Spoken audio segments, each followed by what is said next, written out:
Hello and welcome to weekend 5, round number 10 of the Rally Replay SuperOne Championship, live from Whilton Mill in Northampton. The final qualifying session of the morning drawing to a close before we head towards our first heat of the day here from round 10. A full race day yesterday set up 3 championships that can be wrapped up here today at Whilton Mill with one weekend to spare. The first of which will be Might E, which is the first race up, where Felix Tandy goes into the championship with a commanding lead. The other one's Senior Rotax, where Lucas Blanford has just helped his chances no end by qualifying on pole position in the Senior Rotax qualifying session. The other one will be Micromax, where Noah Wicklow goes into the final day here at Whilton Mill with a good chance of wrapping up that championship. What will be the big deciding factor for me, though, will be the weather. It's been very warm this morning, but with conditions expecting to worsen in the afternoon, not dramatically, but certainly with flurries of rain, will give the drivers and also their mechanics plenty to think about here today then on Sunday.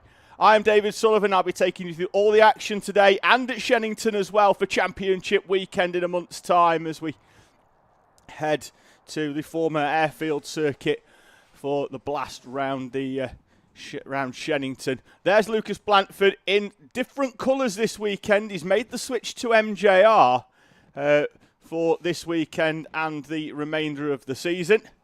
And as we say, he's just taken provisional pole position in the qualifying session. Jarek Metters, Archie Flint, the top 3 in that class. It's an amalgamated class, of course. They have Rotax 177 running with them. Malachi Morrison on pole position for the 177 class with championship leader Alfie Baron Oxbury behind. Jamie Salter, the third driver in that class. We've got 4 Rotax 177 runners as well with Jason Newman, the 4th of our Rotax 177 runners. So great to see a few extra 177s this weekend here at Whilton.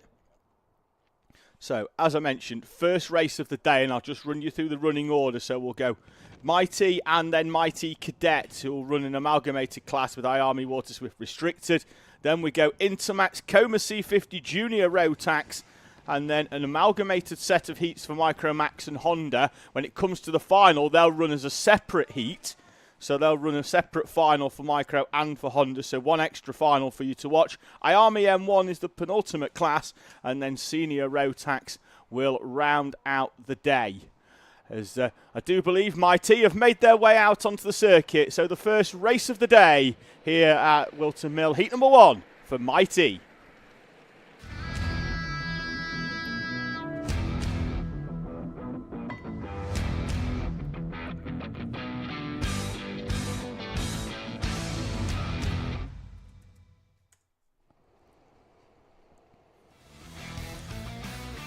They make their way up round Christmas Corner. They'll be round for a standing start for our Might E runners. Qualifying this morning saw the man Felix Tandy on pole position. His nearest championship rival Nico Veselovsky alongside him on the front row. Hayden Bailey and EJ Deere on row number 2. Stanley Thurston and Frank Pearson on row number 3. Row 4 will see Max Tetlow and Aidan Castleman in front of Teddy Veselovsky and Alfie Ward.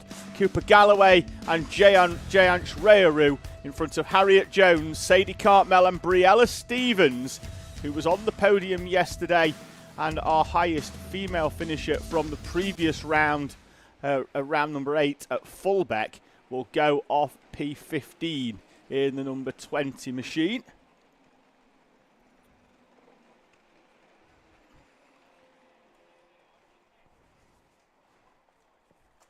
So there's Stevens rolling round. Now yesterday she was in coma for the C50 class, was Briella Stevens. So I'm going to find out whether we're pulling double duty for Stevens, although we have got a problem. Just going to roll her back into position. Lights are out on the overhead gantry. It's a Good start from the 91 of Jayanch Rearu from the tail end of the field, and Nico Veselovsky tries to draw alongside Felix Tandy.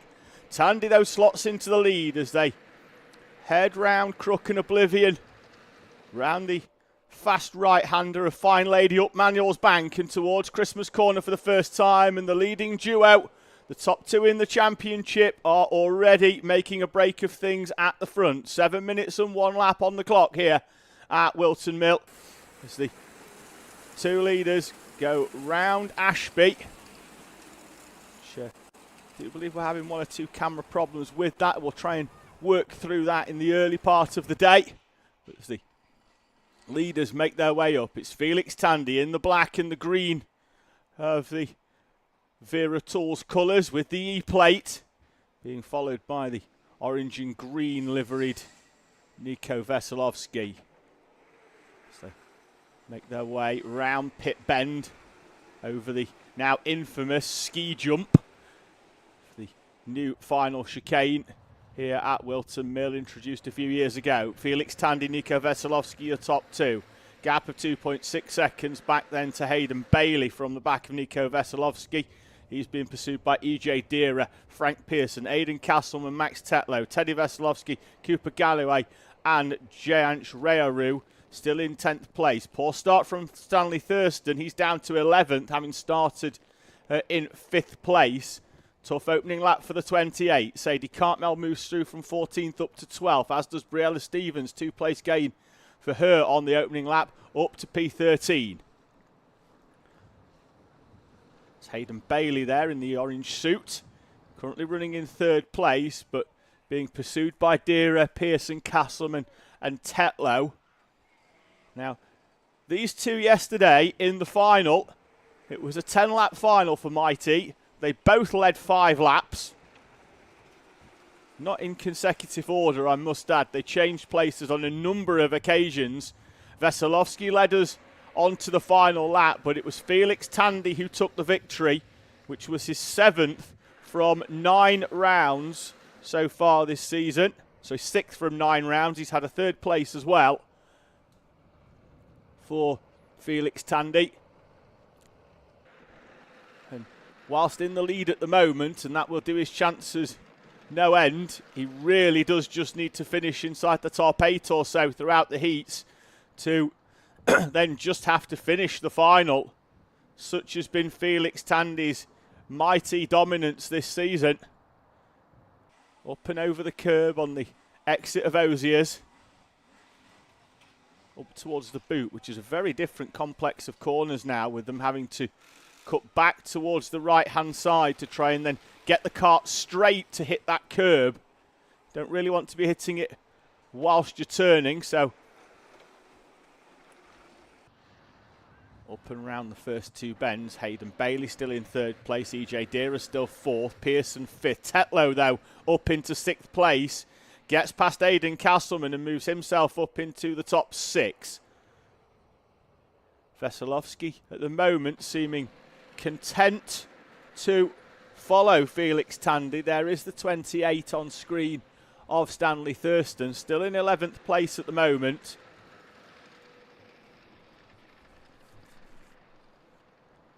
Nose to tail from the leading duo. Veselovsky won't really need to feel out where Felix Tandy's strong.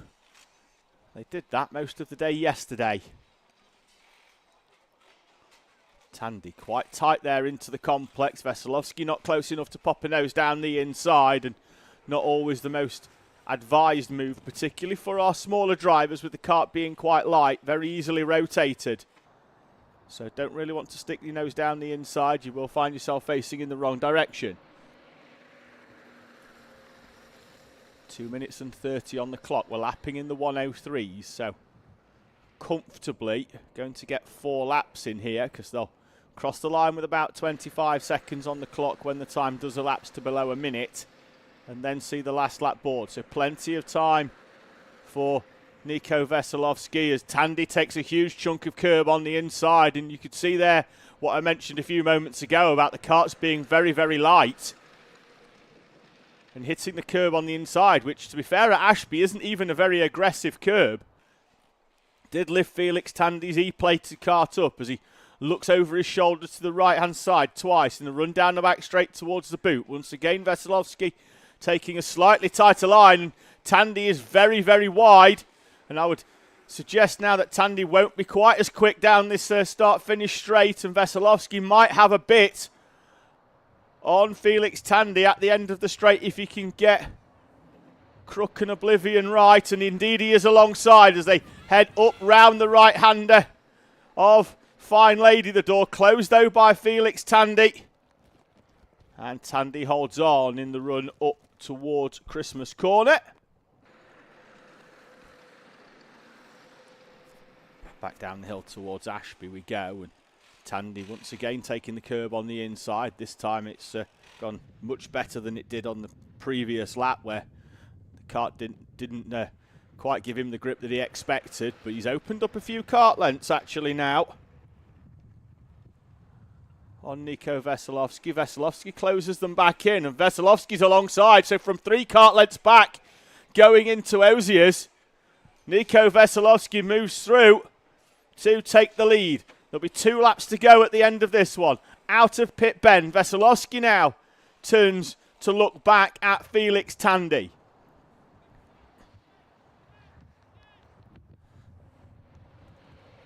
Through Oblivion and Crook up the hill. Will Veselovsky stay to the left on the normal racing line, or will he come to the inside to defend Felix Tandy? Tandy, content pushing along at the moment, knows that second place is more than enough to wrap up the championship at the end of the day, and can spend the day just looking at the back of Nico Veselovsky if he wants to.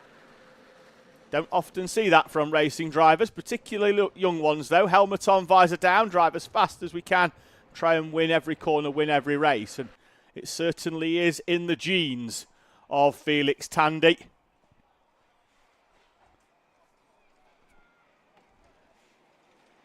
Time is down to 0 as they go up and over the curbs. You can hear the noise with the karts. The yellow flag at Marshall Post 2, so it looks like we've got somebody off, either on the outside of Oblivion. The run up towards Christmas Corner. There is the 55 off on the outside. That's Max Tetlow from 6th place. As now, Veselovsky! Veselovsky getting into the back of the lap traffic, and Veselovsky spins onto the grass, and Felix Tandy is home and dry in heat number 1. Nico Veselovsky beached at the far end of the circuit, and unless somebody can get there to help him, he's out of heat number 1. Tandy with the look over the shoulder to confirm that his nearest rival is on the grass. And a big look to the left, into the boot for the final time for Felix Tandy. The grip on the championship trophy tightening for the E-plate. He puts the marker down in heat number 1, and Felix Tandy takes the first race victory of the day in Mighty heat number 1. Who's going to be second? Because it's certainly not going to be Nico Veselovsky. Out of the final corner, it looks like it could well be EJ Deera. In fact, in front of Hayden Bailey, and it is EJ Deera on the final lap, gets past Hayden Bailey and the stricken Nico Veselovsky, who continues to fall down the order. Bailey in 3rd place, Frank Pearson 4th, Aidan Castleman P5, Stanley Thurston back up from 11th place into P6 for Stanley Thurston. Looking at where he went, 11th to 10th on the lap number 6, and then made up 3 places to P7, and then that final lap move, getting past Nico Veselovsky, who crosses the line in P11 in the first race of the day. The championship spreadsheet's going to get its first update of the day then here, with Felix Tandy and Nico Veselovsky getting their positions entered in. Tandy with the victory then, EJ Deera and Hayden Bailey, Frank Pearson, Aidan Castleman, and a recovery drive and a half from Stanley Thurston for P6. Teddy Veselovsky, Cooper Galloway and Giant Shreyaru in front of Briella Stevens, the unfortunate Nico Veselovsky, Alfie Ward, Harriet Jones and Sadie Cartmel complete the runners on track. Max Tetlow 1 lap down at the end of the race. In fact, 2 laps down on the leaders, 1 lap on those drivers in front of him from the kart being off the circuit on the left-hand side of Christmas Corner. Going to have a quick look at what the grid's going to be for our Might E Cadet and IAME Waterswift Restricted, because they don't do a qualifying session in the morning. What they do is a short 5-minute race with the start order in order of championship position, and then whoever wins that race gets pole position for the first points-paying race of the day for our Might E's. So going to have a quick look at that grid in a few moments' time. We've got the kart being recovered from the far end of the circuit. Ethan Lloyd won the qualifying race for Might E this morning from TJ McKay. So that'll be your front row. Both of those drivers yesterday picking up trophies. Ethan Lloyd, 2nd place yesterday. TJ McKay was 4th yesterday. So trophies for the top 6 in our cadet classes.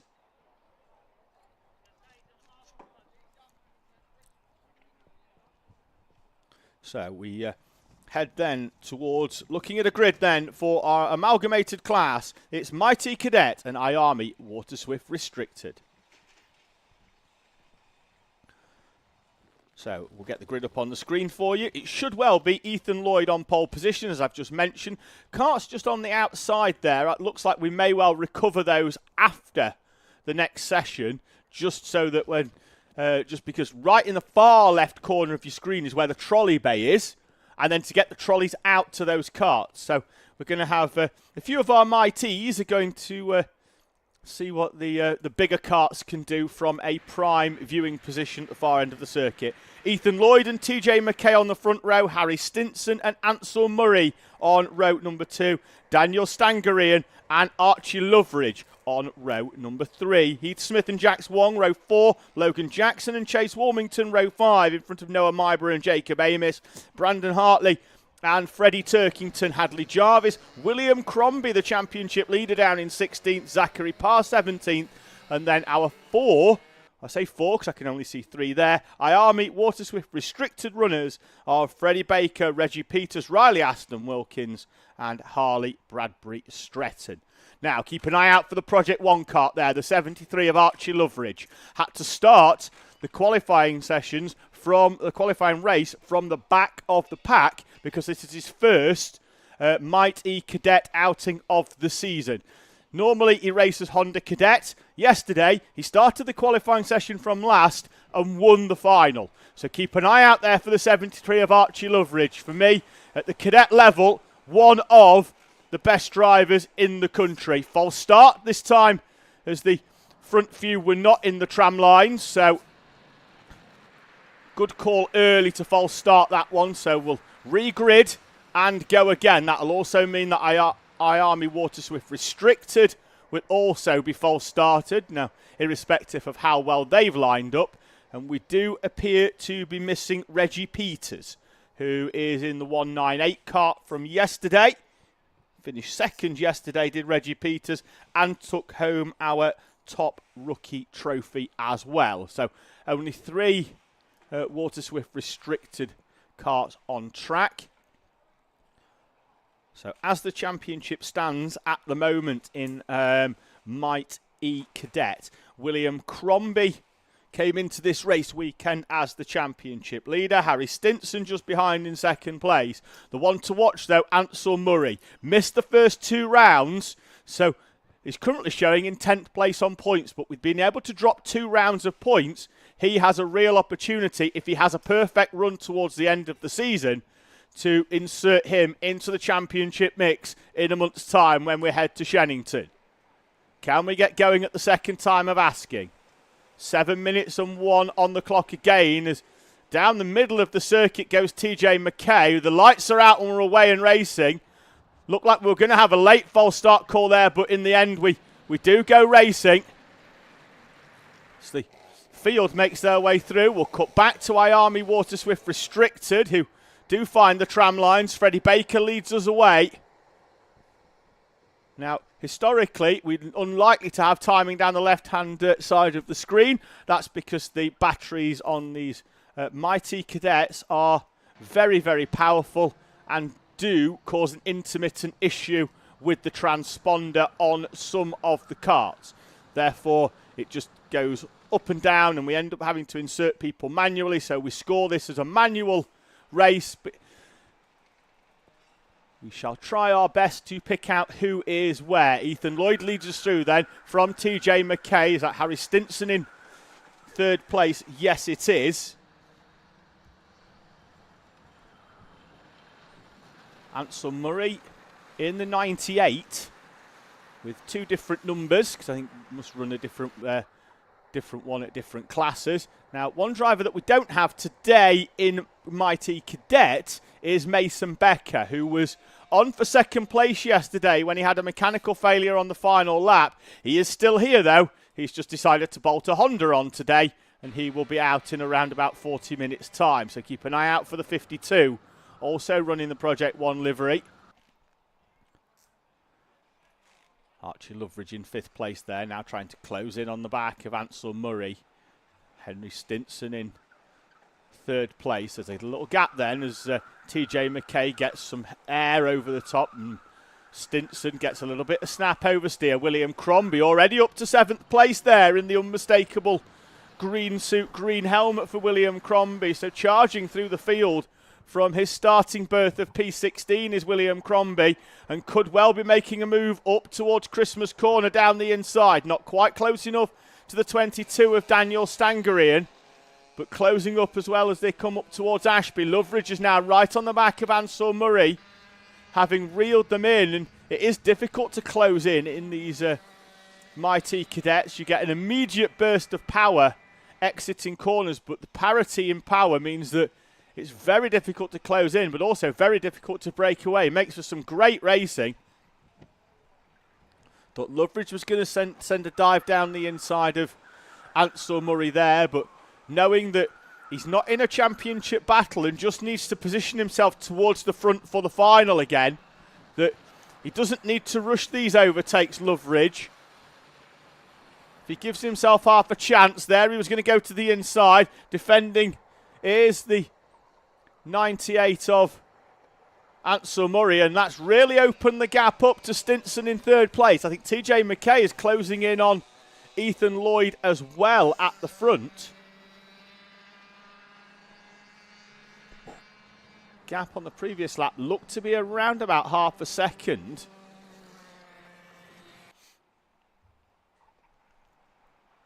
McKay certainly looks good in sector one.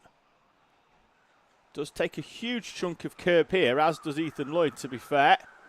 The bigger the car, generally the more curb they try and take there. 3.5 minutes, so halfway through this race plus one lap. Loveridge with a look over the shoulder to make sure that he's clear to try and make another run on Ansel Murray, but I think Murray will go defensive again. Loveridge stays in the wheel tracks, which was sort of hoping, I think, that Murray came out and open the door for him. I get the feeling if he goes slightly wider there next time, and I think he will give himself a better run down the hill towards Ashby to try and make the move on the brakes into that hard downhill right-hander. But Loveridge hounding Ansel Murray. And Murray in front of Crombie in the points, but behind Harry Stinson, so just needs to try and get past Stinson to close that points gap, and indeed the two of them are closing in now on Stinson, who's reluctant to take quite as much curb through the left-hand part of the pit bend complex. Up the hill they go. Loveridge once again in the wheel tracks of Ansel Murray, who will defend now, and see how much they fall off the back there defending. I don't know. If I was Murray, I might play this one a little bit differently. If Loveridge, and I know it sounds a bit of a strange one, but if you allow Loveridge to go through, who we know is quick, having won the final yesterday, when he inevitably goes for the overtake on Stinson. You just pop your kart in the same gap that Loveridge creates and you're through as well. So the two of them are very quick through this final complex of corners. Close right up. Loveridge will draw alongside on the exit, but he's on the wrong side of the track. He's going to have to try and keep his foot in round the outside, and indeed it's a little bit too much to ask for the 73, but he's lined the switch back up, and he's on the inside. Huge chunk of curb, bit of grass as well from Archie Loveridge. Still can't get alongside Ansel Murray, who this time does indeed elect not to take quite the defensive line, but certainly through that first complex of corners, with those two battling, it allows Harry Stinson to pull away. At the front, though, Ethan Lloyd is starting to gap the rest of the field. Gap is out to well over a second now. That's going to make Martin Lloyd very happy. In the background, somebody kicks up some dust.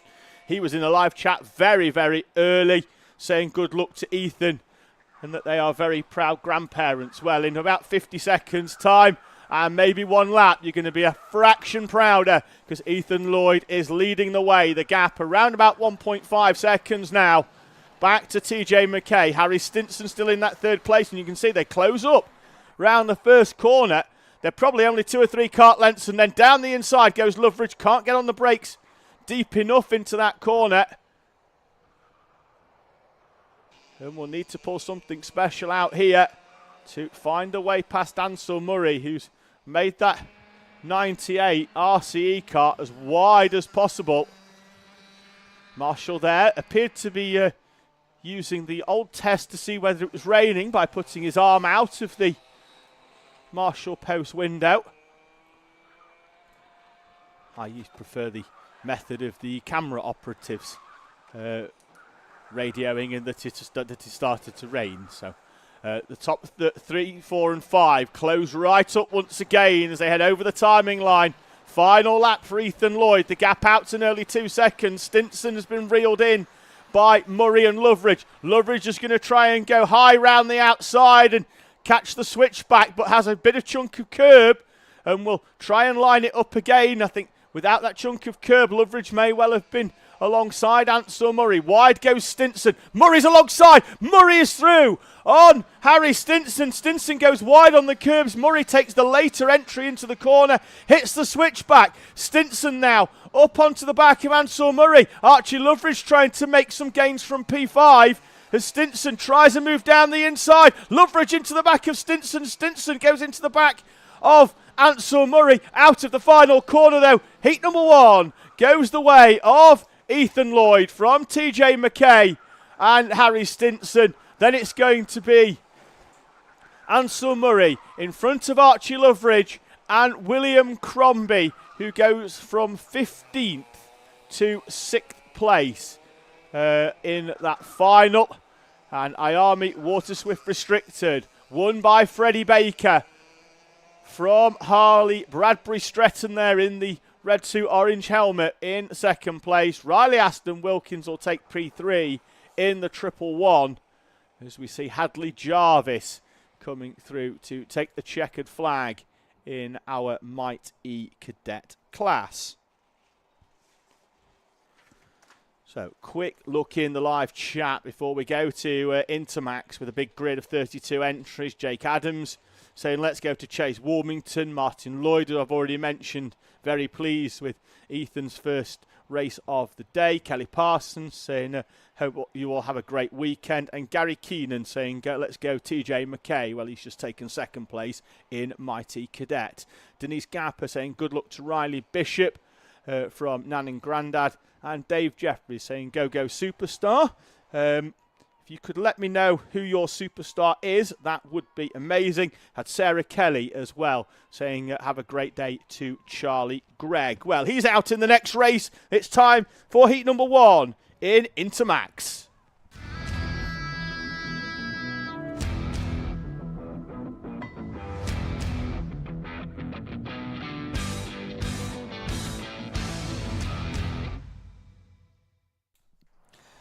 Hello and welcome back, and welcome as well into the commentary box, guest commentator for Intermax, and you've made it just in time because it appears to be raining out at Whilton Mill. I'm joined by Isla Parsons. Isla, who should be racing but isn't. Tell me why. Almost 2 weeks ago, I flipped my go-kart, landed on my shoulder, broke my collarbone while practicing here at Whilton Mill. Your dad showed me the video of the accident yesterday. Quite a bad one. But you're hoping to be back for Shennington, I believe. Yes, hoping. So hopefully you're back for Shennington. You've still come down to support all your friends and everybody in the Cadet awning who you normally race with. Just recovering the mighty Bambinos from earlier on, from the far end of the circuit, and then we'll run through the grid. You're going to stay with us for the entirety of the Intermax race. Just as it's starting to rain, are you disappointed not to be out there or quite thankful? I'm disappointed not to be out there. I thought you might be. Right then, so Intermax is the next one up. We'll pull the grid up on the screen from this morning's qualifying session and see where everybody was.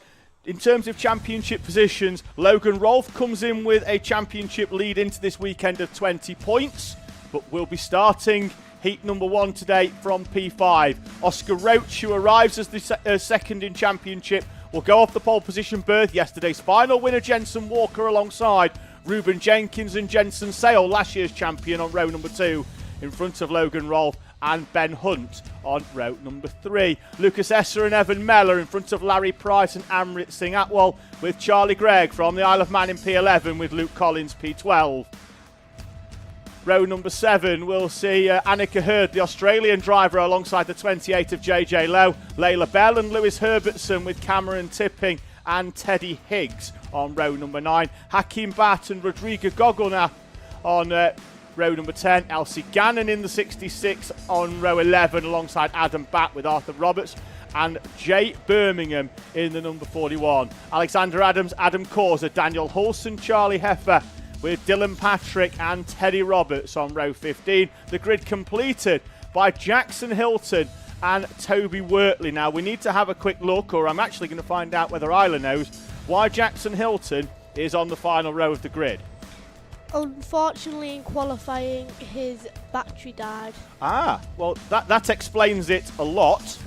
Jackson Hilton, who has been one of the front runners so far in the last couple of rounds, to say the least, since we've seen him in that 127, third yesterday, fourth at Fulbeck at round number 8. So Hilton, I would expect him to charge through the field, and as fast as it started raining, Isla, it's stopped now and the sun appears to be out again. This must be torture for you now, watching them sort of grid up. It is. So field make their way round. What goes through the mind of the driver when everybody's sort of nose to tail and there's that little tap in the rear bumper that then touches you onto the cart in front? So much. Just stay onto the cart in front and press the accelerator. Out of the final corner they come, though, and we've got a false start as the drivers from the second row were out of position. Not unexpected, really, there. Got to stay in those yellow lines until the lights go out, and then after that it's a free-for-all. Everybody goes left and right, so we're going to re-grid and go again as the field make their way round. Now, I know, obviously, we don't have particularly fond memories after last weekend of Whilton, but is it a track that generally you do enjoy? Yeah. I enjoy it quite a bit. It really is a driver's favourite.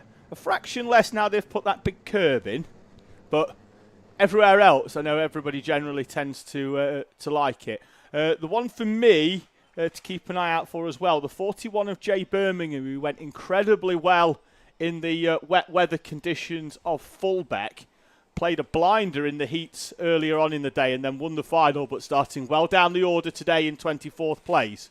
So keep an eye out. We've got a warning already for the 39 of Ruben Jenkins. I get the feeling that it was Ruben that was out of position at the start in the tram lines. So yellow flag then at post 9 just to slow them down. They'll get the slow board on the right-hand side there. Pink helmet, that's Layla Bell, who led the second heat at Fulbeck in the wet weather conditions. So I think she'll be hoping for another slight sprinkling of rain.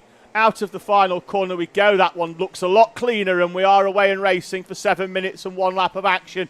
Oscar Roach leads us round. Jensen Walker in second place. Looks like it's been a good start from Logan Rolfe.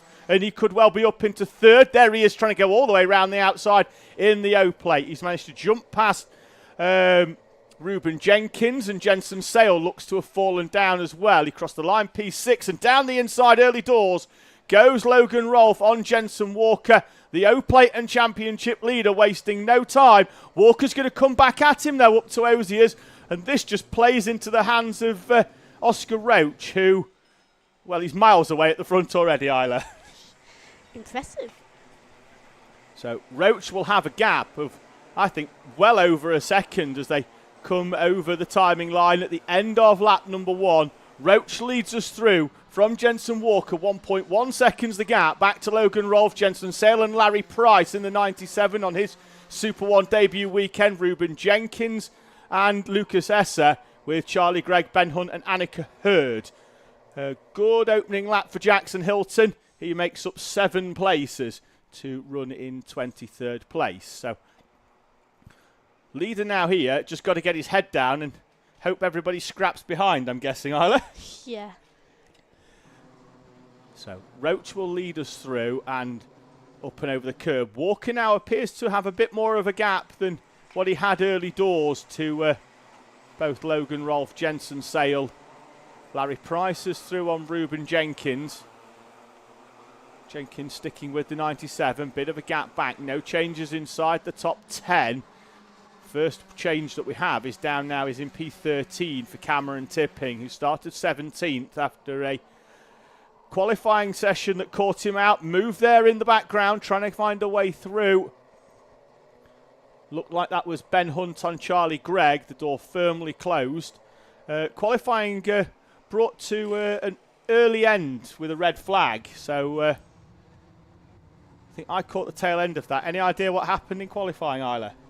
One of the drivers spun out and hurt themselves. So we had a red flag 2 minutes before the end of the session when a few of the drivers were just finding track position. One of those was Cam Tipping, because qualifying here in Super One, you grid up in championship order. So those drivers that are guesting or haven't been as often will be further down the championship order and therefore have to come through some of the traffic in front of them before they can find that clear track, which makes qualifying very difficult. And just as Tipping had managed to find a way through some traffic, the red flag came out and the session came to an early end. At the front, though, the gap now starting to come down. Walker, Rolfe and Sale have stopped battling and are starting to reel in Oscar Roach. 3.5 tenths quicker on the previous lap was Walker. Fastest lap by Logan Rolfe in 3rd place on that pushing duty. Sale going with. A little bit of a gap back then to Larry Price with Ruben Jenkins, Lucas Esser still within touching distance. Gap back then to Charlie Gregg, Ben Hunt and Annika Hurd, who had a much better day today in the number 80 than what she did yesterday. A few engine troubles yesterday. Have we got a move in the background down the inside? Looks like that's Ruben Jenkins trying to find a way past Larry Price. The door closed by the 97, but the gap goes out even further to the back of what is now a leading quartet as Oscar Roach has been reeled in. The gap down to 4 tenths of a second, and the 2 tenths quicker on the previous lap, and I imagine it will be this time for Walker, Rolfe and Sale as well. I'm going to ask you to make a prediction now, Isla. Who's winning this? I think... And don't just pick your favourite. Who do you think's going to win it? Jensen Walker might win this one. So Walker, who won the final yesterday in his first Super One outing of the season in Intermax. He's a graduate of Honda Cadet, but down the inside of him is trying to go Logan Rolfe. And still too early for me for these drivers to be battling over second place. 51 of Charlie Gregg finds a way now past the 95 of Ben Hunt. I think they've been in a very similar order, but Luke Collins is now inside the top 10. He's got past Annika Hurd. So Walker right up onto the back of Roach into the right-hander of the boot. Now, the main overtaking place here is obviously that run up towards Christmas Corner, but so important now, Isla, getting that final complex of corners. The boot is much more important than what just that final last corner used to be. Yeah. And I'm guessing, as we now see Walker down the inside of Oscar Roach, at the same time as Jensen Sale tries this carbon copy move on the O plate to try and find a way through. So Walker down the inside. Walker leads with 1:35. And, you know, in terms of that final corner, you really do sort of have to line the car up and go straight at it. Oh, contact between Logan Rolfe and the 95 of Oscar, 96, sorry, of Oscar Roach. And up into second place, but certainly providing the clerk of the course with something to think about there. The O plate of Logan Rolfe, and that has allowed Ruben Jenkins to get past Oscar Roach as well. Minute on the clock, 3 laps to go in Intermax. So yeah, that final corner, you really do have to sort of line it up to try and hit that curb straight. Yeah. Because if you hit it sideways, it's all sorts of problems for you. Yeah, you will go sideways. Certainly, it's a very different corner. In the fact that it's not actually a corner, it's more of I called it a ski jump earlier, and I don't think I'm too far off with that. You pretty much turn very early and then hit it in a straight line just to try and tighten things up. As into the rear quarter of Logan Rolfe goes Jensen Sale in the number 1. At the front, Jensen Walker has got a gap of just under a second, and I think that might be enough to entice Logan Rolfe and Jensen Sale into battling over second place. Rolfe doesn't defend from Sale though. Sale very compliant in that third place, so maybe they do feel that still with a lap and a half that they can work together and try and close in Jensen Walker and take the victory. And it did look like that they were sliding slightly wide as they came down the hill round Ashby, and if we got a driver off on the outside at the first corner, and certainly the pace is slowing as they slide round on slick tyres, and the static camera confirms it as well. So one final lap, but it's going to be a lap of potential drama at the front. Waved yellow flag, so no overtaking into the first complex of corners, but all of these drivers on slick tyres as the rain comes down here at Whilton Mill, just like it did for this class at Fulbeck, and they're slowing down up towards the right-hander, and Walker telling them to slow down. Is that because we've got a wave yellow? We're not showing that we've got Battenberg's or red flag, so Walker slowing down, Battenberg at the post, so that's because we've got 2 drivers off on the outside of Ashby. Just trying to figure out who is potentially falling down the order. Battenberg out on the final lap, which means the checkered flag at the end of this lap will see Jensen Walker take victory in heat number 1, much to the delight of the completely impartial Isla Parsons in the commentary box, who fist pumps because Walker takes the victory. Rolfe, Sale, Jenkins, Price, Esser, Oscar Roach, Ben Hunt, Lewis Herbertson, and Cameron Tipping from 17th up into 10th, and Herbertson as well, 16th to 9th. Great charges through the field into the top 10 for those 2. So they will complete the formality of going round the final corner, and Jensen Walker will probably be the slowest driver over the line to ever see a checkered flag at Whilton Mill, as Logan Rolfe has a bit of fun sliding the cart round. It could well have been Ben Hunt, one of the drivers off, and Annika Hurd, both falling down the order on the final lap. So all change outside the top 7, tipping Herbertson up into 8th and 9th. Low, Mellor, Hilton from 31st to 12th. Great charge by Jackson Hilton. Amrit Singh Atwell, Layla Bell, Hakeem Bat, Jay Birmingham, Teddy Higgs, Charlie Gregg, Arthur Roberts, and Rodrigo Gogona complete your top 20. Hurd did get going again to be classified in 21st. Ben Hunt still not seen the checkered flag, and the driver that started in P6 will be classified in P28.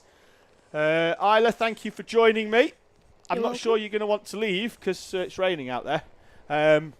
But you do want to go and watch some racing. Thank you for joining me. Hopefully we see you at Shennington, but hopefully it's not in the com box. Hopefully you've got a helmet on and you're out on track again and racing. Thank you. You're welcome. So Intermax are heading off track. So final few runners take the checkered flag. There's the 81 of Adam Corset coming in. Now drivers will just need to take it steady on the way into the pit lane because it's going to be slippy and it's downhill. So if you lock the brakes, you're just going to keep going at people that are at the bottom of the hill. And you can still get front fairing penalties after the checkered flag and in the pit lane. So if nothing is checked, so it's until after it's checked. So if you can still get them on the way in the pits, out the pits, on the rolling up lap, on the lap that you come back into the pits. So everybody has to be careful and take their time. Right, let's dip back in the into the live chat. CNDRM2 says, I've no idea what's happening, but they're watching. Thank you for watching. This is kart racing at SuperOne. We're at Whilton Mill, and it started to rain, and then it stops raining, then it starts to rain again. So the potential for action high. Margin for error very, very low. But thank you for joining us. Pam Warmington saying, let's go chase in the 96. He's in Might E Cadet. And Jake Adams as well with the support. JMK Equestrian saying, let's go TJ McKay. And Riley Price as well. Supporting Jax Wong, who is one of our Bambino runners. Laura Corey supporting TJ McKay and Keely Parsons. Well, hopefully she's enjoying the race day, saying well done Ethan.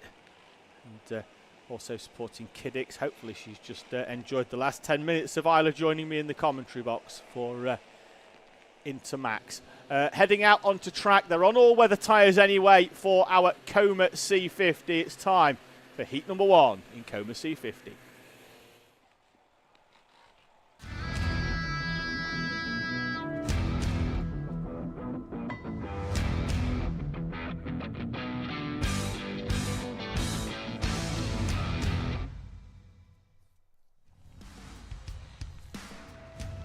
So, with Lenny Barton on pole position for the first Coma C50 race of the day. A tenth quicker than anybody else this morning. So he's on pole position and will be sharing the front row with the 26 of Jensen O'Connor. We'll bring you the rest of the grid up now. So Barton and O'Connor on the front row, in front of Hendricks Fallat and Cole Parrish, Max St Hilaire and Calmon Simon, with Briella Stevens and Isaac Young in 7th and 8th. Ezra Robinson Matthews in 9th, Matthew Pearson in P10, Jace Hannon and Noah Gallagher on route number 6. Albie Houlihan starts 13th, Jacob Hayward-White alongside Timon Pajak and James Barford, with Jensen Hodgetts and Omari Morrison in 18th, George Miller and Freddie Purnell in the 33 complete the grid.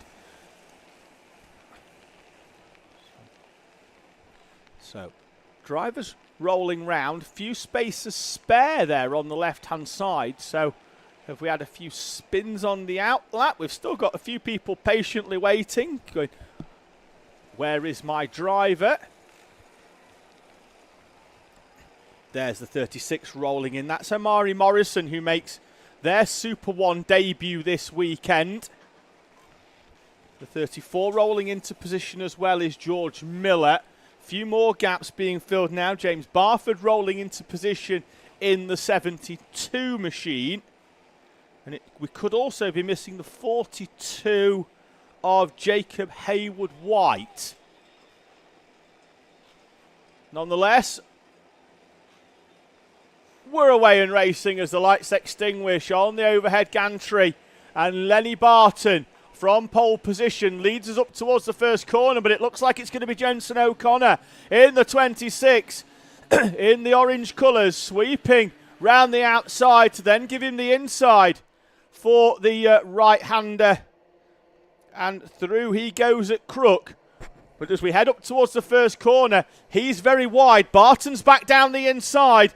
Connor falls back down, so he's gone from second to first and back down to fourth. As Lenny Barton leads us up, and we've got two drivers round and hooked up together. Looks like that could well have been the 42. Could it have? Jacob Haywood White. As wide goes Barton, the early race leader on the grass on the outside of Ashby. And it looks like it's the 74 of Cole Parrish, who from fourth place to take the lead from the 12 of Calmon Simon. Jensen O'Connor in third place. Hendrix Falat, who won both Coma C50 and IAME M1 yesterday. So both of our Bambino classes won yesterday by Falat. As through goes Calmon Simon, sliding through in the number 12. Came into this race weekend 12 points off the championship lead in third place, having narrowed the gap by 19 points at Fulbeck, and certainly is arriving as the driver in form in Coma is Calmon Simon. I'll run you through his final few rounds in a moment. Simon leads though from Parrish, O'Connor, Falat, Max St. Hilaire, Jensen Drummond is in P6. Ezra Robinson Matthews, Isaac Young, Briella Stevens and Lenny Barton, who has had more ups and downs than a roller coaster in the first two laps. He's led, but he's now down into 10th place, having been on the grass on the outside of this corner, which was where Hendrix Falat was heading just then, on the outside of Ashby. So Calmon Simon there in the black and gold, the Ayrton Senna replica helmet. Won all but one race at Fulbeck, was third in that. Won a race yesterday, it was the second heat, was second on the podium. Won the final at Clay Pigeon as well. And it's been a season of two halves for Calmon Simon. Stood on the podium once in the first 5 rounds. So that was the 2 rounds at Rowra, the 2 rounds at GYG, and the first day of Clay Pigeon. Since then, has not been off the podium. Won the second day at Clay. Won both days at Fulbeck, was second yesterday for Calmon Simon, and is coming into this championship at the right time. Hendrix Falat is the championship leader. Cole Parrish 9 points behind, so 20 points splitting the top 3 at the first. Well, with basically 3 rounds to go. Oh, and Hendrix Falat's on the grass on the outside. Will hold on to 4th place, but will lose a huge amount of time to Jensen O'Connor in front.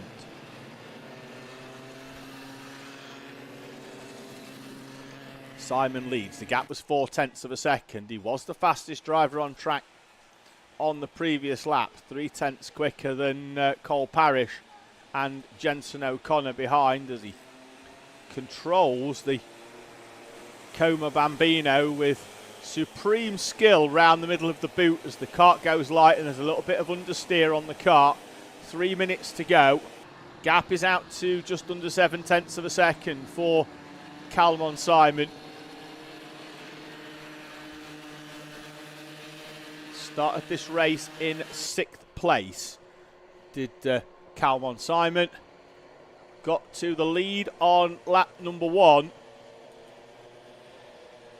And just about holding on to it through there. So it's a good job he built up that gap, because it's kept him in the lead, but he's lost 6th of the 7/10. We've got a stationary yellow at post 6. No overtaking until they get past the incident. There's your waved yellow at post 7. So we may well have a car off circuit on the outside. Whoever it was looks to have been recovered. But Calmon Simon coming up to some lap traffic in front. The 18 of Ezra Robinson Matthews, who was inside the top 10, is off on the grass. And we've got the 72 round as well. That's James Barford up towards the second corner.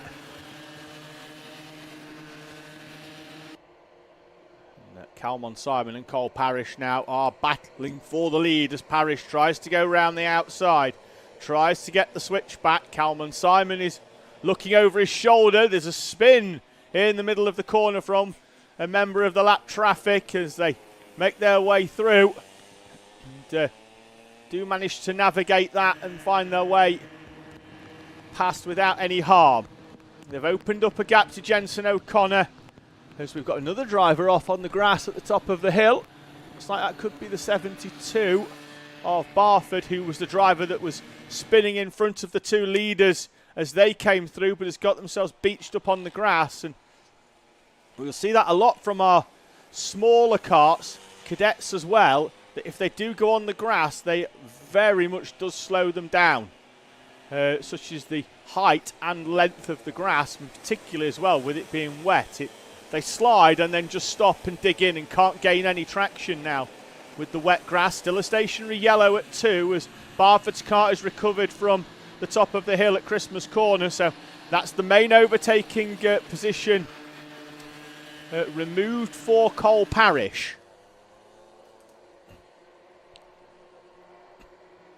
Time will elapse to 0. It looks as if the rain has stopped. The track is still very slippy. We'll find out when we go to the static camera at Ashby if we catch that in a few moments. So I think it's currently out of action, but still drizzling slightly, but not as bad as it was earlier on. You can see there the water on that curb. Looks like Hendrix Fallat has caught up to the back of Jensen O'Connor for 3rd place, and looks like O'Connor, that's the battle further down. That's Max St. Hilaire and Lenny Barton going side by side. Barton through for 6th place on Max St. Hilaire. And Hendrix Fallat, there he is in the Nigel Mansell liveried helmet and kart, is past Jensen O'Connor for 3rd place. At the front, heading up towards the timing line to start the final lap. The gap was 0.5 of a second for Calmon Simon. It's out to 0.7 as Simon sets the fastest lap to cement his position at the front, but he's navigating lap traffic, and that's going to allow Cole Parrish to close right back up again. Calmon Simon, the first time it was for a half spin. This time it's because of lap traffic, but in both opportunities he's had a 0.7 gap absolutely decimated in one corner, and Calmon Simon now will hang on for dear life from Cole Parrish at the front, down the hill into Ashby. Half a lap to go for the 12 from Cole Parrish. In the 74, Hendrix Fallat up into 3rd place, closing, but will run out of time. Oh, round goes the leader, a pirouette out of the Wilkins, and he'll drop down into 4th place. Cole Parrish will inherit the lead and potentially the victory up towards the boot for the final time, and Cole Parrish will make his way round from Hendrix Fallat. Calmon Simon trying to come back at Jensen O'Connor, but Cole Parrish from 0.7 back at the start of the lap wins heat number 1 from Hendrix Fallat. Jensen O'Connor in 3rd place, and Calmon Simon in P4 after that spin on the final lap. Jensen Drummond P5, Max St. Hilaire and Lenny Barton in 11th place. Isaac Young gets past Freddie Purnell, who moves all the way up from 21st into 9th place in this first heat of the day. And Briella Stevens completes the top 10 in Coma C50 in front of Jace Hannon and Matthew Pearson. We'll wait for the rest of the field to come through, and then we'll run you through your results from our Coma C50 opening race of the day.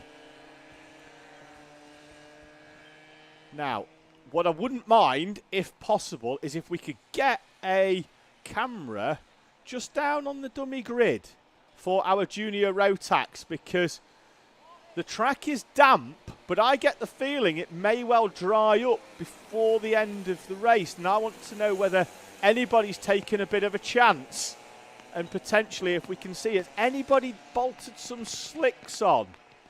I hope not, because it looks to have started raining again, but everybody likes a gamble. just going to have a bit of a kart recovery. Dipping back into the live chat. Thank you very much for those that are joining us. Dave Jeffries just confirming that it was Riley Bishop that he was supporting earlier on. Tracy Houlihan saying good luck to Albie Houlihan. And he's just finished in P13, and congratulations really to all of our Coma runners that managed to navigate what was a treacherous race for them in probably conditions that are considerably more difficult than if it was completely raining and was really heavy, because as the track begins to dry, then you start to push, or you see your rival in front start to struggle as you start to push, and then the mind starts going into overdrive as to where you can go, and then you overdrive it and overcomplicate it. Everybody on wets then for our junior Rotax, so it looks like nobody was taking chances. And rightly so, as the rain comes down, we head towards heat number 1 in Junior Rotax.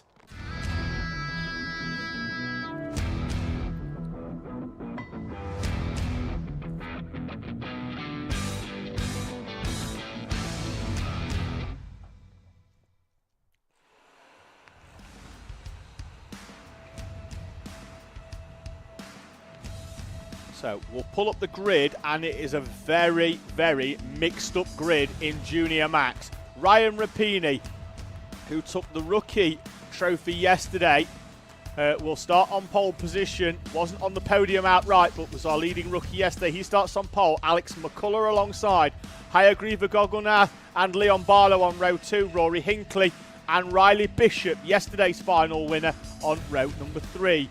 Jake Anders starts 7th. He had a problem yesterday when his exhaust fell off, so that looks to have been fixed for a P7 in quali. Sam Flynn, Drew Priesner and Amy Peacock start 9th and 10th in front of Lewis Holt and Charlie Benson.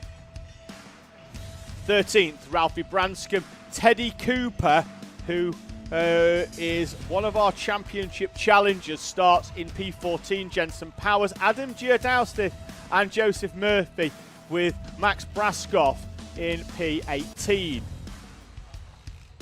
P19, the championship leader coming into this weekend, Oliver Smith, will start both his heats from the tail end of the top 20. He's alongside Trevelyan Sanson, Isaac Jameson and Isaac Parkinson, Josh Parry and Elijah Hartley on row number 12. Kian Hundal starts 25th, Aidan Young alongside Lucas Steele and Neve Allen, with Angad Singh and Travis Dolby on row number 15. Cassidy Southall, Jackson Lane and Mia Caruso will start towards the tail end of the field. No time setting qualifying for the 57 of Jackson Lane this morning, and Mia Caruso was removed from the qualifying standings for something that I'm not fully aware of. But I have now found out that she was underweight. So that explains why Caruso will start towards the tail end of the field, and will look to try and make their way through. So Christine Jones saying excellent results yesterday for Riley Blakemore, fingers crossed for today. He'll be out after this race in the amalgamated heats for junior, for Micromax and for Honda Cadet. They get their own final later on as well. And CB Race Picture saying go Shay Downey in the 51. So Shay, I think, was in Intermax. Just to sift back through the... no, it wasn't Inter. I think he's in Micro. I'll find out in a moment. I'm sure he'll crop up throughout the day. So...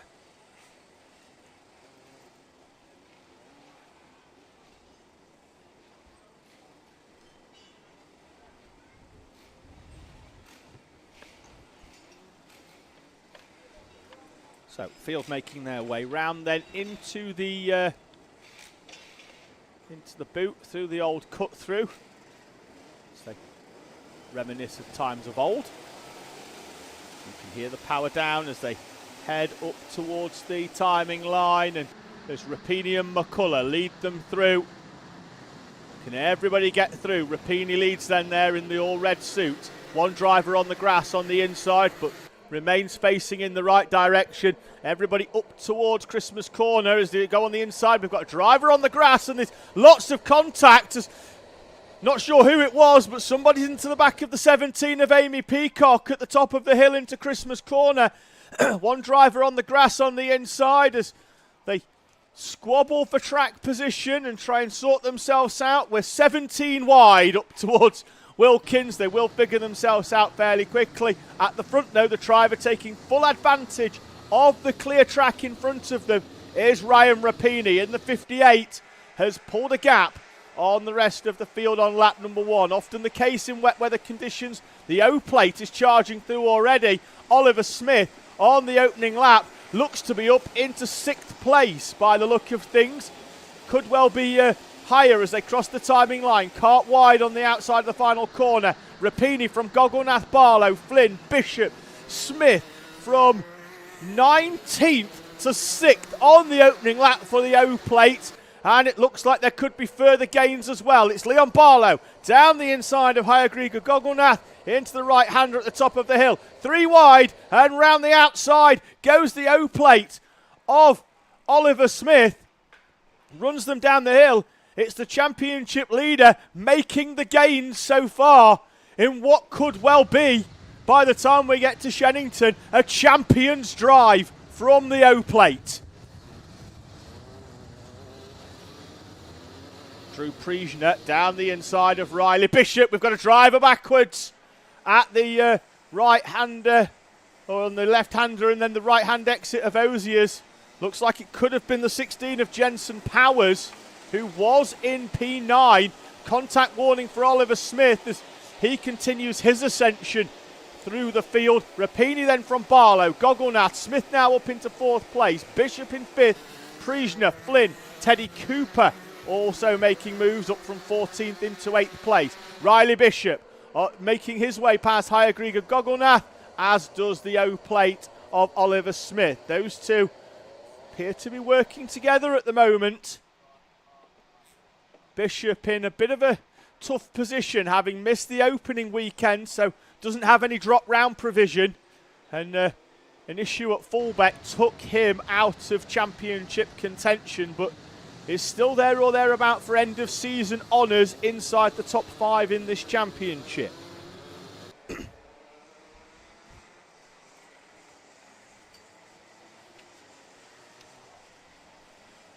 Into the boot they go. Confirmation that Shay Downey's in IAME M1. I don't know why I had this feeling that he was a lot older than that, with Shay Downey, but he's out in IAME M1, so they're in 2 classes' time. So thank you for confirming that for me.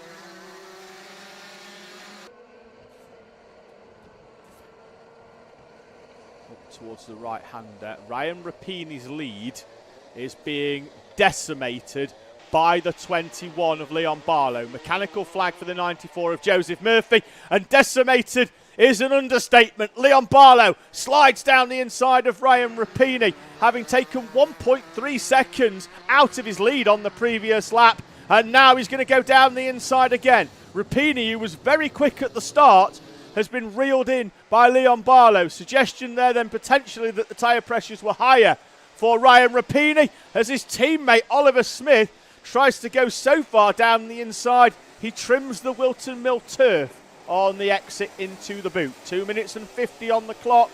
Drivers lapping in the 102s, so they'll get round for what should be 4 more laps. 94 pulls off Joseph Murphy from 11th place with that mechanical flag on the previous lap, and he should well fall down the order at the end of this lap, having seen the mechanical flag. Amy Peacock back up into P12 after that opening lap. Saw her drop down to P17 from qualifying P10. So Rapini now down into 3rd, Smith up into 2nd, Bishop trying to follow the O-plate through and gets the move done on Ryan Rapini. Drew Priesner, the next driver, trying to find a way past Rapini, but will have to find 2.2 seconds. Although it does appear to be a little bit closer than that this time round, off the back of Rapini. And indeed is, as he sets the fastest lap of the race. 1 minute .022 for Drew Priesner. He's not out of this one yet, because that was 7 tenths quicker than everybody in front of him. Has he gone low on pressure to try and take advantage of what is now a rapidly drying Whilton Mill circuit? Just going to have a look at what Barlow's lap times were. There were 103s at the start of this race, down to 101s. We're going to go sub 1 minute this time. I am fairly sure of it. Priesner may well run out of time. There'll be 2 laps to go at the end of this one. Leon Barlow from Oliver Smith and Riley Bishop. Bishop's down the inside of Smith, side by side, up towards the big curb. And that's going to allow Barlow, I think, to open up a little bit of a gap. Priesner goes sub 1 minute, the only driver to do so with the exception of Teddy Cooper, who also in P7 goes sub 1 minute, but Priesner was 8 tenths quicker, and down the inside he goes on Ryan Rapini. Into Christmas corner, black flag for Joseph Murphy. He's not adhered to the 2 mechanical flags that he's seen, and he will be black flagged and disqualified from race number 1 in Junior Max. Lap and a half to go for Leon Barlow. And the top 5 are still within the same camera shot. Drew Priesner's up into 4th place. 1.5 seconds splits the top 5 as the track continues to dry here at Whilton Mill. Barlow had 7 tenths of a second on the previous lap. It's not that now, as the O-plate of Oliver Smith closes up onto the back. Last lap here at Whilton Mill.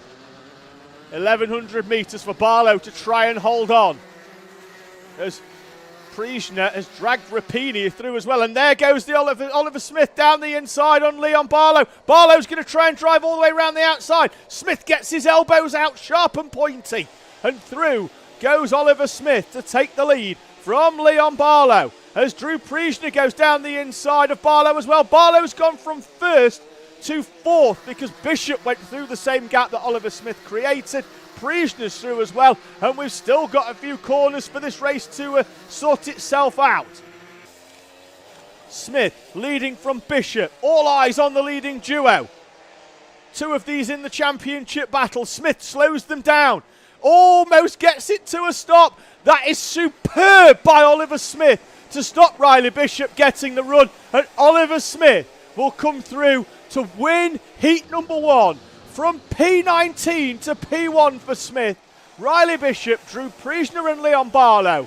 From Ryan Rapini, Sam Flynn, Teddy Cooper with the fastest lap on the final lap, 14th to 7th. Lewis Holt, Charlie Benson and Hayagriva Gogolnath, Isaac Parkinson, Jake Anders and Amy Peacock.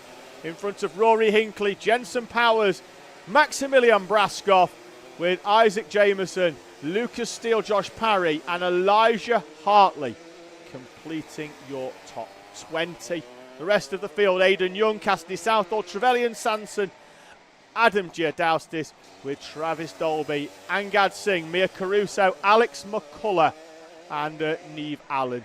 In front of Kian Hundle, Ralphie Branscombe, and then Joseph Murphy will be classified potentially in 32nd, but did receive 2 mechanicals and a black flag.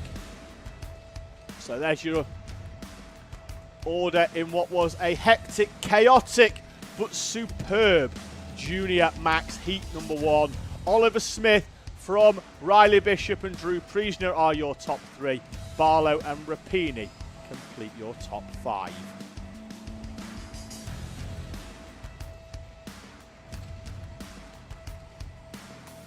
Noah Rayfield saying, what class is Lucas Steele in? He is in Junior Rotax. He's just been on track. He's finished P18, having started in 27th. So good, strong gains for the 27 of Lucas Steele.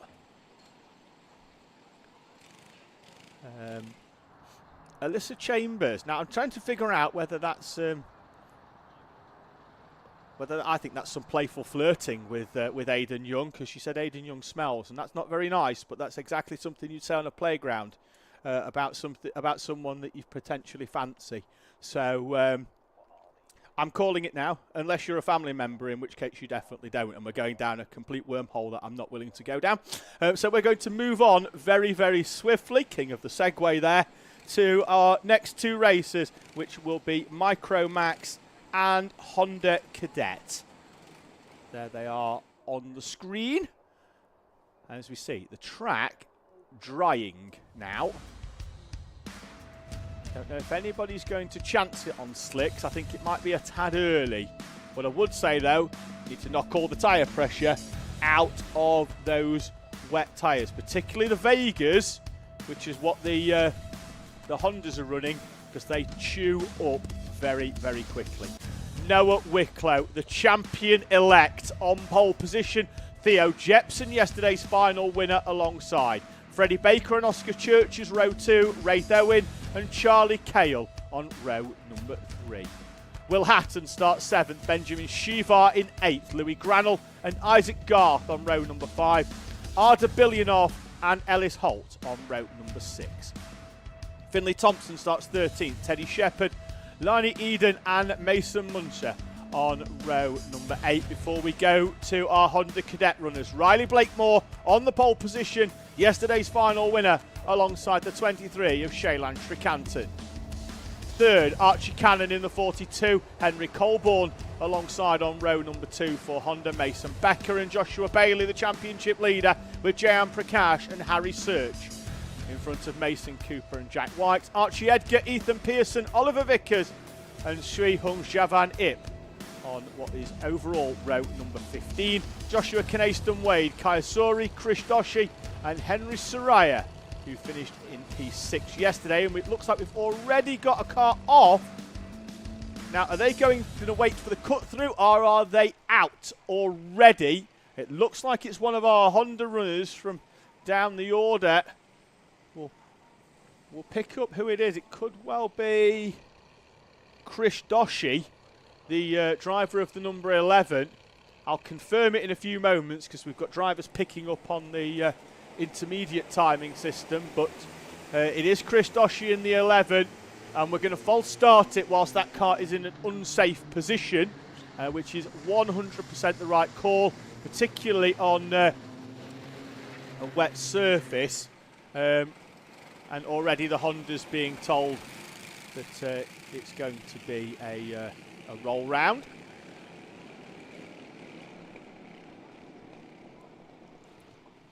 So, drivers doing the universal go-around signal of whirling their arm in the air. Still yet to see one of them do it properly, which is to whirl their right hand in the air, then they whirl the left hand in the air, and then they do the mashed potato with their hands, which they can't do because they can't let go of the steering wheel. But that is the correct way, in my opinion, to signal a false start. Probably not here at Whilton. It's quite a short run to the first corner. Also, definitely don't do it at GYG, where the start line is literally on the first corner. So, into the boot. Drivers in the middle of the pack carry out some Morse code on the rear bumper of the cart just in front. Some cheering on the gantry. Something exciting must be happening off track, but something exciting is about to happen on track as Micro head into the tram lines, the lights extinguish, and we're away and racing on a drying Whilton Mill circuit. Wicklow leads us through in the orange suit, orange helmet. Out onto the rumble strips on the outside. Honda Cadet are away and racing. Riley Blakemore leads us through. Looks like it was a good start from the second row, potentially, for the 42 of Archie Cannon. Getting mixed up with his dad there. He can pedal as well. He's a former British champion. Here's Archie Cannon's dad.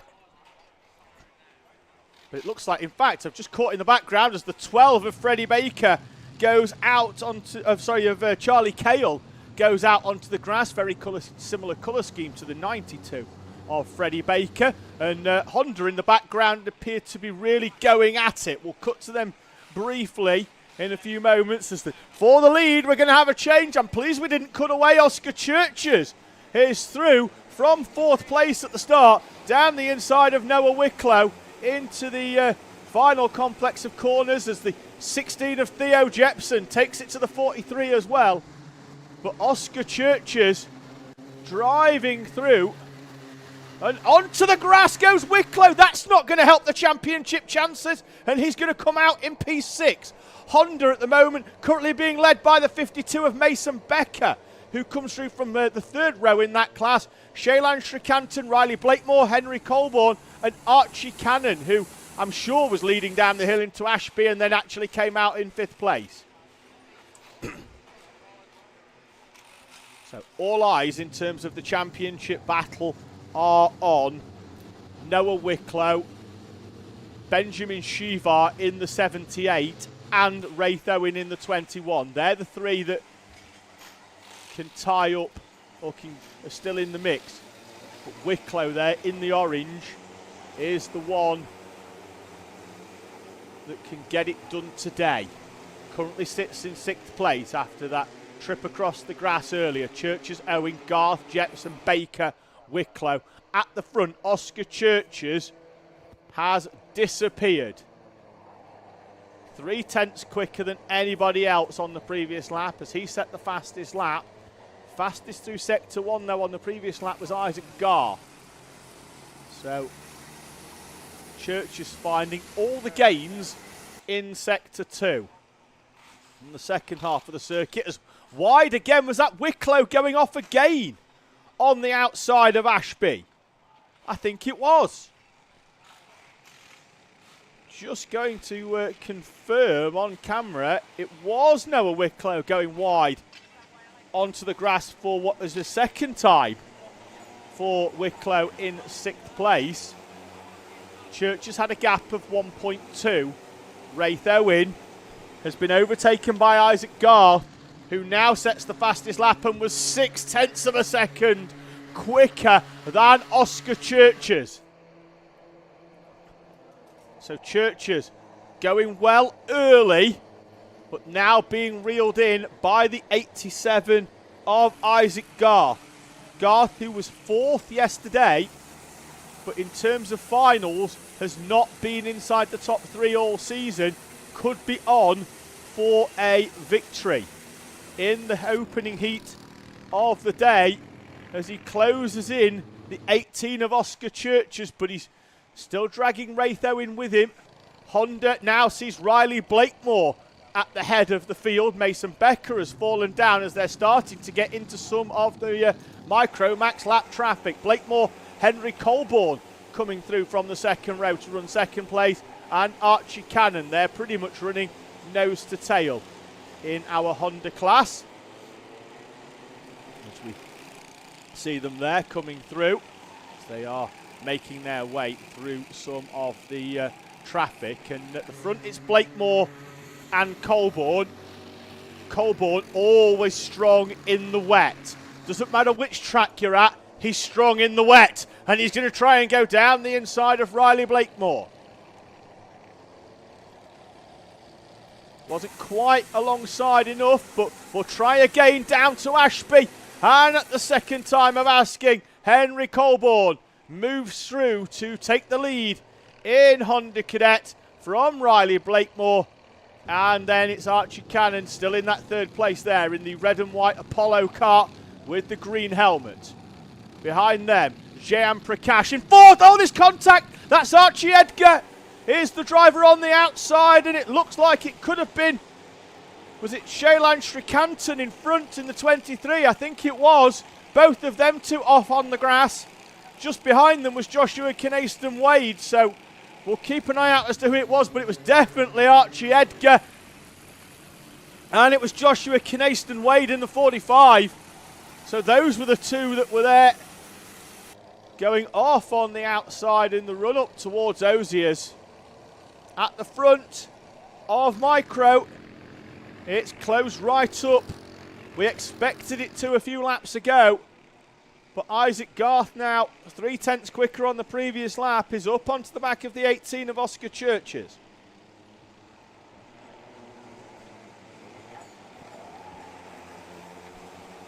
the dry line certainly beginning to form now. Who's gone high on pressure? Who's gone low to try and maximise the end of the race? Who's brave when it comes to braking zones on slippery surfaces? Isaac Garth thinks about it down the inside. He's got to make this move quick because Raith Owen in third place is coming along at a fair rate of knots and has closed the gap down by 2/10. Theo Jepson in the orange helmets there as well. And we've got a four-kart battle for the lead as Isaac Garth goes for the move, and then that means he's slow on the exit of Wilkins. Gives Raith Owen a run out of the corner. Up towards the boot they go.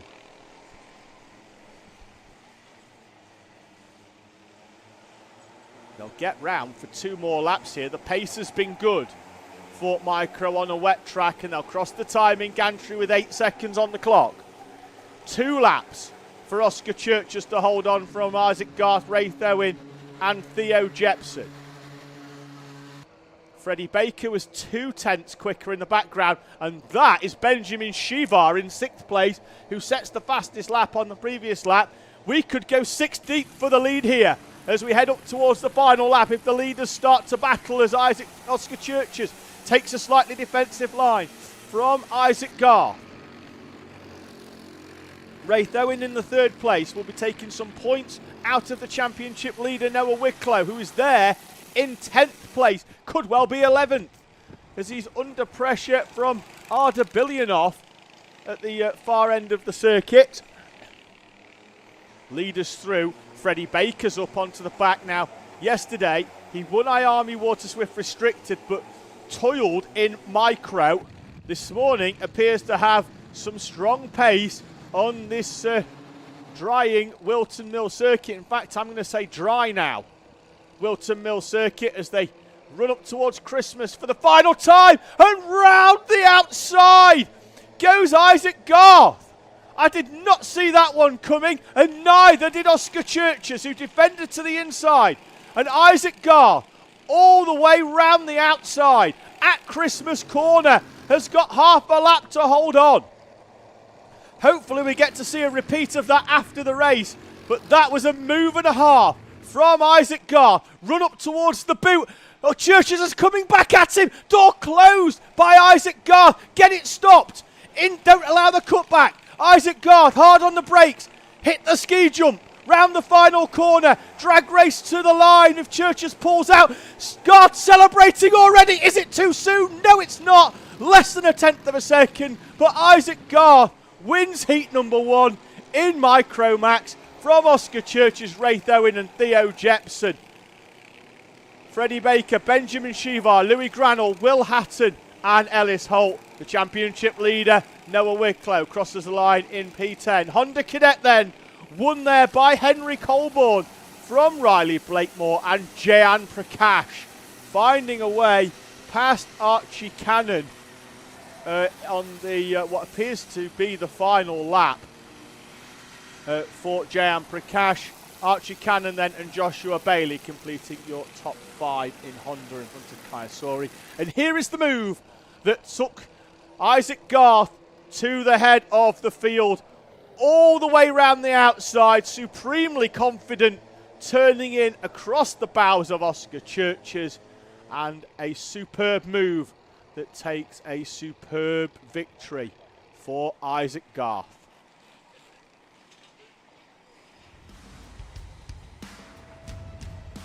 And one that I'm fairly sure if that was in the 90s and on videotape would be getting worn out by the Garth family, but it's on YouTube, so you can watch it back a million times, and I'm sure that he will.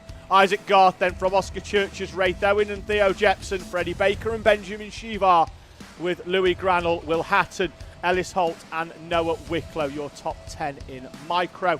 Top 10 in Honda Cadet, Henry Colborne from Riley Blakemore and Jayan Prakash, Archie Cannon and Joshua Bailey. Then it's Kai Sori, Jack White, Shui Hong Jip, Javan Ip, Shailan Srikantan and Marcus Cooper in our Hondas. 2 more heats for the morning session before we head to our lunch break, and then also our finals to round out round number 10 here of the Rally Replay SuperOne Championship. Back to our smaller drivers as we head towards a standing start for IAME M1.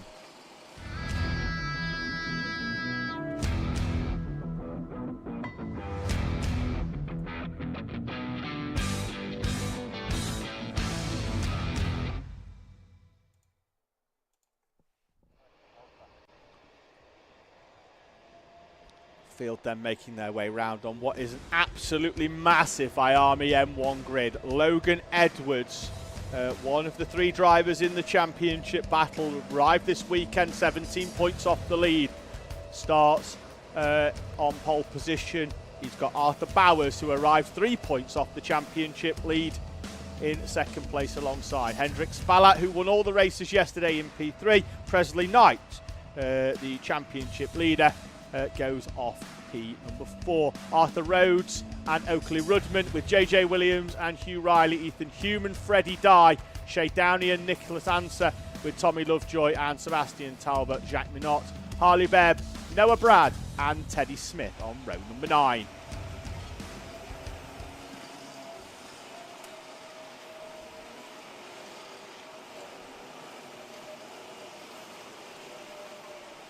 So just going to run through the rest of the field then from qualifying. Teddy Smith in P20. We've got Tommy Walton, Jules Nash, Lucas Oakley Thistlethwaite, Arlo Porter Goody, Gabriel Chew, Henry Exton, Tommy Delaney, Archie Ashworth, Buster Scott and Matty Smith on what is a 30 kart IAME grid. We are missing one potentially, are we, from there, from what would be P8? Is that Jensen Drummond in the 12 missing? Ethan Hume just got rolled back a position, so I think we could be missing Jensen Drummond. And we're away and racing. 7 minutes and 1 on the clock for our IAME M1. It's a good start from Arthur Rhodes. Stealthy in race suit and helmet and in all black livery. Not stealthy at the start though, as he inserts himself straight to the head of the field. Immediately though, re-overtaken by the 21 of Logan Edwards in the run up to Christmas Corner. So it's back to as you were. Edwards from Bowers, and then it's Hendrik Spallat in front of Presley Knight. Wide goes the leader, but looks like he's managed to hold on as we've got the 41 round. Is it 41? Somebody round at Ashby. We'll figure it out at the end of lap 1. We've got a few more as well off by the look of things. But it is Logan Edwards, and you can see now with the rain coming down earlier, a lot of the drivers switching to a clear visor, which gives you a completely different perspective of the racing, as you can sort of see the eyes, see the concentration of the drivers. We've got a warning flag going out for Arlo Porter Goody in the 39. Edwards from Bowers, Spallat, Arthur Rhodes up into 4th place. Presley Knight down to P5. Oakley Rudman, JJ Williams, Ethan Hume and Hugh Riley, with Shay Downey in P number 10. Nicholas Anser and then Etienne Gardner. Good start for Harley Bebb. Oh, we've got one off going round Christmas Corner on the grass on the outside, and it looks like they could well be stuck, just trying to get that kart moving. Opening lap, it looks like it was Noah Brad in the 49 that was off, and that is Oakley Rudman on the grass from 6th place. We believe that it looks like to be a bit of a gap from P6. Looks like there was a gap down the inside of Logan Edwards from Arthur Bowers, as the driver in the 99 tries to find a way through. Hendrik Spallat and the 82 of Arthur Rhodes going with. And Bowers is down the inside and towards the first corner. Gets the move done, and that could open the door as well for Hendrik Spallat. The move done into oblivion. They're side by side as they go round Fine Lady up Manuel's Bank and towards Christmas. And Fallat's going to try and go for the lead as he was helped through by the 82 of Arthur Rhodes. Arthur Bowers, though, closing the door in the number 99 machine. And this is why I will tell everybody that will listen that IAME M1 is my favourite class to commentate on, because the drivers don't do tactics, they don't do pushing, they just go at it from the moment the lights go out until the checkered flag, and it is the epitome of raw racing. Bowers leads from Hendricks Fallat and Arthur Rhodes. The previous race leader Logan Edwards from first down into fourth place. The 77 of Tommy Whilton is on the grass and looks to be out of the race. As we've got Freddie Dye falling down the order as well in the 17. Oh no, back up the order now. Timing sorts itself out, so no harm done. Stationary yellow then down the hill towards Ashby. No overtaking for our drivers, and still a waved yellow then in the run up to Wilkins.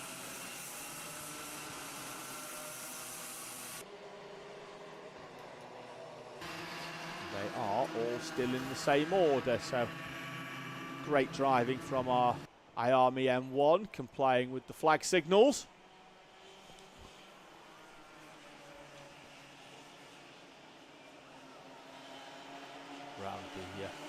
Round the boot.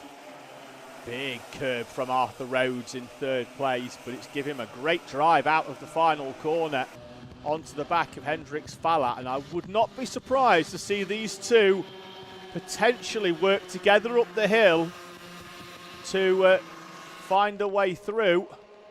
Fallat, though, and you can hear the rain in the background coming down once again, and Arthur Bowers goes wide onto the grass. He thinks I think he thought there that he'd been loaded by Hendricks Fallat, but Fallat wasn't near him. Just the track was slippy and he understeers wide at the top of the hill, and Hendricks Fallat from second place was able to break 2 kart lengths earlier, hit the switchback and the 15 after a perfect run yesterday. Is looking to continue it here today, as the 30 is off and on the grass. Nicholas Answer and the 33 as well of Tommy Delaney on the grass.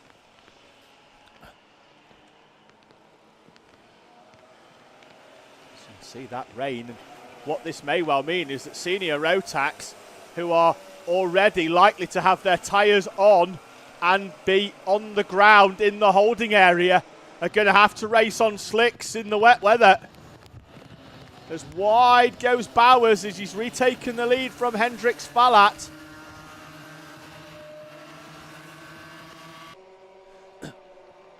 Minute and a half to go. And it looked like Bowers made that move into the boot just as we came back to the shot, having assess those drivers that were off at the far end of the circuit at Christmas Corner. So IAME M1, not one of the championships that can get wrapped up today, because the points tally at the front, a lot like Coma, is incredibly tight.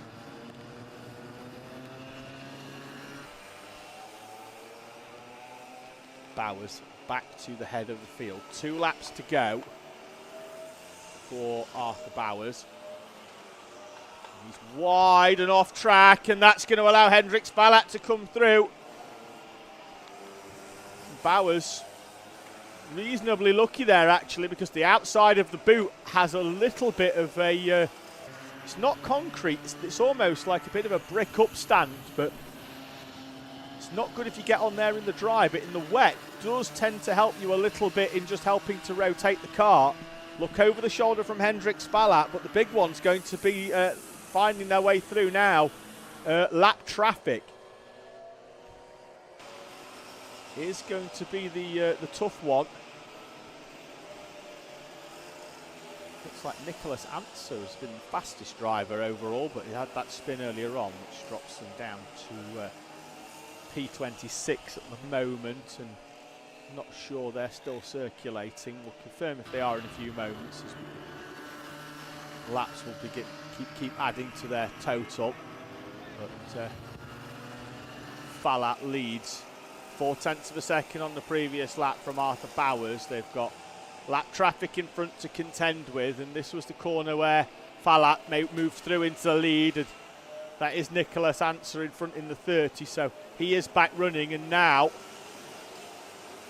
that's going to open the door a little bit more for Hendrik Spallat to open the gap. He got through in a far more advantageous position than what Arthur Bowers did, and Hendrik Spallat gains 8.5 tenths of a second as we move on to the final lap in our IAME M1 first heat.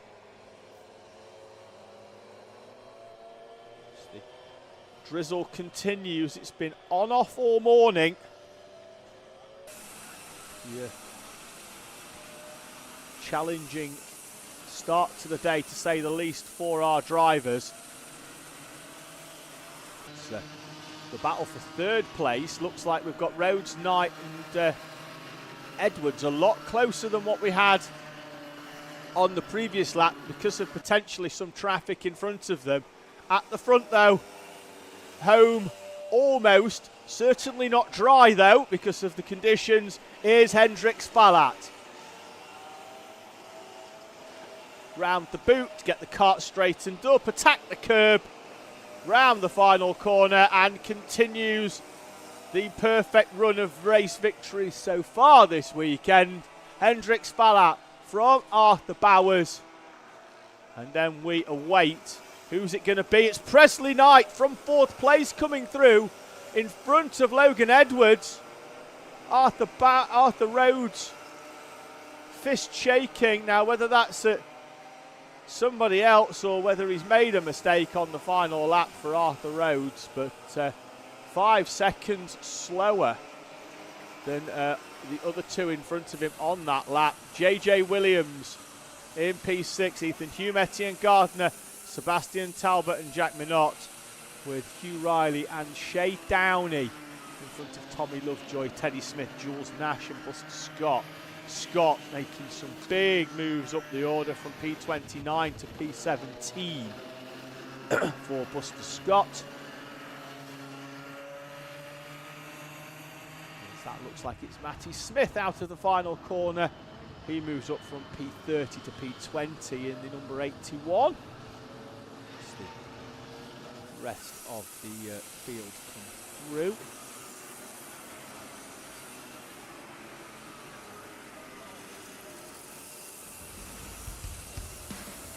So Hendrik Spallat with a winning margin of nearly 3 seconds at the end to Arthur Bowers, Presley Knight and Logan Edwards, Arthur Rhodes and JJ Williams, with Ethan Hume and Etienne Gardner in front of Sebastian Talbot and Jack Minot, completing your top 10.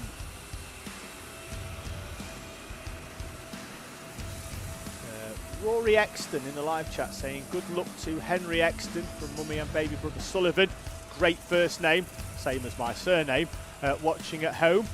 Big shout out to Henry as well, as he makes his national championship debut this weekend. The young driver from Lincoln debuting on the national stage and finishing the race today in P24. So making a few gains in what was very, very tough conditions for all of our IAME M1 drivers. The final heat of the morning is Rotax Senior, with some drivers on slicks and some drivers on wets. So it's going to be a mixed up race. If it starts to dry, see, all of our wet runners are going to basically go forwards very quickly at the start, but then their wet tyres will fall off a cliff at the same time that our our slick runners start to come good.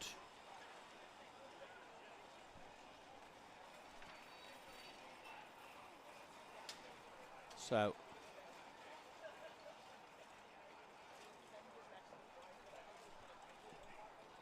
right hand side there, and that's Jason Newman, the driver of the number 90 Rotax 177, with the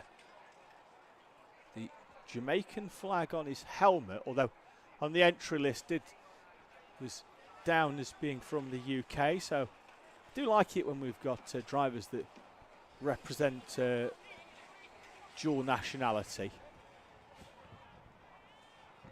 So looks like everybody at the front is slick.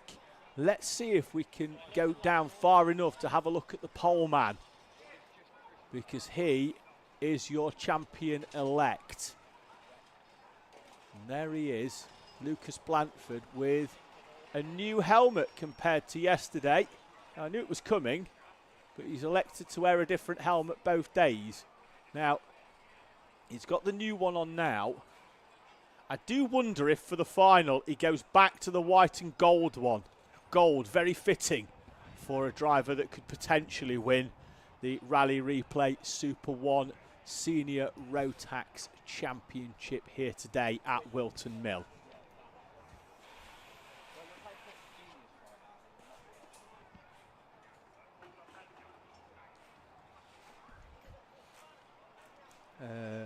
Rouge Raven saying, what's happened to cadets? We've already had them. We've had them. But you'll see them again later on.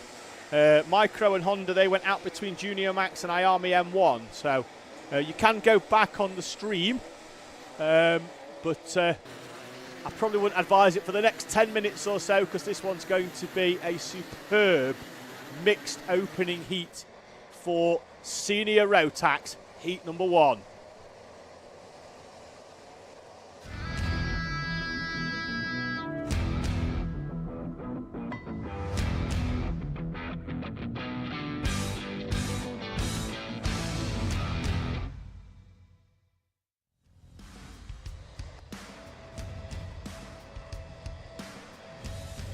Like it could be raining again as we've got a few round. Blanford off pole with Jarek Metters alongside Archie Flint and Morgan Hudson-Brown. Max Chown and Josh Gear on row number 3.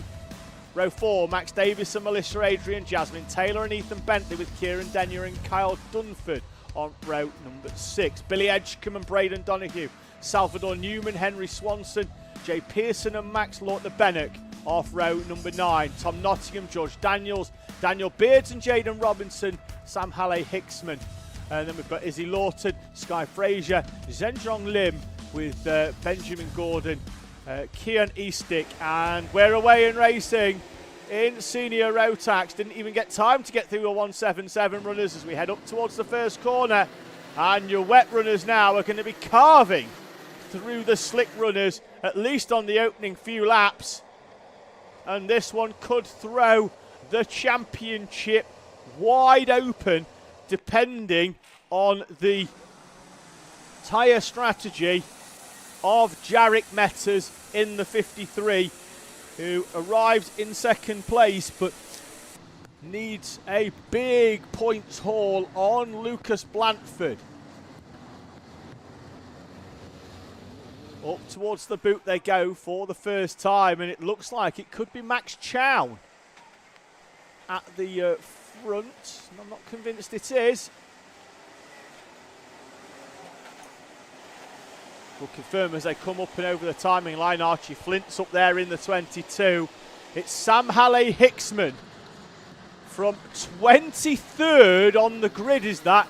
Yes, it is. That's why I couldn't pick out the number. I wasn't looking that far down. Sam Halley-Hicksman on wet tyres, P23 to P1 on the opening lap. Archie Flint in second place. Jarek Metters and Lucas Blanford, Billy Edgecombe, Morgan Hudson-Brown, Braden Donoghue, Kieran Denyer and Jaden Robinson. Robinson also a driver on the 55 that I think could well be on wet tyres.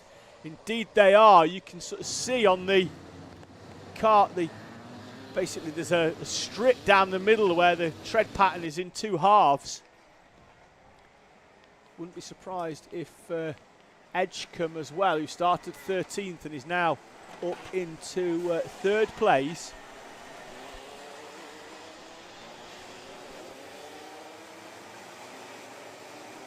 Archie Flint P4.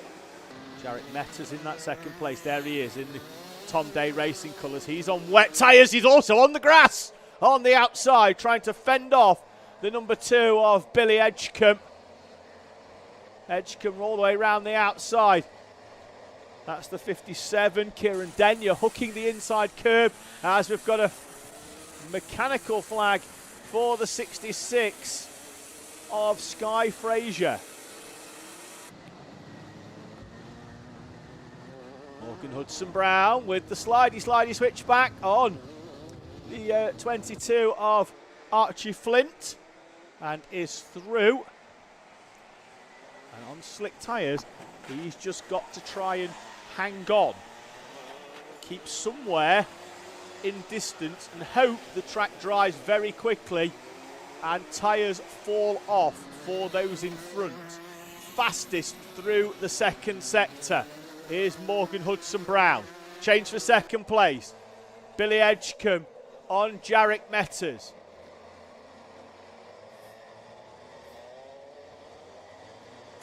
In the distance, Sam Halley-Hicksman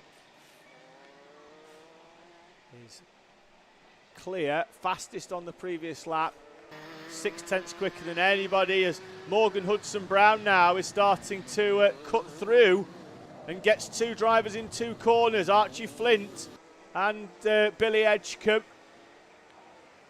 And has the tipping point been reached for the slick tyre compared to the wet?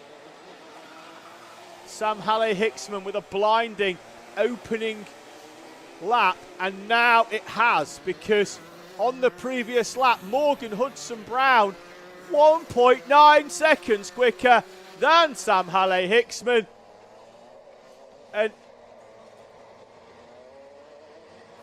by anybody's maths that means that Morgan Hudson-Brown, if he keeps the car on the track and the weather stays as it is, will catch Sam Halley-Hicksman before the end of this race.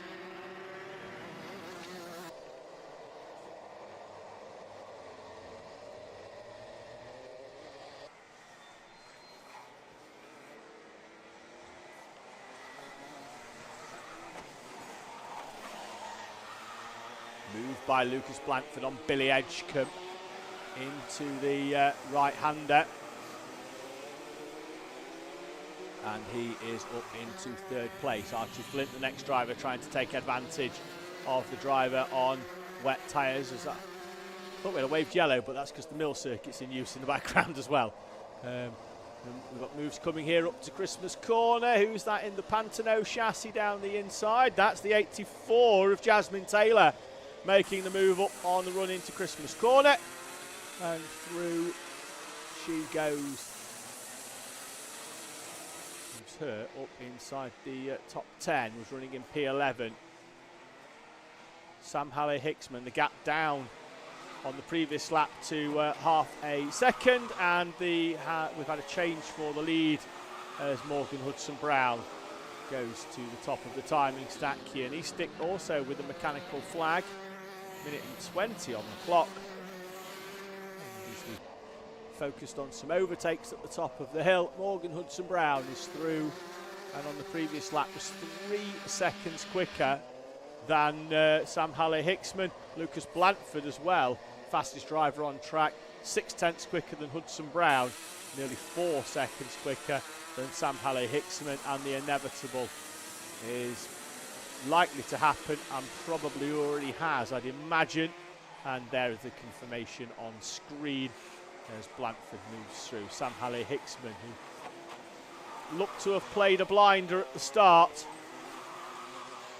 will certainly lead, I think, most of our wet runners, but the slick runners now starting to move through. Archie Flint up into third, Max Chown P4, Melissa Adrian up into sixth, Josh Gira, Jarek Metters falling down the order, and the very slim hopes of holding on to the championship charge falling away for the 53 of Jarek Metters.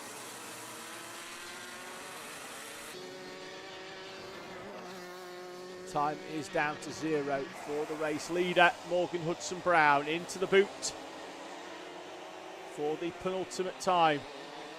The gap 3 seconds back to Lucas Blanford for Morgan Hudson-Brown. He is 48 seconds away from victory Blanford closes the gap by 7/10 on the previous lap, but it's still 2.3, and that's going to be too much unless Morgan Hudson-Brown comes into any harm. Drives all the way round the outside of Alfie Barron-Oxbury in the 77. Gives him plenty of space as well, because he's earned the right to take it steady. So, almost there into the back of Jason Newman for Morgan Hudson-Brown. Just needs to be careful, because the drop down in Super 1 is 5 places, not 5 seconds. But up and over the curb, out of the final corner, Morgan Hudson-Brown wins heat number 1 in Senior Max from Lucas Blanford, Archie Flint and Max Chown. Melissa Adrian up into P5 on the last lap, as does Josh Gearer, George Daniels, Jasmine Taylor, Max, Lorna Bennett, and Sam Halley-Hicksman goes 14th to 1st and back to 10th as the track dries for the driver of the number 14. Finishes in front of Daniel Beards, Max Rowley and Ethan Bentley, with Billy Edgecombe, Jarek Metters P15, Tom Nottingham, Max Davis and Izzy Lawton in front of Braden Donoghue and Jaden Robinson.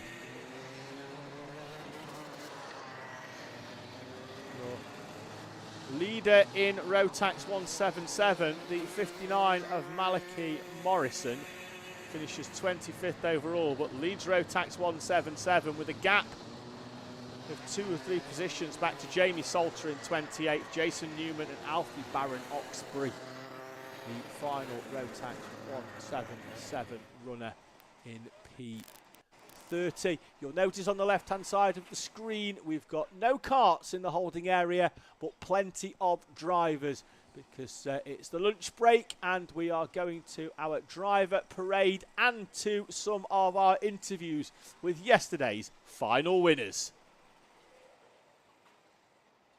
Felix, for a lad that doesn't like talking to me in interviews, you do seem to win a lot on Saturdays.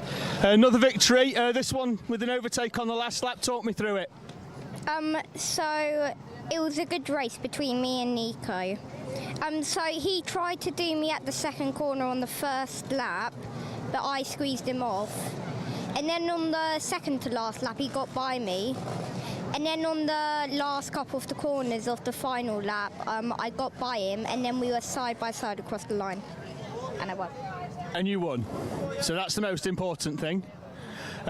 We go into tomorrow where it's a completely separate race day. Can't get the championship wrapped up tomorrow, but we can certainly add an extra few fingers to the handles, metaphorically.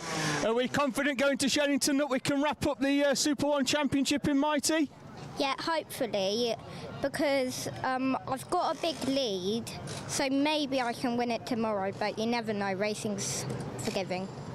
It is, and with 2 drop rounds as well, so that sort of helps. Means you can have 1 or 2 off days, but also does keep the championship alive, because if your competitor hasn't had an off day, so hopefully for you that you pick up the victory, but for me, I want it to go to the last round. Do you want it to go to the last round?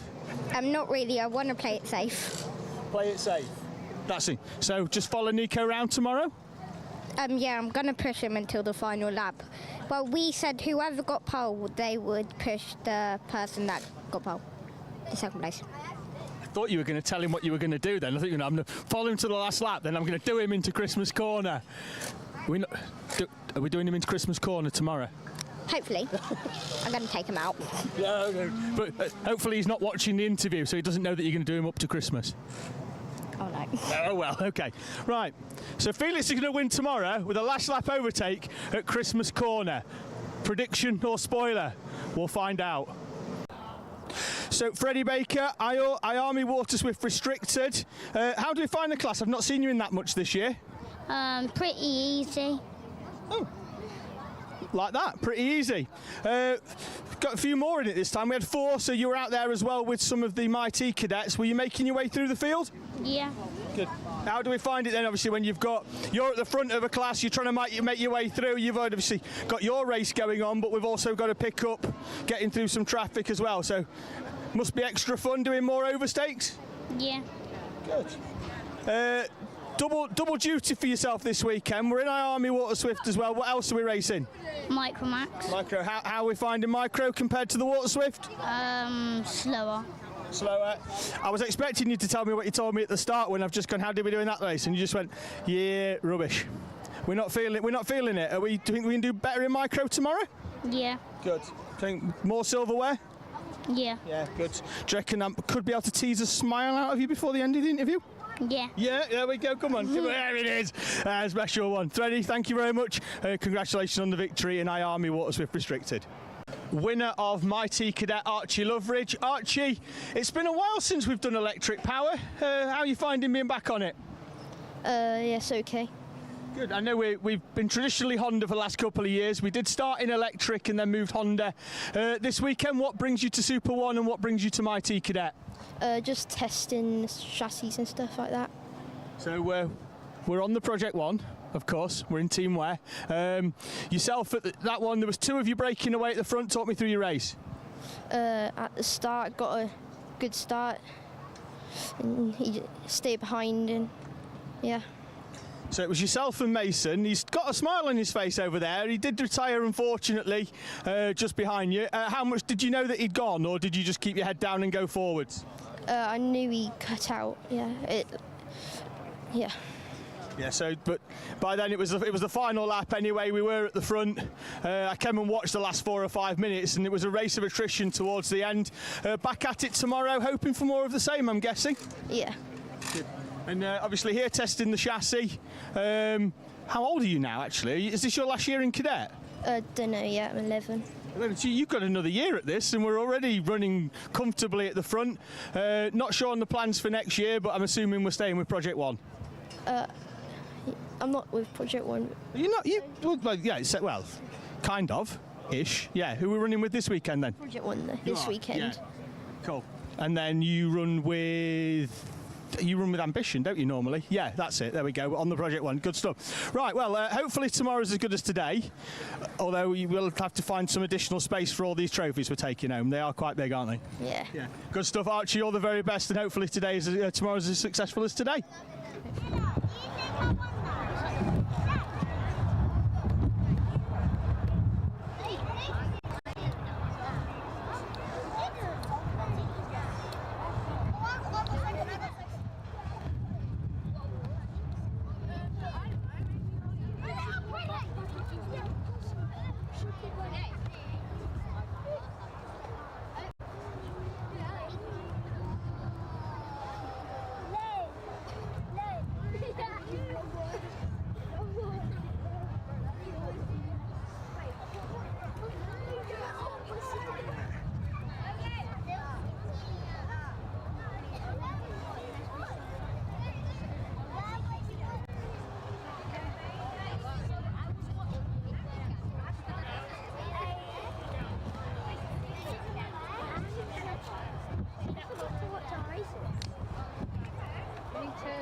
Come on, drivers.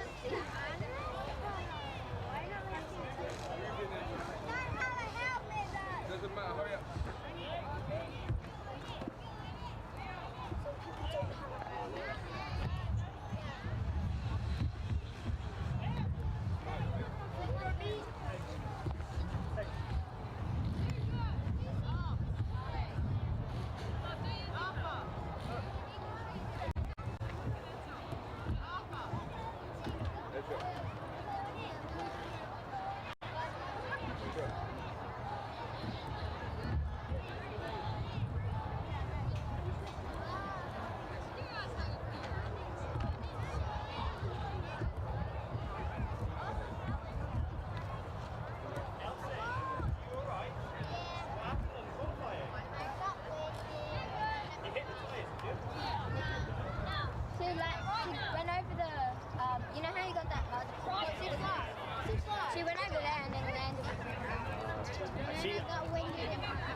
Right, big smiles.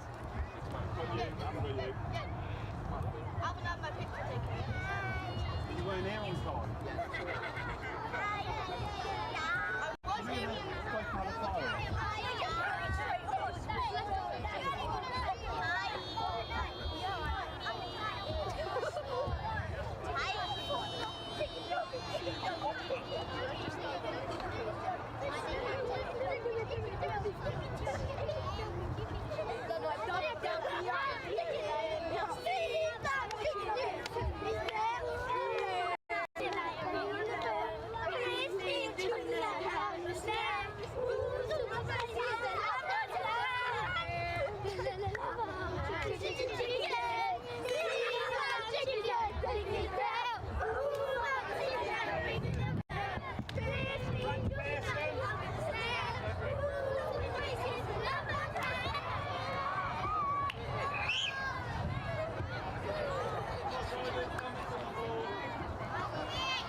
That lad wants to just send a little something for one of his friends, if that's going to one of these.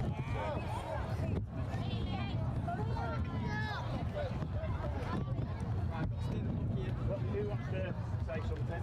I've already said it. Oh, have you done it? Have you done it on here? Go on, go on. Get well soon, Sarbuck.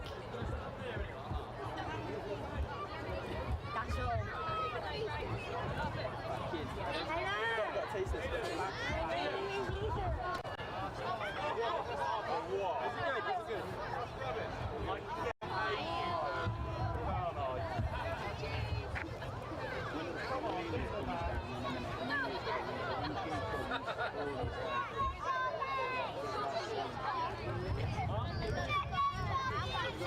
Come on, boys, been having lunch.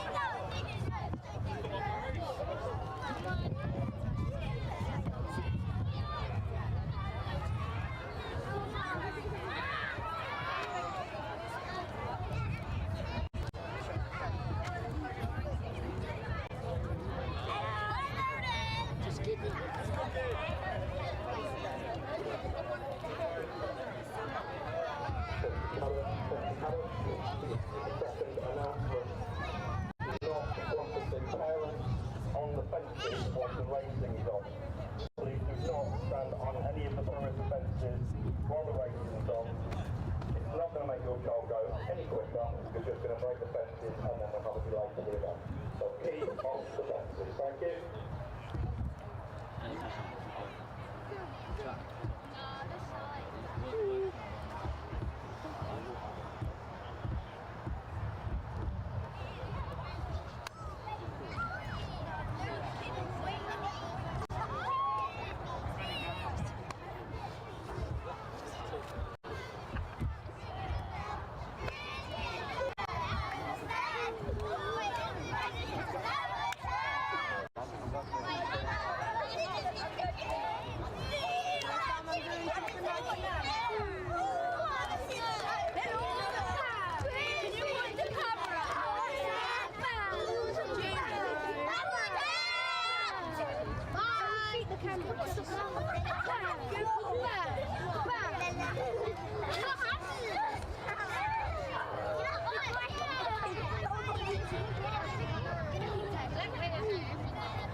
Should be back on now.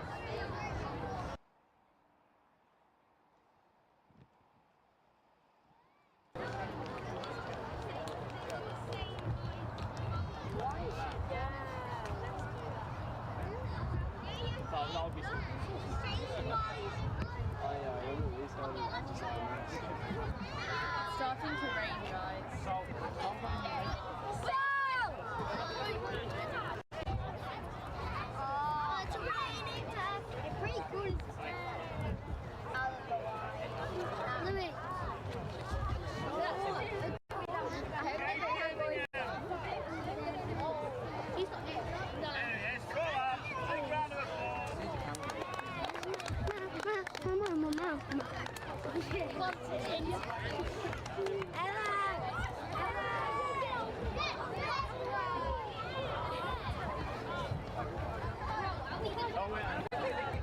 I'm trying to remember. Now the camera doesn't want to turn on. Okay, guys, thank you very much. Have a safe weekend. Day's racing.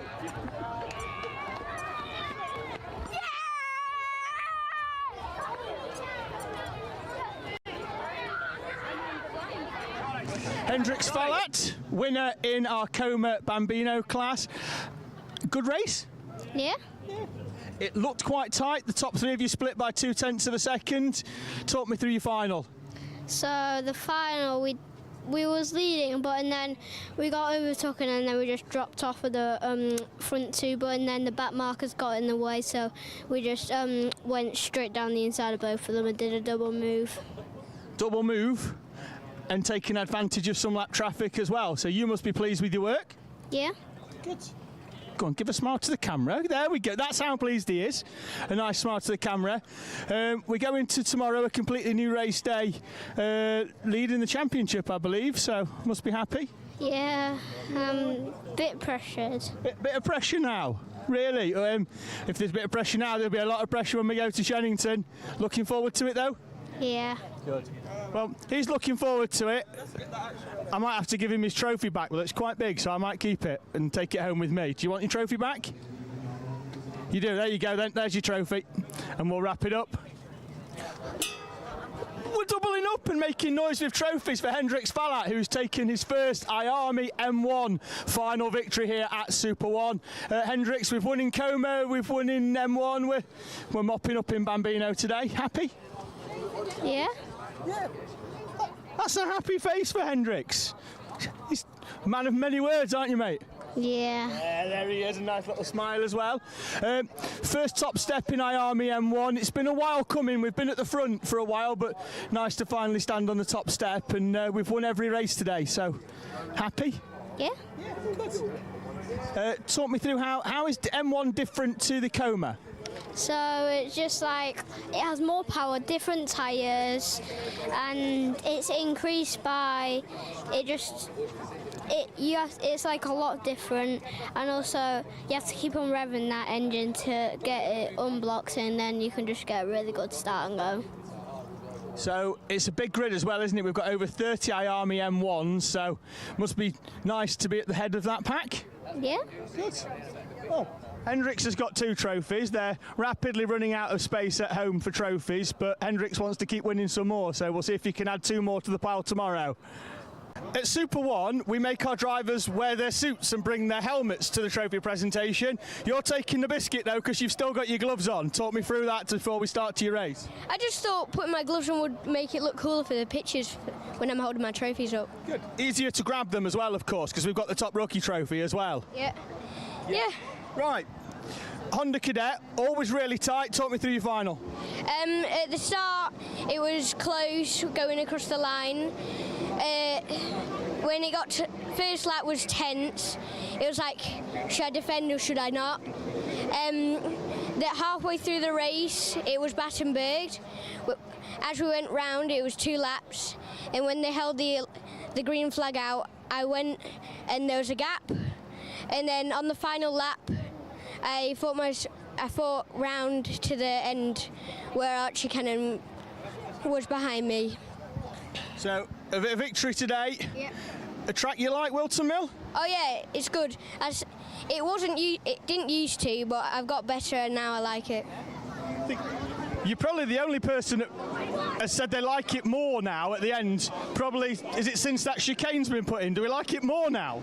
No, I rathered it when there wasn't the chicane, but the chicane's there just to help for less crashes. Yeah. It hurts a bit, doesn't it? No one likes it running over that curb, but you've got to take the curb to be quick, haven't you? Yeah. Good It stuff. does hurt sometimes. Good. But Hopes for tomorrow? A repeat? yeah, repeat of tomorrow, just first for the whole of it.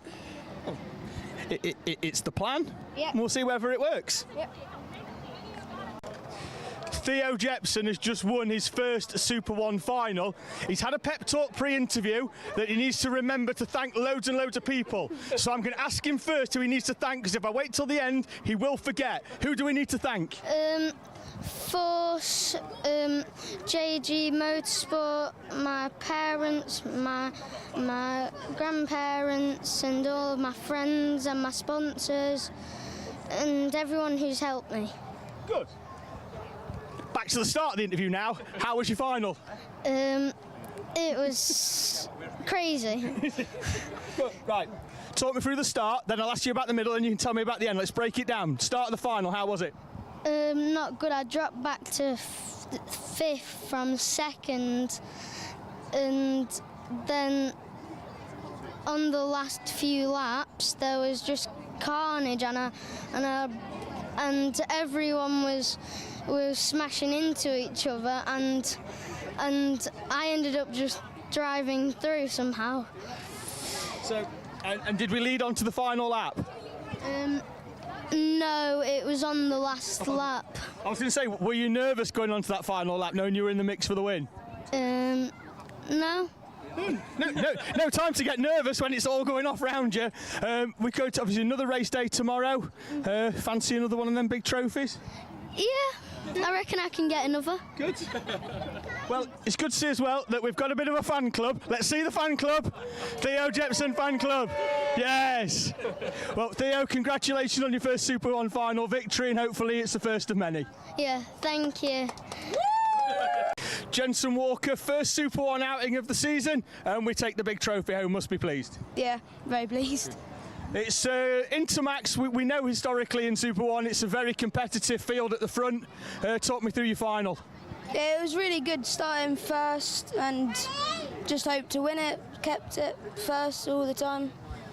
it was quite hard. I had to keep my pace up, and that's it. Really. Yeah, I watched Heat 2 and there was about 7 drivers towards the front and it was all fairly frantic, so it must be quite tough to keep the nerves at the start, or are we confident? I was confident, but it was very nervous. Good. Now, straight back into the country, I'm told, and then straight here. So, a refreshed driver is a quick driver, clearly. Yeah. Good. Hopes for tomorrow? More of the same, I'm guessing? Yeah, I hope to win it tomorrow, and yeah. Good. Is there enough space in the van for 2 trophies? Hopefully. Hopefully. Might have to leave a set of tyres here? Yep. The circuits don't like that. No, not them. Leave your dad here instead. Oh yeah, I do. Yeah, quality. So Jensen's driving home, Dad's walking back to wherever his dad's from. This is Lucas Blanford. It doesn't look like Lucas Blanford because Lucas Blanford's got a new suit. Talk me through the team change. Yeah, we decided to unfortunately leave Cadet, and yeah, we've joined Martin Jackson Racing, so looking forward to it. You're doing a bit of work as well, I've noticed in the week. We've turned our hand to coaching. Yeah, that's all I've got to say. No, don't downplay your contribution. How's it going?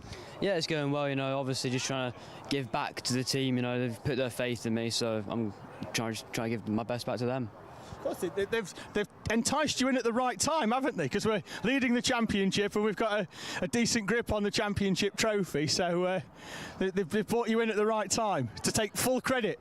Yeah, definitely. I think after today we've definitely got one hand on it, so obviously tomorrow's a new day, so we just got to wait and see what happens. Cool. And if not, we go to Shennington. There's been a crash to the right-hand side. We've got a driver down, unfortunately. We'll keep the camera facing this way as he's being tended to by, I think, his dad. So we'll just crack on as if it never happened, even though I drew massive attention to it.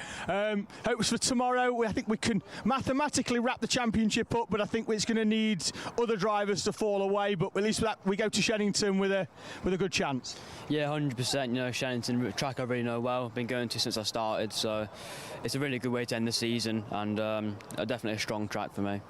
Good stuff. So what we're basically saying is if tomorrow goes okay, Shennington, it's in the bag. Hopefully. Yeah, good stuff. Lucas, thank you very much, and hopefully we do get that win at Shenny. Riley Bishop, who's just requested the shortest ever interview because the sun's come out and he says he's going to get sunburnt. Short race as well. Talk me through the final. Started P3, got a good start, got up to P2. Couple minutes in, we thought, okay, we'll try and make a lunge into first. Going through Ashby's overshot it, so I've tried to sort of catch him onto the next corner, sort of like plan it out. And I got the switch back on the next corner, and then just let it the whole way, white lined it, and won it with the red flag. And thankfully, if it wasn't 5 seconds earlier, I wouldn't have won. Well, I could have, but if it was earlier, we had to keep on going. Yeah, so obviously count back. It was a shorter race than normal. We take it though, don't we? We do, of course. We take any trophies that we get granted. Good. Now, Fulbeck was a tough one for you, particularly in terms of the championship, having missed the opening weekend of Super One. Still harbouring some hopes of a trophy at the end of the year though? Yeah, so Fulbeck was a bit of a difficult one with sort of drivers and racing and the flag situation and everything. So we weren't able to get a good haul of points both days, but we're going to keep on trying to go through tomorrow and Shennington to try and build up the points again, and we could hopefully still win, but that's only if Smith and Cooper have a bad round, which seems like they're on top form right now, so I'm going to have to try and be even better than them. Now, at Fulbeck, I thought you had issues getting past lap traffic, but I spoke to Matty earlier, and apparently someone had gone off and just dragged loads of water on the track, and you were the first one round. So you really took one for the team to let everybody else know that the track was slippy. So apologies on my part. I thought you'd got a mishap getting past some lap traffic, but it turns out that the track was just slippy, and just you were unfortunately the first one round. So the idea maybe stay second, like you did today. Stay second for a while, and then pick it off at the end. Yeah, that's the annoying thing. It was like I look back on the footage. footage, and someone's gone straight into a massive puddle, came on track, and he's just wiped all the water on. I'm the first one to go through it. I'll get on the brakes. It's on the braking point. Get on the brakes, and I've gone straight into the wall. You did a great job of skittling that wall. It was almost in the paddock. Yeah, it was. Oh my God, it was the worst weekend ever. Yeah. So, sorry for the flashback. I'm just trying to make the interview last absolutely ages because the sun's out and you wanted a really quick one. So I'm going to talk really slow. No, it's all right. No, good stuff. You grab your trophy and hopefully good day tomorrow as well. Cheers. Thank you very much. Rotax 177 winner Alfie Barron-Oxbury. Alfie, we've got quite a decent number of 177s this round. It looked like you were fairly all tightly packed together. Talk me through your finals. Yeah, it was close racing, definitely more than the other rounds. A rookie went and won it, but unluckily got a drop down in the end. That just means anything can happen. And just expect the unexpected, really. So it's very tight racing. Just hopefully I can try and get away tomorrow, get that championship title. It's a track, I think, as well, that sort of does induce drop downs, particularly with this last complex of corners, everybody going quite tight in there, so you do have to be careful, don't you? Yeah, you just got to take the right line and then it's smooth. You've also got to keep your eyes peeled on everyone in front of you, including the track. It's a really demanding track, physically and mentally. So. Particularly as well, with it being 177, you're always going to be sort of in the pack for them rolling starts. So it's always quite tough when you've got a whole field of 162s in front of you. I don't mind it, to be honest. I prefer starting on the back. It gets, it helps us, the slower ones, guide each other through, help us get faster. And if you can overtake in 162, then it separates you and the other 177. So it creates a bigger gap and more chances of winning. Good stuff. So using the 162s to your advantage? Yeah, definitely. Good stuff. Alfie, congratulations on your victory here at Whilton Mill. Thank you. Appreciate it.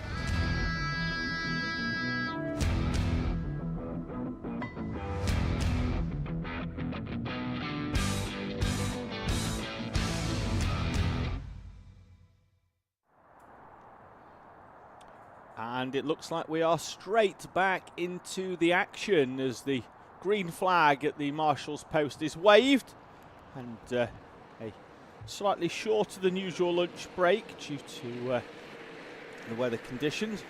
But we've done our driver parade, we've done our interviews, and we are back to on-track action with heat number 2 for our Might Ease. So we'll bring a grid up on the screen shortly, but it will be the same starting positions as the first heat of the day, as we see Felix Tandy and Nico Veselovsky will go off the front row.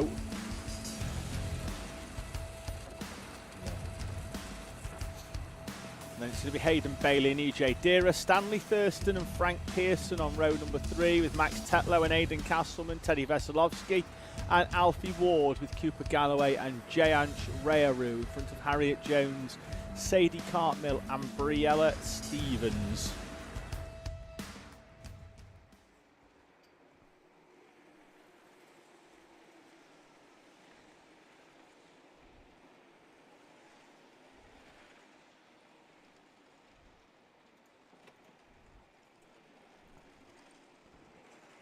So field just making their way round.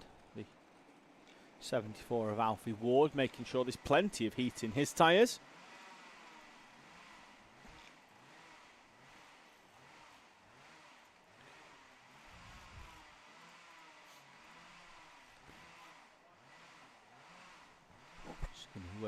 Reposition the 20, I think, of Briella Stevens, and Max Tetlow, I think that's the 55 it is, just going forwards into his grid position.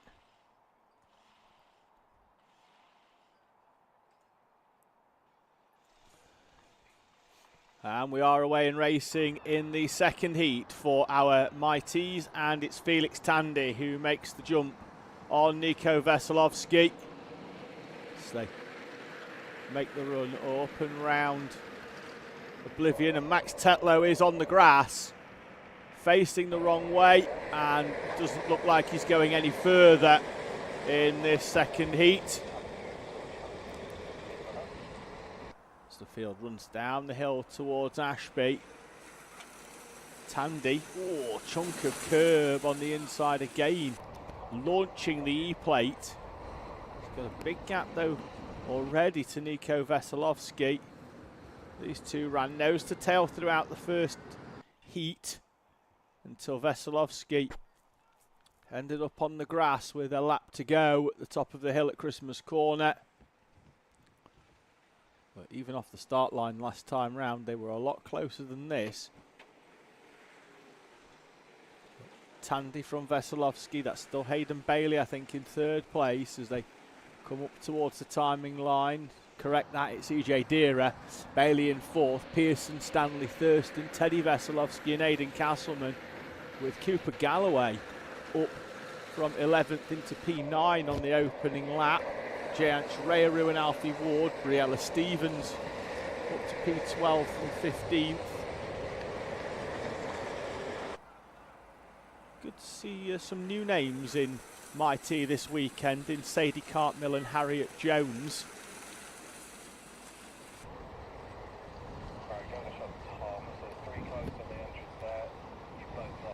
Oh, a bit of contact there. So they made their way up. It's the 86 of Hayden Bailey. Just having a bit of contact from Frank Pearson, I think, in the number 10. And Pearson's going to come back at Hayden Bailey in the left-hander of the boot and draws alongside in the middle of the complex. Bailey stays with the foot in. Pearson will try once again. Behind them, the 28 of Stanley Thurston, trying to close up on the back. Now, powered obviously by the Mighty, also powered yesterday by the cheers of his mum, who was by far the loudest person, not only at the circuit, but probably in the whole of Northamptonshire, whilst cheering him on, unapologetically as well, I may add. And I imagine that given the lack of engine noise of these Mighties, that Stanley could probably hear his mum as he was coming over the start line yesterday. She'll be cheering him on to try and close in on Hayden Bailey and Frank Pearson from that 6th place berth that he currently holds. These two at the moment, though, have scrapped for a bit and now are starting to use each other with a little bit of a slipstream, and it is opening themselves up a gap to Stanley Thurston in that 6th place. So up and over the timing line they go. They've got EJ Deera in front of them. The gap at the front is going out even further. Felix Tandy is leading this one by a good margin now, as here comes Frank Pearson trying to make the move down the inside of Hayden Bailey. Hayden Bailey with the door closed.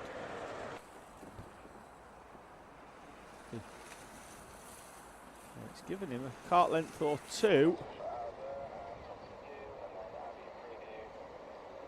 So up towards the left-hander.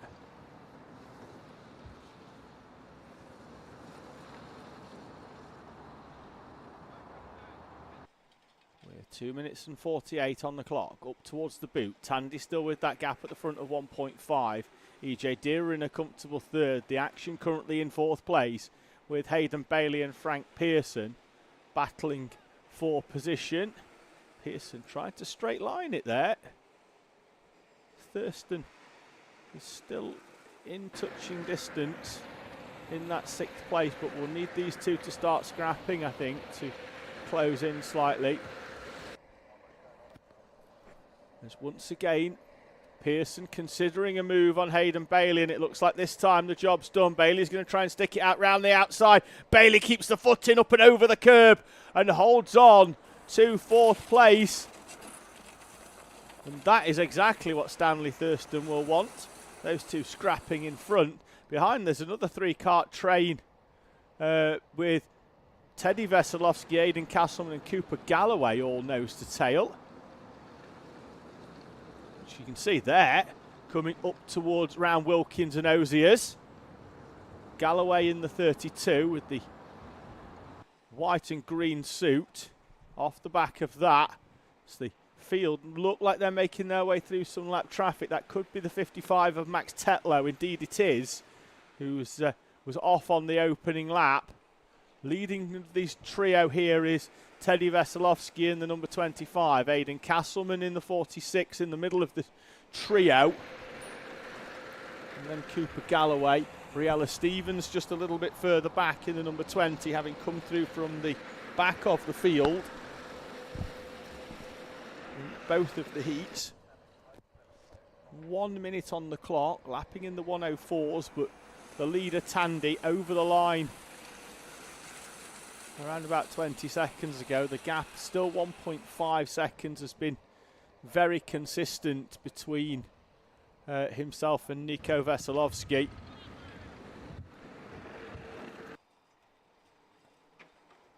More lap traffic in front for this trio to potentially contend with, although Tetlow would normally be in this sort of battle inside the top 5 or 6, so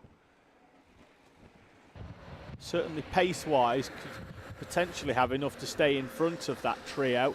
There's your race leader, and the gap is out to 1.7 seconds. You can see Nico Veselovsky in the background.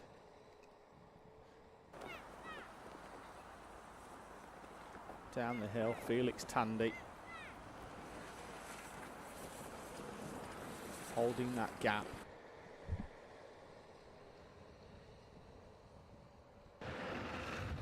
Should he take the victory in this race from Nico Veselovsky, who had that P11 earlier on, then it is just going to be a case of bringing his kart home in the final, I think, for Felix Tandy. P15, which is the final classified position, will be enough to crown him the Might-E SuperOne champion of 2025. And by virtue of that, his race will be before the other two races where we could potentially have championships wrapped up, which is in Micro and in our senior Rotax class. He will be the first Rally Replay SuperOne champion crowned of 2025. Tandy with the gap out to 2.4 seconds on the final lap. This is your battle for 7th place with Teddy Veselovsky, Aidan Castleman and Cooper Galloway. There is a battle going on before that as Tandy makes his way comfortably past some lap traffic, gives them plenty of room into the boot. Very respectful there by the E-plate of Felix Tandy. Takes the curb, takes the final corner, and will take the victory in heat number 2. And puts himself in prime position for the championship later on this afternoon. Teddy Veselovsky second place.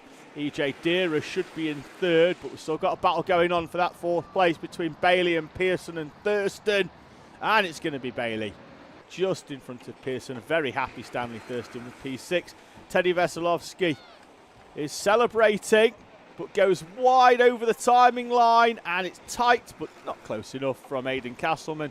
Veselovsky happy with 7th, Castleman in 8th, Galloway and Briella Stevens complete the top 10.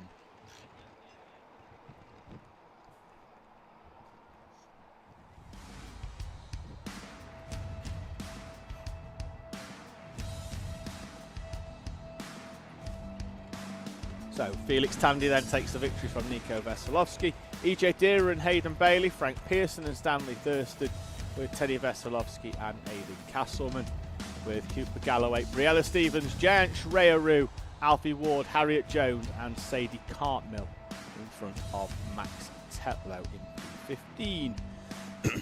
Into the live chat very quickly. We've got Joanna Beard saying hi to Dan Beard, have a great day. Joel saying supporting Lucas Steele, and Nick Tandy saying come on fast Felix. Well, Nick, he's done you proud in that one, and in 2 hours time he could be the Rally Replay SuperOne champion in Might-E. Luke Voss saying good luck boys, and Harrison Jones saying what happened to lines. Going to need more info on that. Yeah, come on. You've done the lines, but you're going to have to paint the picture and let me know what you want to know. Dino Rowland saying, come on Archie Loveridge, you've got this, let's go. He is out next as we head towards Mighty Cadet and IAME Waterswift Restricted. So we will pull up the grid for that from qualifying this morning. Again, this was a class that has a qualifying race rather than a qualifying session. That race is started in championship order. So some of our drivers that are non-regulars have to come through the field. Ethan Lloyd starts on pole position. TJ McKay alongside Harry Stinson and Ansel Murray, row 2, with Daniel Stangarian and Archie Loveridge on row number 3. Row 4, Heath Smith and Jax Wong, Logan Jackson and Chase Warmington in front of Noah Myborough and Jacob Amis on row 6. Row 7 will be Brandon Hartley and Freddie Turkington, with Hadley Jarvis and William Crombie, the championship leader, going off P16. Zachary Parr, the final of the Might E runners. And then it's going to be Freddie Baker starting P18. Reggie Peters, he's back for heat number 2 with Riley Aston Wilkins and Harley Bradbury Stretton. So we had 3 this morning. Now we've got 4 IAME Waterswift Restricted runners. And yesterday's runner-up, Reggie Peters, is back for heat number 2.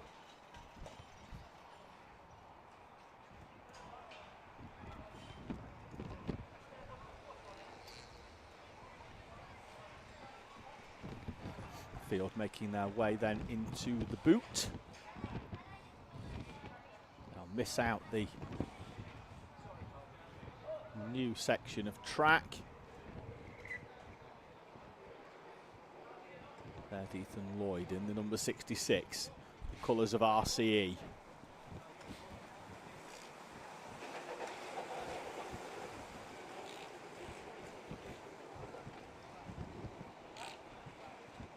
And we've got a false start already this time. It was called fairly late, but I think that has a lot to do with the outside row, which is the row on the right-hand side, not all being in the yellow tram lines on the right-hand side of the circuit.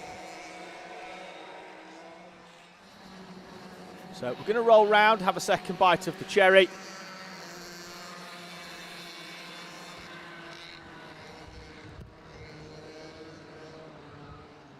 So, field have spread out just as they get some heat, or more heat in their tyres.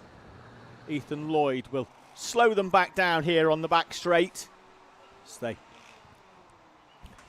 re-grid into position. Nice little slide there by the 12 of Logan Jackson. It looked cool at the very least.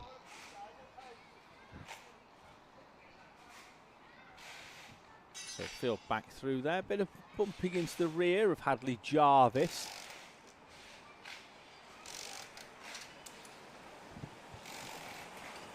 So out of the final corner. Everybody nicely in the tram lines this time. The lights extinguish and we're away and racing.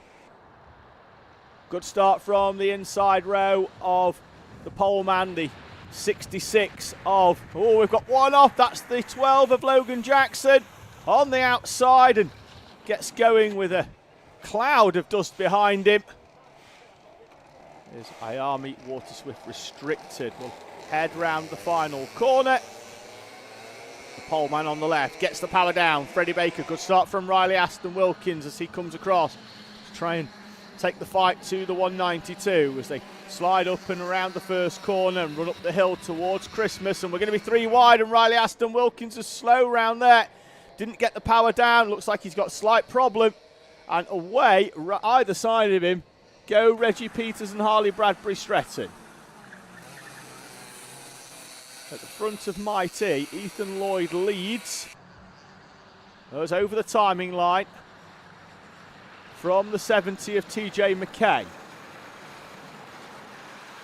Ansel Murray in 3rd place. That's Stinson in 4th from Loveridge. There's a move down the inside. Door was closed though for 6th and 7th place. Crombie there in the green, the championship leader. So I'm going to try and figure out who that battle for 5th is, or for 6th and 7th. I think it could be Heath Smith is in the mix there, potentially. Guessing with Jacob Amos. No, Amos was a little bit further down. We'll pick it up in a minute and try and figure out who we are. We'll see if we can get some rear end numbers from the two coming through. So 78 of Harry Stinson is one of them, and I do think the other one is Heath Smith in the 18. Just say, don't have timing for this one, so but Lloyd leads from TJ McKay. Here's your top two. Ansel Murray in 3rd place. Here's the battle for 2nd in IAME Water Swift Restricted. Reggie Peters and Harley Bradbury Stretton. Stretton, trying to draw alongside. He's going to do it again as they run up towards Christmas Corner. Late on the brakes. Through he goes down the inside. Peters trying to keep it round the outside, but will have to slot back in. Loveridge still in 5th place on the back of Harry Stinson.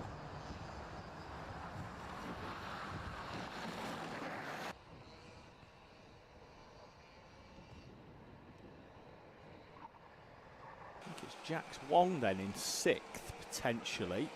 Did start in 8th place in the 76 rather than the 78 of Stinson, who is indeed in front of Archie Loveridge.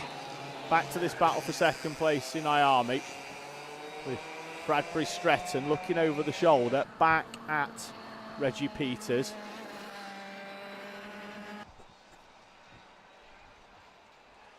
TJ McKay now is under pressure from one of his and the championship front runners in Ansel Murray. Still no change for 5th place. Jax Wong it is indeed in P6 in front of Heath Smith. As wide goes Harley Bradbury Stretton, and through goes Reggie Peters. Still going to be side by side. Peters gets the job done in the run up towards the right-hander. Then goes wide in the boot. Stretton with the nose down the inside.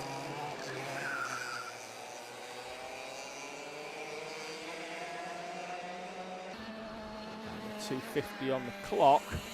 It is Reggie Peters in 2nd place from Harley Bradbury Stretton in IAME Water Swift. And Harley Bradbury Stretton got through here a few laps ago. Not quite close enough this time round to draw alongside. Well, it was going for a move down there into Ashby. Again, door closed on him.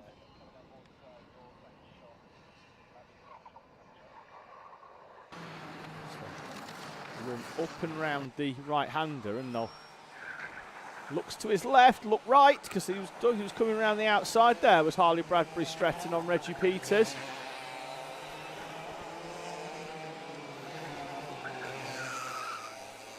So, Bradbury Stretton there, the nose down the inside, gets chopped off, and that loses him a few kart lengths. He's got a bit of time to recover, 2 minutes or so on the clock. But, needs a couple of clean laps now, does Harley Bradbury Stretton, to close up onto the back. Ethan Lloyd still leading and looks to be making his way through some traffic there, but has moved away at the front. The 27 is Noah Mybra, and the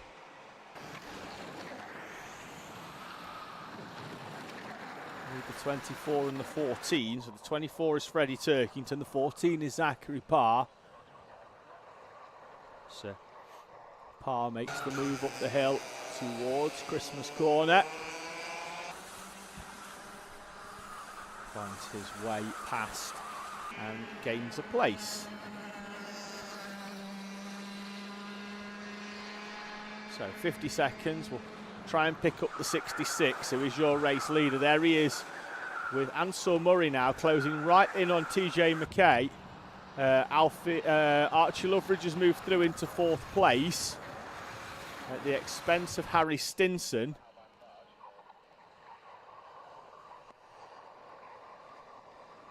But may well run out of time to close in on the two in front of him, unless they start having a squabble. At the moment, Ansel Murray's not quite close enough to TJ McKay to make anything happen. Harley Bradbury Stretton is back past Reggie Peters in IAME Water Swift Restricted. McKay's opened up a bit of a gap round Osiers. Time is down to 0, so Ethan Lloyd will lead us over the timing line, greeted by the last lap board on the right hand side and on the digital overhead on the left side. Just hear the way the kart bounces over the curbs, and noises that are still there when we have a normally aspirated kart, but you don't get to hear them because of the sound of the engine. Is the chassis on the skimming on the curbs, the side pods bouncing in the chassis.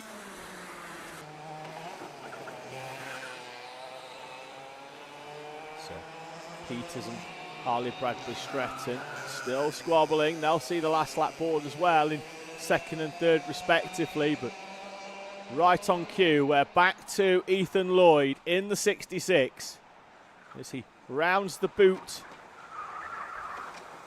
and Ethan Lloyd will take victory from TJ McKay, Ansel Murray in a fast closing. Archie Loveridge, one more lap, and I think he might have had a chance with Stinson in P5, and it looks like then William Crombie moving up to P6 in front of Jax Wong. So Crombie keeping the championship hopes alive with Stinson in front of him. No Xavier Ramsey at this round, who would have arrived in 6th place in the third place in the championship. As Freddie Baker takes victory in IAME Water Swift Restricted from Reggie Peters, who had that fantastic battle throughout with Harley Bradbury Stretton. Peters wins out for second place. Harley Bradbury Stretton in P10 in front of Logan Jackson, and it's Riley Aston Wilkins as the final one of the IAME Water Swift Restricted runners.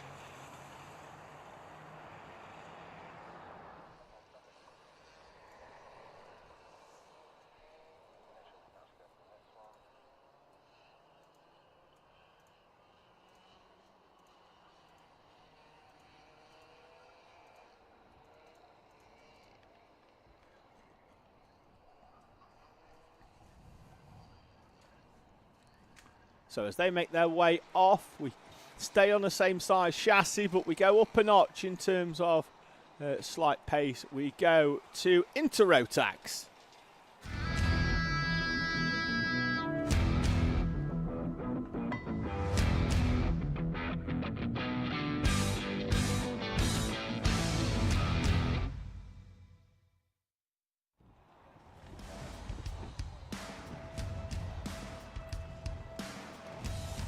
Oscar Roach and Jensen Walker share the front row. Ruben Jenkins and Jensen Sale with Logan Rolfe and Ben Hunt on row number 3. Lucas Esser and Evan Meller with Larry Price and Amrit Singh Atwal. Charlie Gregg and Luke Collins are on row number 6. Row 7 will see Annika Hurd and JJ Lowe in front of Layla Bell and Lewis Herbertson, with Cameron Tipping and Teddy Higgs on row 9. Hakeem Batt and Rudra Gogolnath with Elsie Gannon and Adam Batt, Arthur Roberts and Jay Birmingham on row number 12. Row 13, Alexander Adams and Adam Causer, Daniel Hulse and Charlie Heffer in front of Dylan Patrick and Teddy Roberts. The grid completed by Jackson Hilton and Toby Wortley. Hilton, we know, had problems in qualifying earlier this morning because Isla Parsons told us so when she was in for heat number 1. Jay Birmingham had his best time deleted due to an incorrectly positioned front fairing, which is why we see him down the order, and Toby Wortley did not set a qualifying time in P32.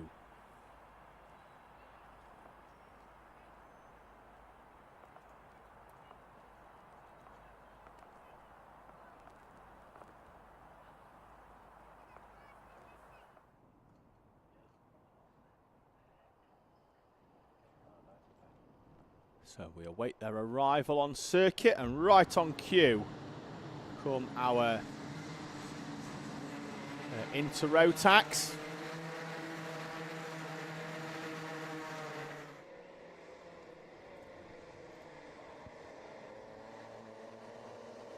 Look at the weather forecast, because it's been a topsy-turvy sort of morning. We are expecting a little bit more in the next hour or so, which may well play a big part in some of our championship battles.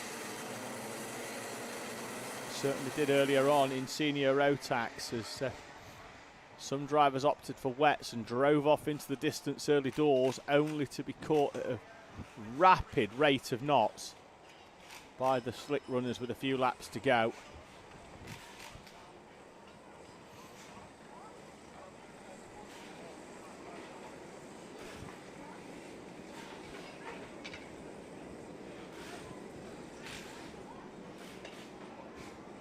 So field being slowed by the poleman Oscar Roach. There he is in the pink and black helmet on the left of your screen, and he will be on the left as he heads up, but he's on the pole position berth. Up and the lights go out and we're away and racing. Roach will lead us through into the first corner from Jensen Walker. Jensen Sale up into third place. Looks like it's been a good start as well from Logan Rolfe from P5. He's up into fourth place and trying to draw alongside Jensen Sale. Ruben Jenkins is in P5. Down the hill they go towards Ashby. Everybody making their way through nicely so far down the order, and Oscar Roach will lead us through Osiers for the first time from yesterday's final winner Jensen Walker, who asks Jensen Sale for some help, who in turn has Logan Rolfe for some help, who then tries to overtake him into the boot. Those wanting to work together to try and reel in those in front. Over the timing line for the first time. Roach from Walker, Sale, Rolfe, Jenkins with Ben Hunt, Amrit Sinatwal up from P10 into P7. Larry Price, Lucas Esser and Luke Collins. Who's that defending sixth place? It's Ben Hunt taking the inside line up towards Christmas Corner.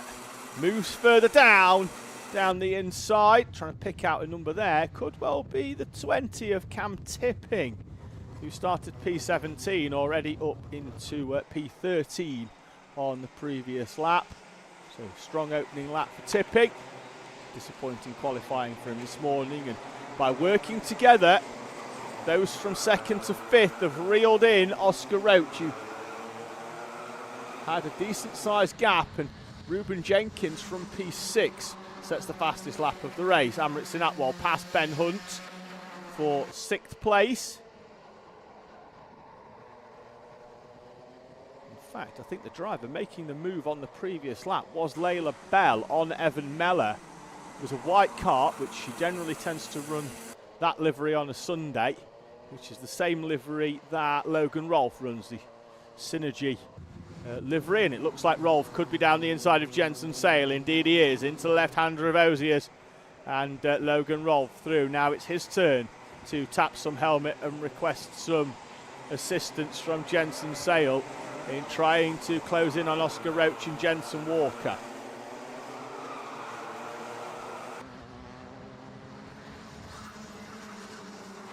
Ben Hunt is back past Amrit Singh Atwal for sixth place. Esser, Price, Collins behind.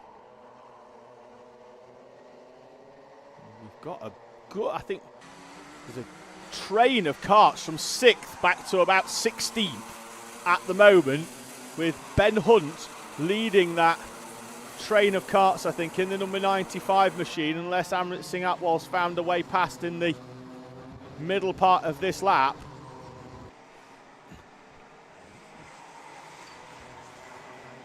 So Roach from Walker. Walker trying to draw alongside. Walker's through in the middle of the boot on Oscar Roach. Jensen Walker leads. Change at the front then from Jensen Walker on Oscar Roach, Logan Rolfe, Jensen Sale and Ruben Jenkins. Jenkins is going to try and move on Jensen Sale. Sale sees it coming, goes out wide, sweeps all the way around the outside. In the number 1, the reigning Rally Replay Super One champion in Intermax, and there's still a huge train of karts and a kart on the grass on the outside and falling down the order. I'll pick up who that is at the end of the laps. I think they've probably lost 5 or 6 places as the field comes through.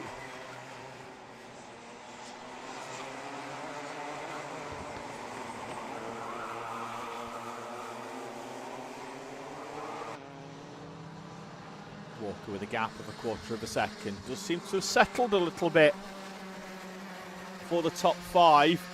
This mid-race lull. For it generally tends to go again. It's Luke Collins who fell down the order, having been on the grass, loses 10 places. 10th down to P20 for the driver of the 23. So a bit of a change in the lower half of the top 10 then. Now sees Cameron Tipping arriving in P number 10 in front of Layla Bell, Lewis Herbertson, Evan Meller and JJ Lowe. With Hakeem Batt, the charging Jackson Hilton again. 31st to P16 for Hilton this time in the dry. We'll give him half a chance actually for the final of progressing towards this top 5 and maybe making it a top 6. They're currently 3 seconds away from the rest of the field. The 39 of Ruben Jenkins is staying with, warning for the 42 of Teddy Higgs. Ben Hunt looks fairly comfortable now in P6. We keep catching him in the background, but he's got half a second back to Amrit Singh Atwal, who's under pressure from the 97 of Larry Price, who finished in 4th place yesterday. 50 seconds or so are what we're lapping at. There is Larry Price, who has now found a way past Amrit Singh Atwal, as has Lucas Esser. So they'll go 7th and 8th respectively. Atwal down into P9, and there is the Larry Price. Different helmet today than yesterday. He's got his Mr. Bump helmet back on. So whether that's what we call a wet helmet, which generally drivers, if they've got more than one, will have the clear visor on one and they're tinted on the other. But that helmet coming out of was a gift after a bit of an upside down moment at Ella Park a few years back, and then he arrived at the following round with a new painted helmet in the colour scheme of Mr. Bump.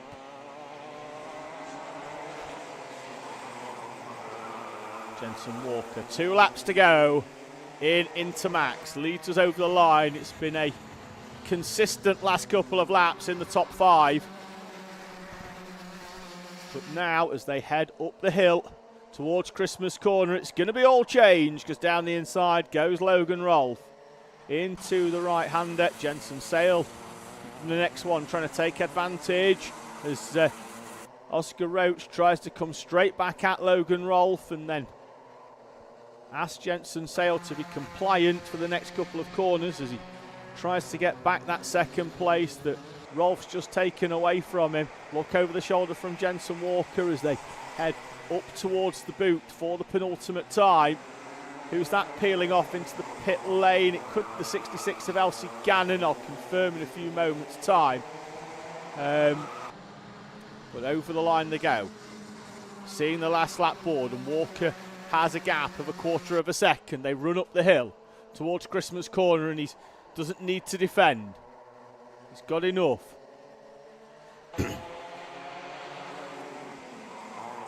19 making their way through. That's Dylan Patrick, who's entered under the flag of Germany, currently in P28.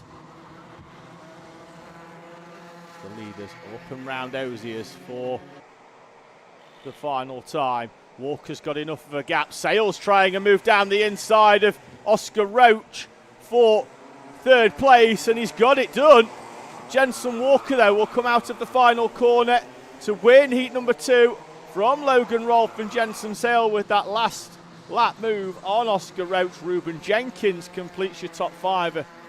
Top 5 split by less than a second. Ben Hunt, Larry Price, Lucas Esser and Amrit Singh Atwal with Cameron tipping in P number 10 from P17. Lewis Herbertson again making big gains up to P11. This is that battle that we saw with the 19 of Dylan Patrick holding off Charlie Heffer, Teddy Roberts, and the 81 of Adam Causa.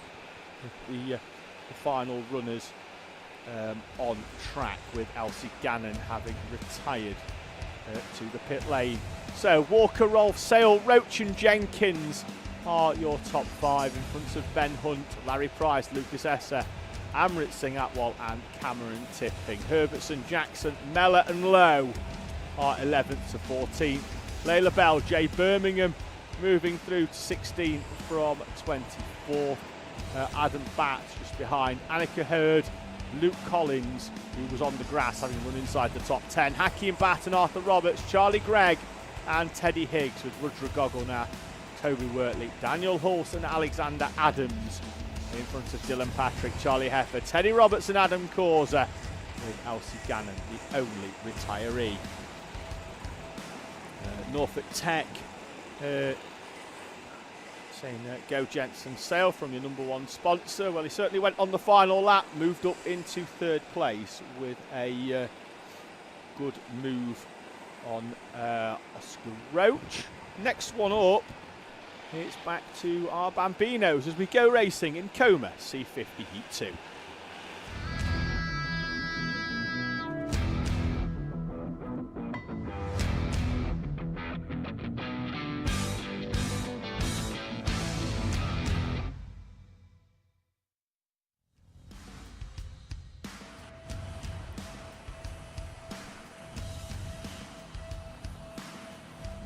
Coma, a class that coming into this weekend had a top 3 split by less than 20 points in the championship. Sees Lenny Barton going off pole position, Jensen O'Connor alongside Hendrix Fallat and Cole Parrish on row number 2, with Max St. Hilaire and Calmon Simon on row number 3. Briella Stevens starts 7th, Jensen Drummond alongside Isaac Young and Ezra Robinson Matthews, with Matthew Pearson and Jace Hannon on row number 6. Noah Gallagher and Aldi Houlihan are row 7. Jacob Hayward-White and Timon Pajak are row 8. James Barford and Jensen Hodgetts on row number 9 in front of Amari Morrison, George Miller, Freddie Purnell and Ayrton Edward Jones in number 27.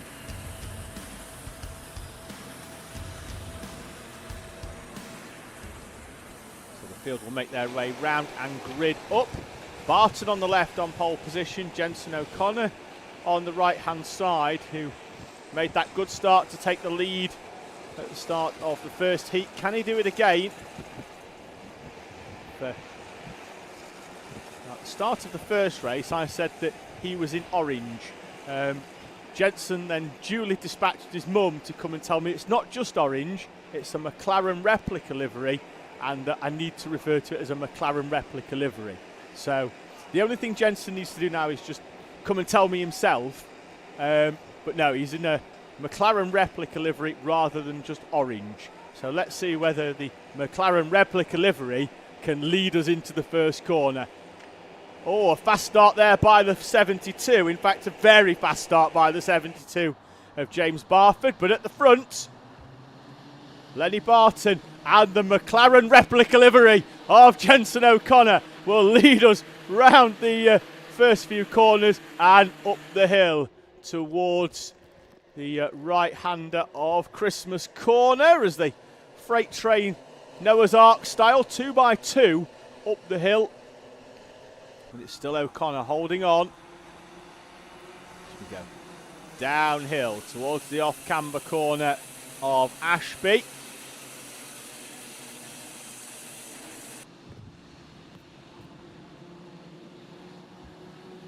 Lenny Barton goes back down the inside of Jensen O'Connor to retake the lead. And then, having done the overtake, then asks nobody else to overtake him. It's the 22, though, making the big moves of Jensen Drummond down the inside. He started this race in P8. He's going to cross the line at the end of lap number 1 in 3rd place, in front of Hendrix Fallat, Calmon Simon and Cole Parrish. Max St Hilaire, Briella Stevens, Ezra Robinson Matthews and Isaac Young.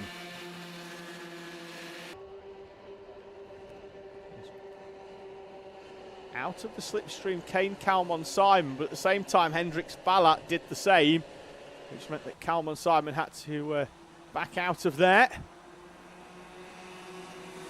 Comes back down the inside now though on Hendrix Ballat and will move through into 4th place. Kalman Simon, the form driver in Coma C50 so far in the second half of the season. And talking of good form, there's Jensen O'Connor going, there's Jensen Drummond going past Jensen O'Connor and then past Lenny Barton as well.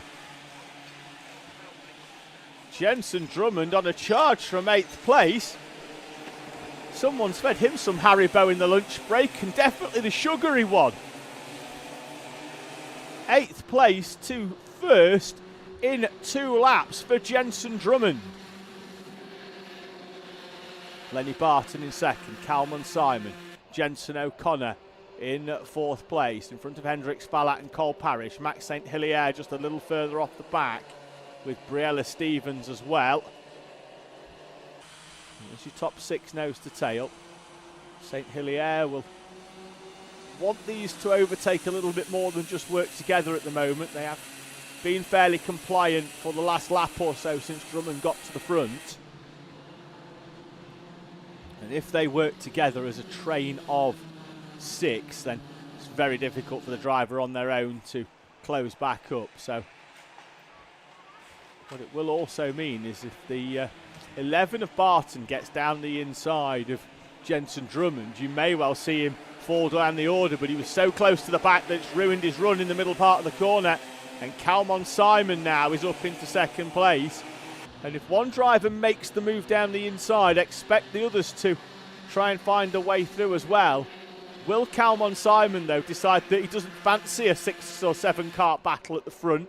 If they can turn it into a 2-kart race, and as I say there, Barton's going to get swamped and will fall from 3rd place down into P6, trying to come back at Cole Parrish, and then onto the grass goes Max St Hilaire from 7th place, who set the fastest lap on the previous lap as he closed back in, and will need to set a few more of them now after that trip onto the foliage has dropped him off the back. It's done the same for Cole Parrish as well.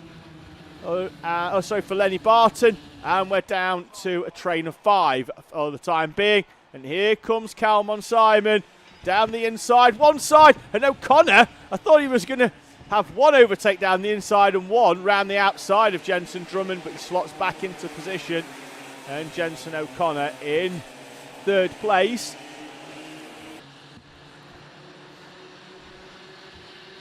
Two minutes 30 on the clock, this race flying by. As Hendrix Ballat goes to the inside, goes up on the grass. O'Connor's coming down the inside, and that's going to open the door as well for Cole Parrish. Jensen Drummond from 8th to 1st, back down into 4th. Still plenty of this race to go, but if they keep deciding on who wants to be in 2nd place, they're going to decide the victory for Kalman Simon, who's got to the head of the field. And you can see the frustration there of Jensen O'Connor. Just saying, look, let's just stop squabbling, because Kalman Simon, in the form of his life, at the right time in this Rally Replay SuperOne Championship Coma C50 class, is dragging himself to the top of the championship based on current form at the very least. Minute 30 on the clock, 3 laps to go. Barton and St Hilaire having their own scrap, with St Hilaire now looking like he's passed Lenny Barton for 6th place as we go up the hill towards Christmas. And now all of a sudden we've got a train of 3, because Hendrix Ballat's got past Jensen Drummond, but in doing so has allowed the trio in front to pull away ever so slightly. Indeed, it is Max St Hilaire in the orange and black Transformers livery in P number 6, with Lenny Barton dropping down to P7 now.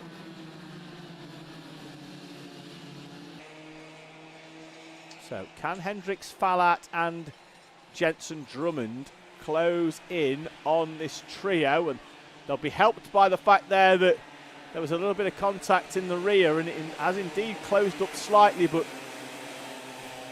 they're going to need a good run with 2 laps to go. Calman Simon from Jensen O'Connor and Cole Parrish. There's Lenny Barton. Oh no, sorry, there's Jensen Drummond off the back of Hendrix Fallat. Lenny Barton with a very similar colour scheme is behind Max St Hilaire in 7th place. Change for P12, I think Matthew Pearson getting past Jace Hannon. The same in front with Isaac Young passing Ezra Robinson Matthews to move himself inside the top 10.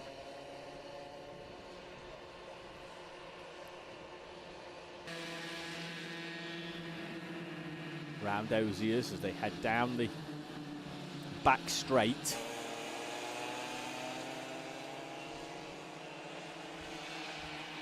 Calman Simon still leading this race, having got to the front, having started in 6th place for Calman Simon. We'll see the last lap board, has a look over the shoulder. Jensen O'Connor still imploring his rivals behind to try and push onto the back and potentially past Calman Simon. Up the hill, and Simon's defending to the inside, all the way round the outside. Jensen O'Connor trying to stick it, 3 wide in the middle of the corner. Cole Parrish, I think, is going to have track position for 2nd place. And now that's allowed Hendrix Fallat through as well, up into P3, and they've not lost a huge amount of track position. Off the back of Calman Simon, and Calman Simon is defending. Round Wilkins, tight into Osiers. Will this give Cole Parrish a good run? He can go round the outside. If you can stick it round the outside into the boot, it gives you track position into the next corner. But by going wide, Hendrix Fallat is through, up into 2nd place. Calman Simon round the final complex of corners. Hendrix Fallat up into 2nd. Cole Parrish will be 3rd, and Jensen O'Connor P4. Max St Hilaire P5. Jensen Drummond falling down on the final lap as Max St Hilaire caught the 22 and found a way through. Lenny Barton and Briella Stevens finishes in 7th and 8th place respectively. Isaac Young past Freddie Purnell on the final lap, and is that Freddie Purnell rolling to a halt? I'm going to see if I can find out what happened there. We were zoomed in on the timing line as they came round the final corner, and indeed it is the 33 of Cole Parrish rolls to a halt on the grass in what looked like either a chain off or running out of fuel, but he definitely got out of the kart very quickly. I don't know if he'd have stayed on track, I don't know whether that kart might have gone at like 1-2 miles an hour and just about crossed the finishing line, but he'll be classified in P21, I think. So Mari Morrison in the 36 will come through very shortly, I think, to be classified in P20.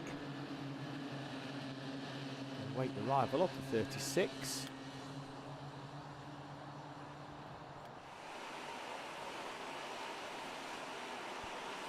Get that kart recovered from the middle of the track. It may well be after this race, because on the ground to the left hand side we have Junior Rotax. Now what we may well see is that kart recovered after Rotax have gone back into the holding area.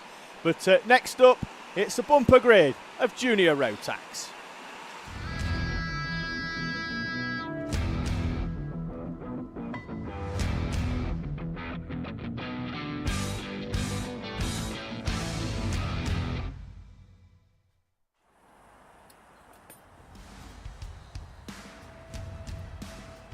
Once again, it will be Ryan Rapini on pole position.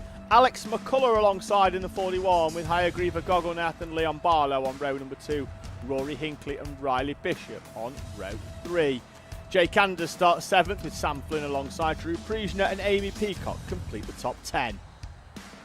Lewis Holt starts 11th with Charlie Benson, Ralphie Branscombe and Teddy Cooper, Jensen Powers and Adam Giardauskas, with Joseph Murphy and Maximilian Braskov on row number 9. Oliver Smith in P19, Trevelyan Sanson P20, Isaac Jameson and Isaac Parkinson with Josh Parry and Elijah Hartley in 24th. Kian Hundle, Aidan Young, Lucas Steele and Neve Allen with Angad Singh and Travis Dolby on row number 15. Cassidy Southall, Jackson Lane and Mia Caruso complete your grid. And right on cue for Rotax, of course, the rain makes an unwelcomed return to Whilton Mill, and I can guarantee every single one of these juniors will be on slick tyres, because the rain was forecast, but probably not for around about another 20 minutes or so. So juniors will head out, and you can hear them in the background of the camera microphone, onto what will probably be, well, I don't think it'll make any difference at all to our juniors at this stage. At the moment, at worst, I like to call it psychological rain. You see a few spots on your visor. As you can see on the camera there, you get exactly the same view. We've got one driver round. Is that Adam Giardauskas in the 83, potentially, on the run up towards Christmas Corner.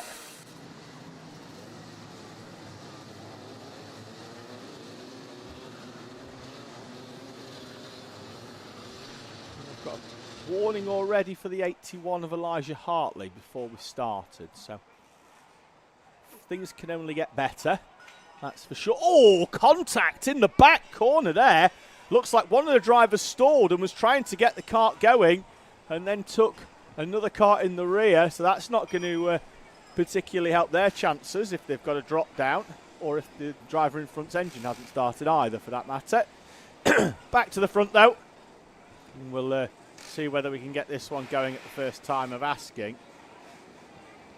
Gentlemen on the left telling them to slow down. If they are on the right time to slow down, if they slow down any more, they'd be able to get out and walk it. But I know what he's saying, which is don't get on the power too early. We don't want to get the race going, and it is a false start because we may well have had kart stationary. I think Trevelyan Sampson in the 56 and Elijah Hartley have both failed to trip the timing beam that time round.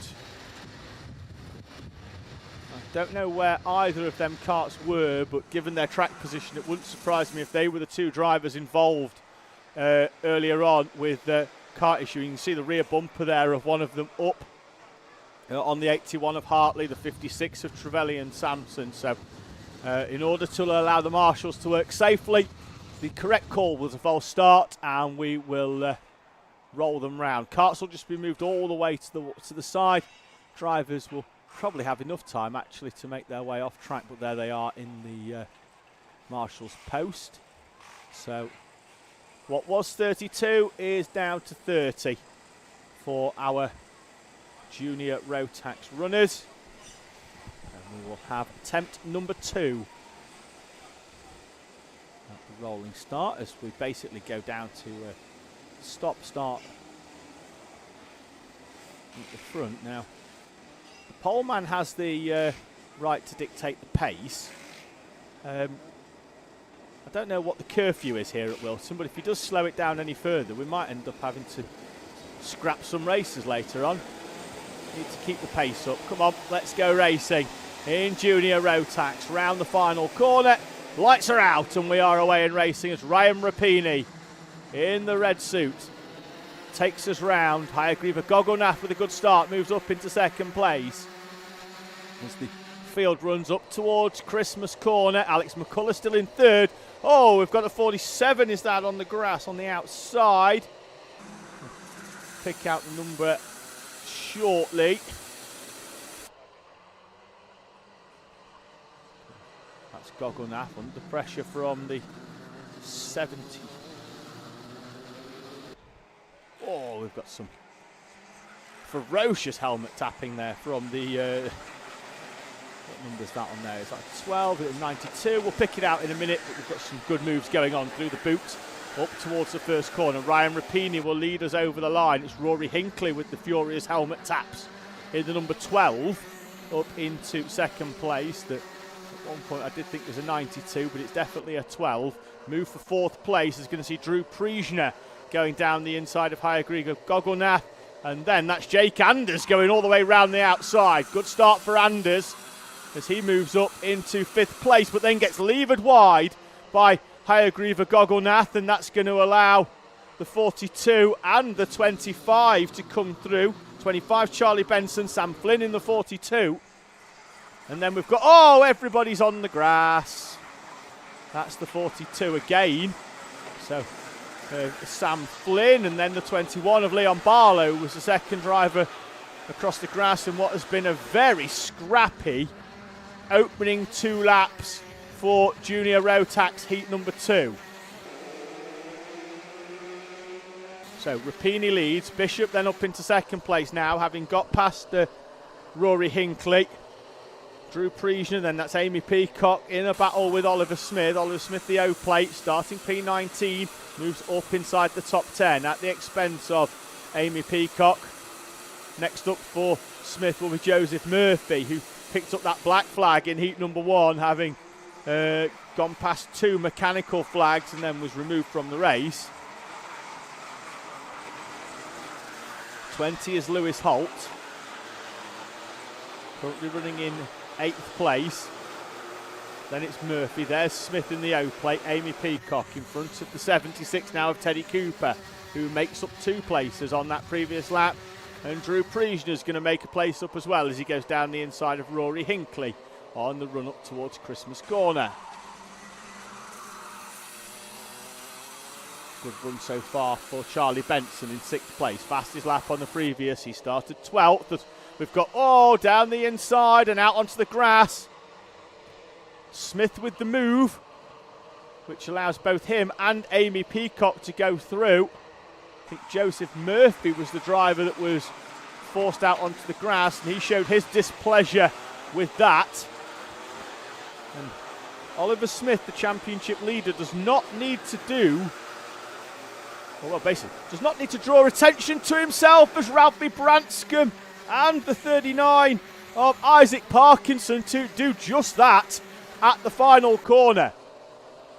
What I was saying with the O-plate, don't need to draw attention to yourself, because if you pick up a 5-place penalty, it's going to drop you down the order and cost you valuable championship points in what is a tight battle between himself and Teddy Cooper at the head of Junior Rotax here at Rally Replay Super One.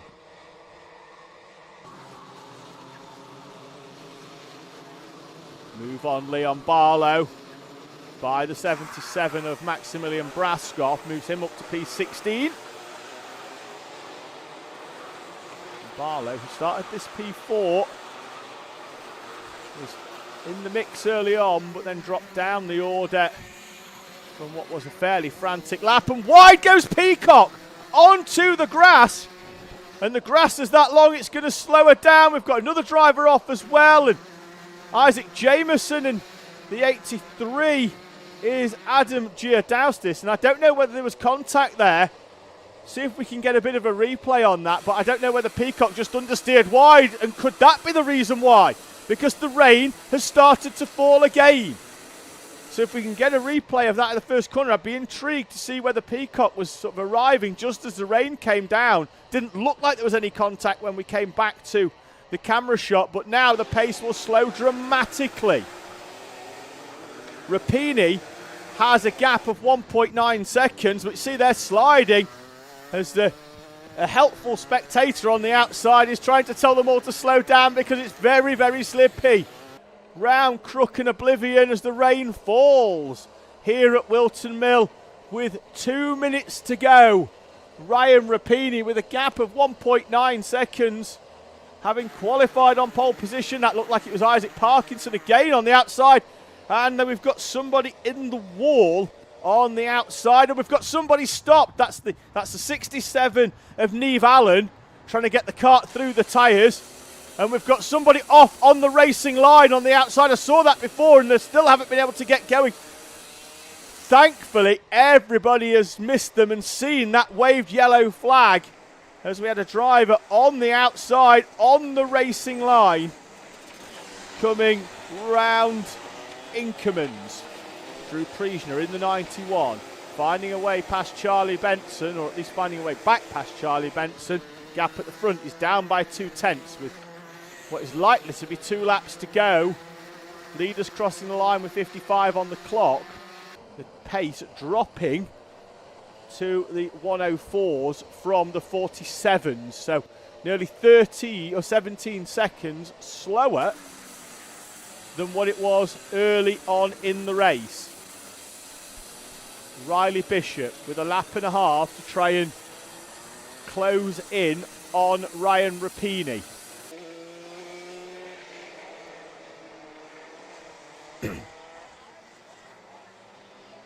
Rory Hinckley under pressure. Drew Priesner back past Charlie Benson. The O-plate Oliver Smith's in there as well. Jake Anders in with the white nose on the kart and the green Nassau panel, the TB kart, then the 76 of Teddy Cooper. They've all crossed the line with some 6 seconds, and we're back now, down by 10 seconds from what we were. 55 last time, the previous lap was 104, so it looks like the smattering of rain has gone. Priesner down the inside, it's still greasy, but it's certainly not wet. It's still going, you can see there, but the times are down, so it looks like everybody had a slow lap, trying to feel out where the conditions were, and are now being able to push again, but as flurries of rain keep coming, Teddy Cooper, Jake Anders swap round for 7th place. Leon Barlow's back up inside the top 10. So as the rain came down, Barlow, who was down near 20th earlier on, he was 19th. Oh, yellow flags in there. We've got Rory Hinckley and Teddy Cooper, and we've got loads off. We've got one in the wall. They've gone all the way on the grass and slid into the tyres. As this is for the lead now. Bishop has closed in on Ryan Rapini. Up the hill towards Christmas Corner they'll go. Rapini will go to the inside. Can Bishop go all the way round the outside? Slow, almost to a walking pace they go. Up the hill towards Christmas Corner, hooking the curb on the inside, and it looks like we've got a Battenberg.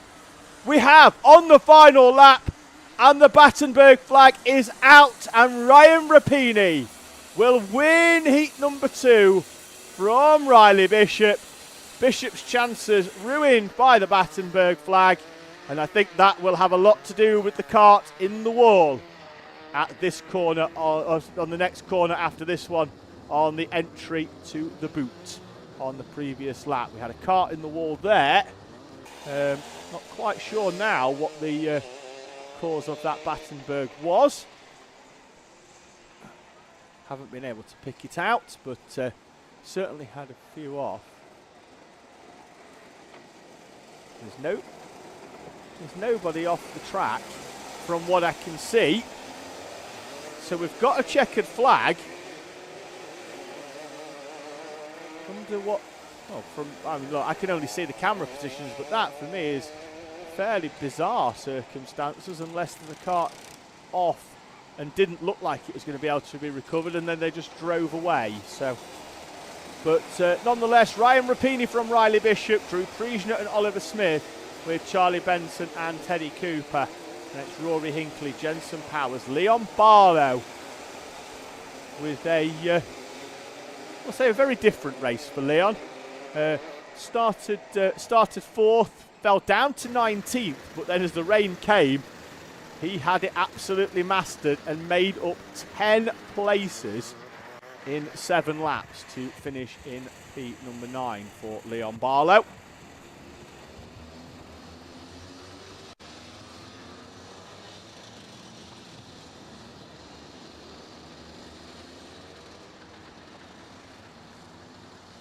So juniors will make their way round. So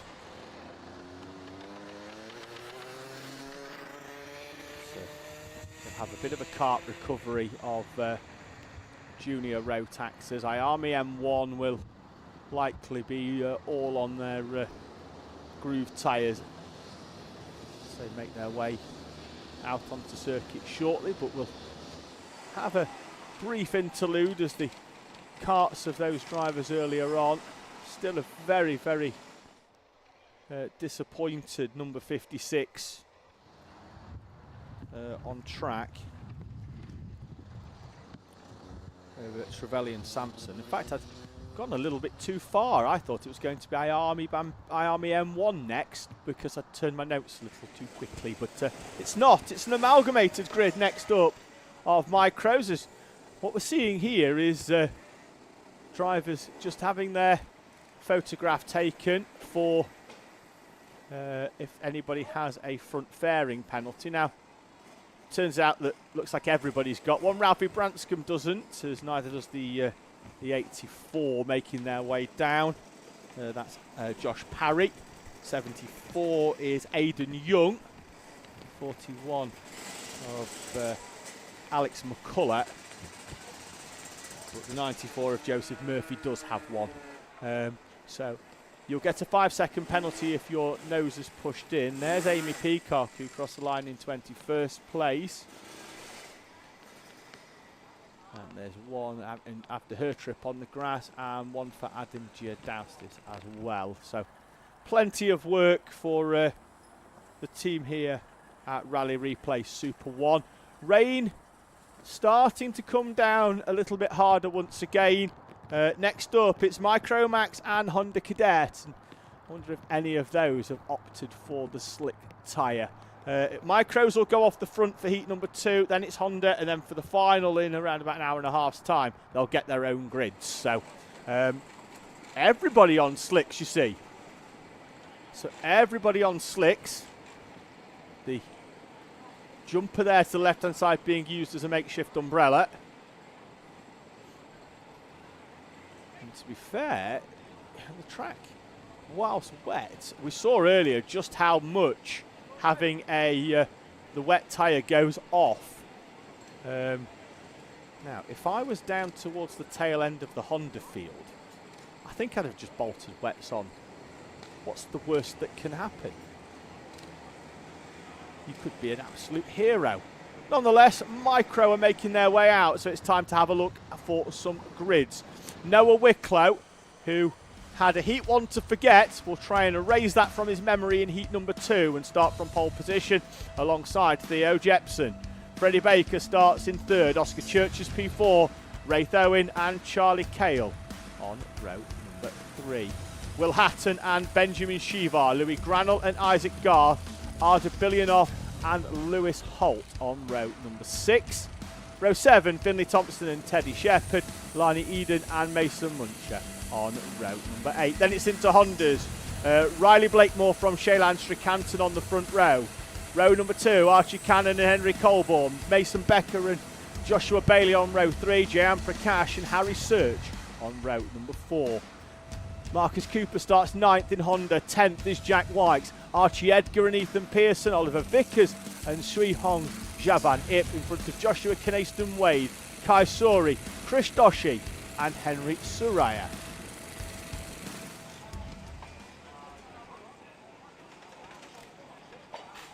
Micros making their way round then.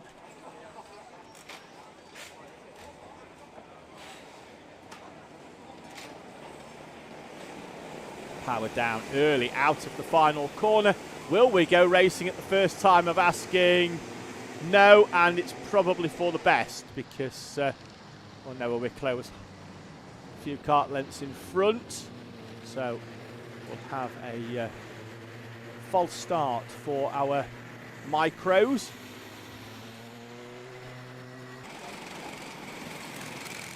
Rogue Raven saying, don't forget the cadets. They're literally on the screen. I don't know what more you want from me. There's 2 classes. We can go in between the 2 of them the best we can, and we often do. But yeah, we go where the action's at. So if Honda generally tend to spread out, we're not going to go and watch one kart drive around on its Todd. And we're going to stay with probably the 5 or 6 karts. So that's pretty much where it's at. I know it's not going to make some people happy, but that's the reality that we're with. So we'll see. But certainly, in around about an hour and a half's time, they get their own race. So we'll commentate on them the whole race. I'll make that as a promise.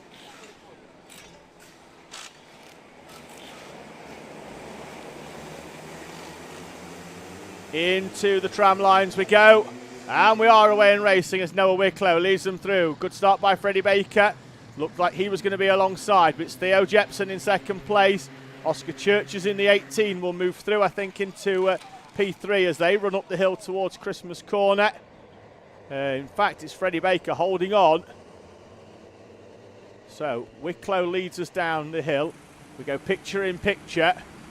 And we are away and racing in our Hondas. Blakemore leads us over the timing line. Good start from Archie Cannon from the second row. Great start from Archie Cannon. He's going to hit a switchback on Riley Blakemore up the hill. And it looks like Cannon could well lead. Cannon does lead. Great start as well from Mason Becker in the 52. The poleman down into third place for Riley Blakemore as we run down the hill. But Archie Cannon leads in Honda. Wicklow, wide goes Theo Jepson, understeer into the boot, or the final complex of corners. Wide goes Cannon, down the inside goes Mason Becker.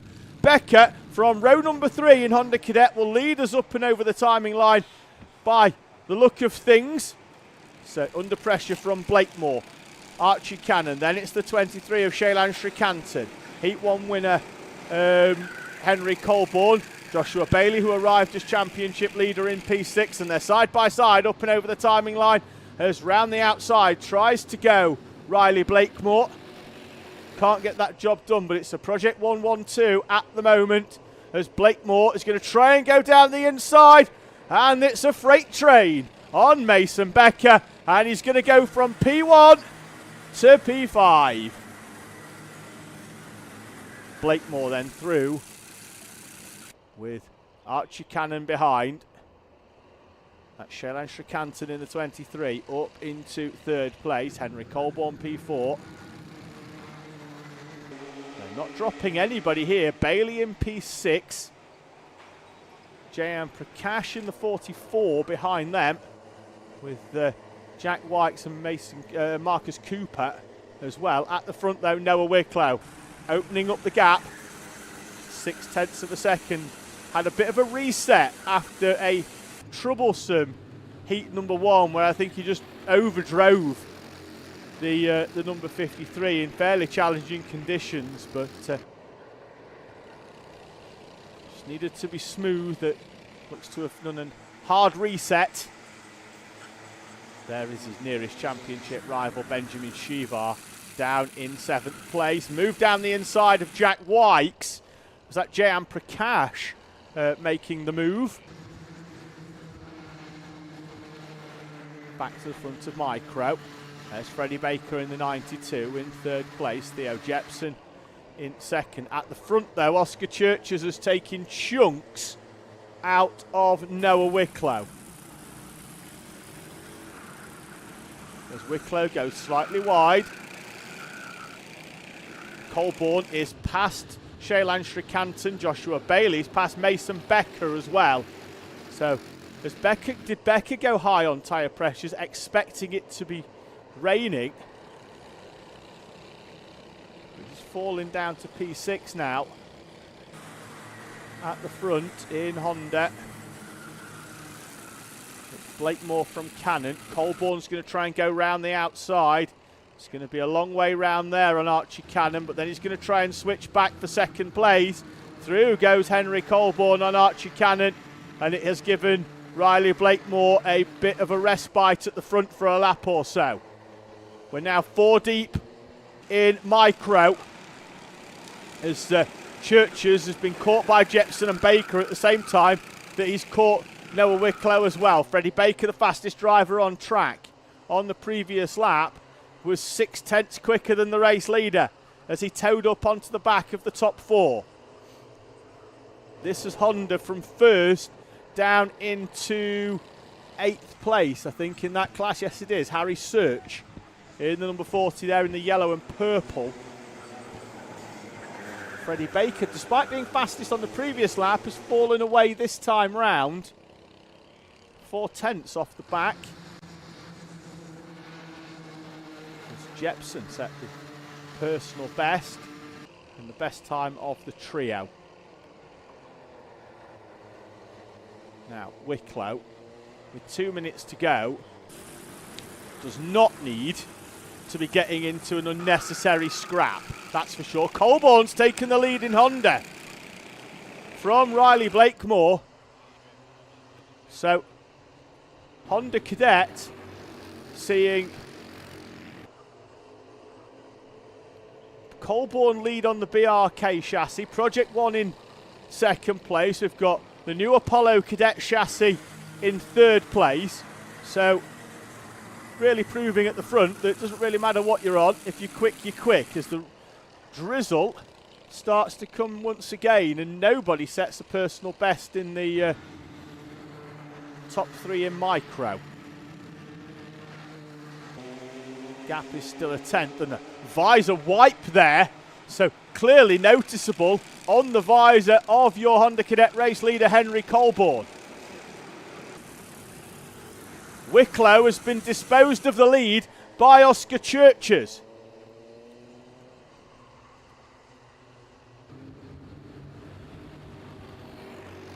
Good move by Churches. Like I say, Wicklow does not need to get into scraps. His nearest championship rival, Benjamin Shivar, is behind him.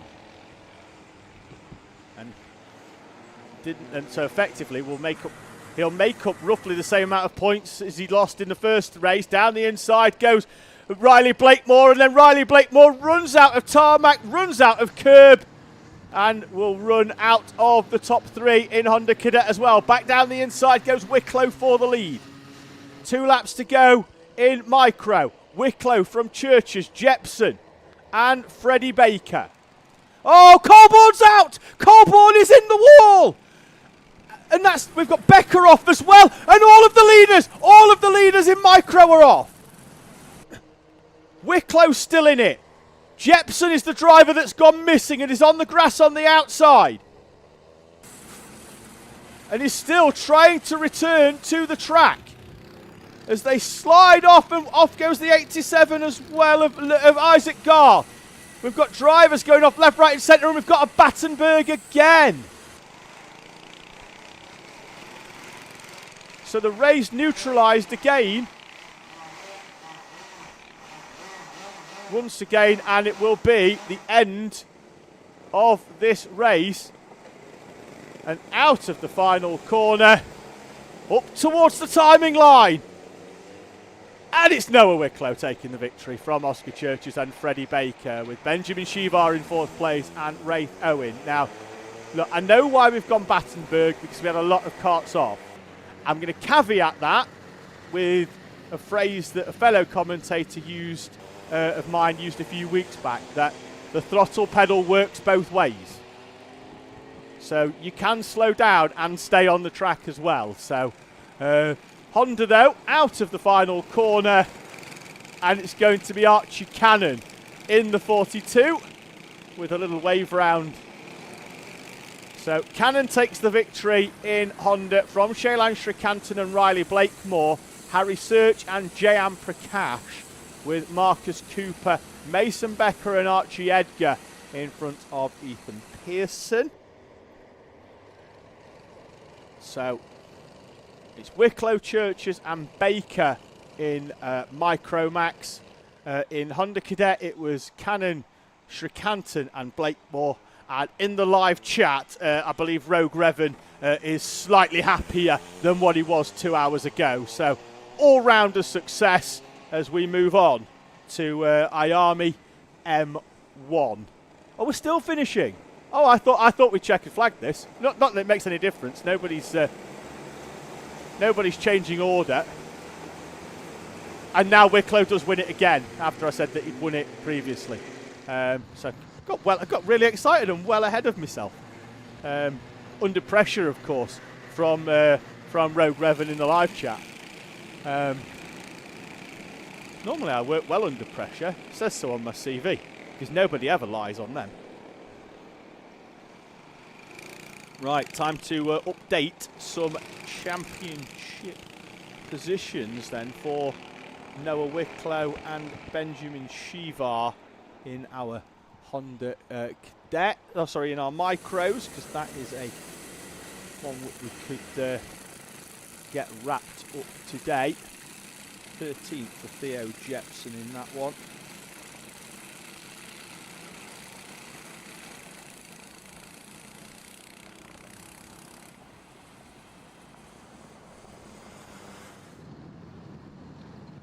So just as everybody makes their way out off track, just a little pause.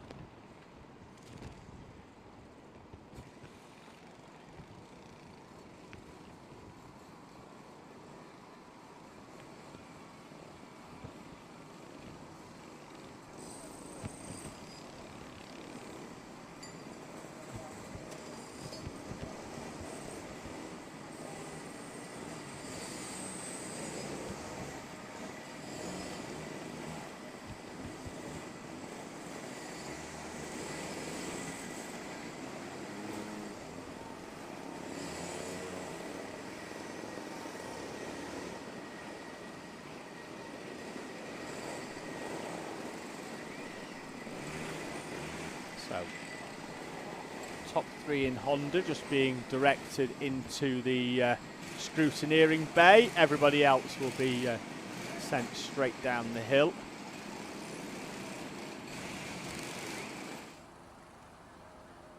So, all over the shop then there in Honda with that quite a frantic final couple of laps. Henry Colburn from the front falling down and outside Honda Cadet top 10. Jack White's there picking up a front fairing.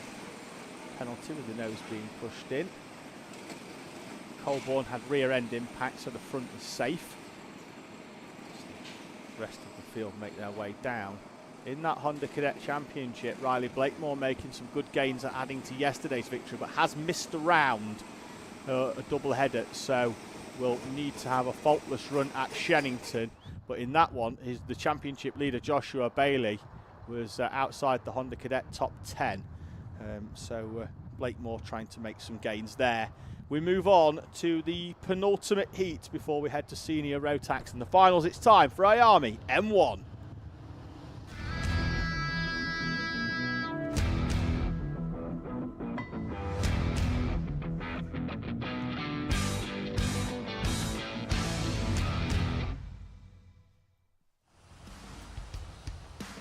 Plenty of them to run through, so we'll rattle through a grid at express speed.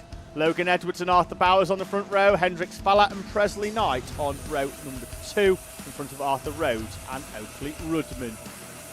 Row 4, JJ Williams and Jensen Drummond with Hugh Riley and Ethan Hume with Etienne Gardner and Freddie Dye. On row 6, Shay Downey and Nicholas Answer, Tommy Lovejoy and Sebastian Talbot with Jack Minot and Harley Bev on row number 9. The top 20 completed by Noah Brad and Teddy Smith, Tommy Walton and Jules Nash with Lucas Otley Thistlethwaite and Arlo Porter-Goody on row 12. Gabriel Chew and Henry Exton with Tommy Delaney and Archie Ashworth in front of Buster Scott and Matty Smith. 30 IAME runners.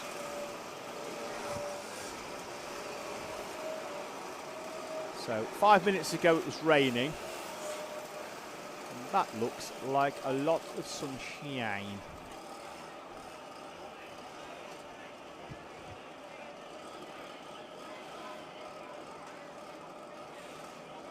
So, IAME M1s into position.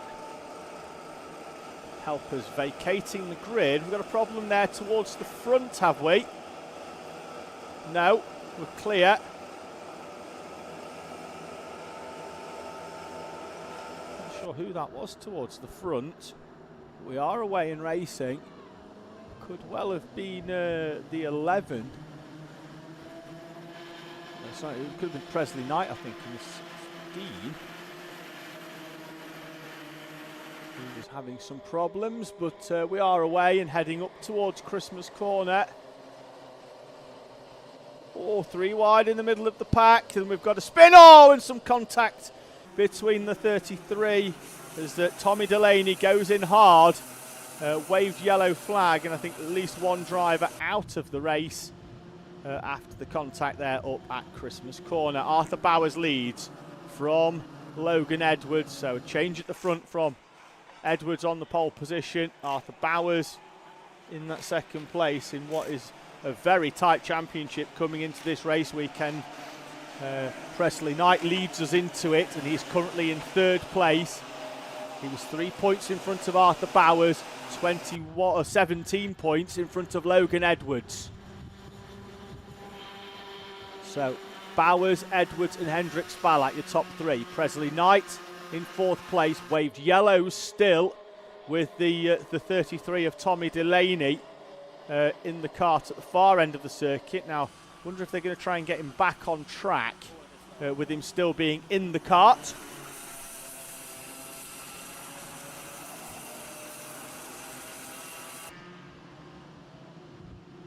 But at the front, Bowers, Edwards and Hendricks Ballat. And Ballat has towed up onto the back of Logan Edwards and is now pushing Logan Edwards up onto the back of Arthur Bowers. Now, a reminder that these drivers are 6 to 8 years old, racing an inch off the floor, although probably 6 or 7 inches off the floor when they go over that curve at the final corner, about an inch off the bumper of the kart in front, and travelling at about 45 miles an hour on the run up towards Christmas Corner. No driver in the kart anymore. Yellow flag in, overtake complete by Logan Edwards, and he's through on Arthur Bowers and Hendricks Ballat. Behind them, Oakley Rudman is up into fourth place. There he is in the white coming down the hill. Rudman P4, Presley Knight P5, Ethan Hume, Arthur Rhodes, and then JJ Williams, Hugh Riley and Freddie Dye. Good start from Ethan Hume up into P6. Bowers is coming back at Logan Edwards and is through on the run up to the boot. So these two chopping and changing for the lead.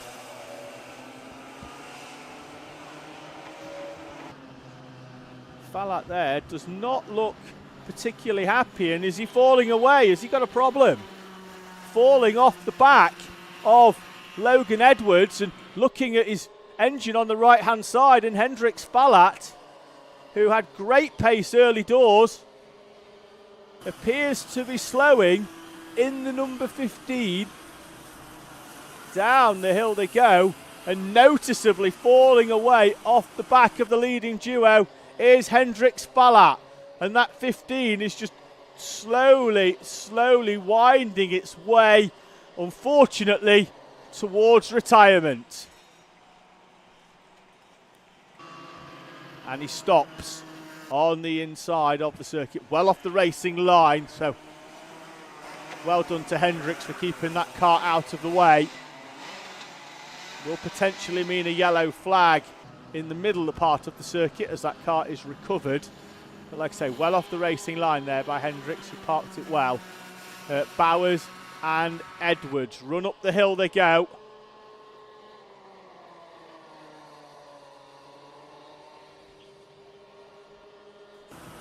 Edwards not quite close enough, and probably too early as well for him to start trying to attack Arthur Bowers, but has to time it right.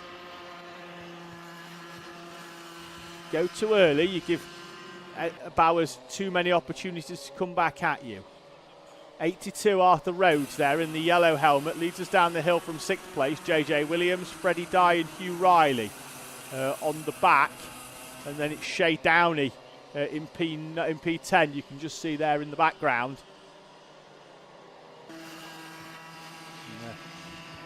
Rhodes had these three all over the back of him at the start of the lap and has now pulled a bit of a gap, I think. Oh, no, that was a completely different battle.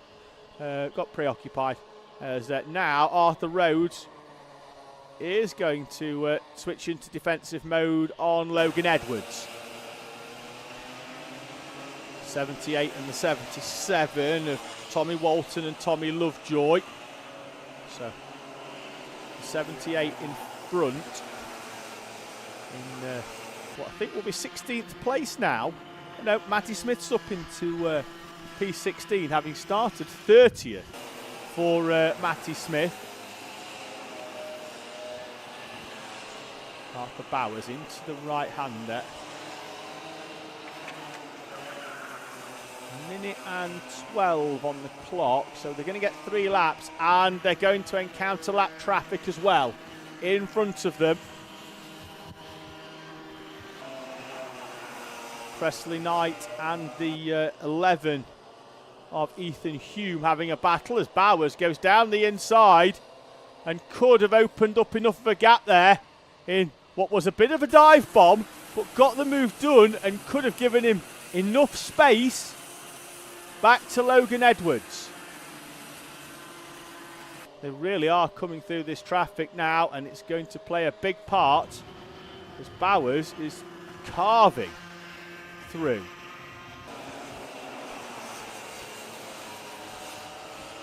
And really has opened up a gap. It was 2/10 as they crossed the timing line on the previous lap. And I think it's going to be nearly a second because of how clinical Arthur Bowers has been getting through the lap traffic. 9/10 of a second the gap, and it's almost like Bowers is sort of seeing overtakes a few corners in advance at the moment. He's seeing where he thinks drivers are going to be and is positioning the car in such a way as to not get slowed down, making his way through the traffic. Now, this isn't car racing. They don't move off the racing line. You have to find a way through. We wave blue flags to alert them that a faster car is coming through, but they stay on the racing line. And the leaders make their way through. And Arthur Bowers is showing them how to do it at the moment. Time is down to 0.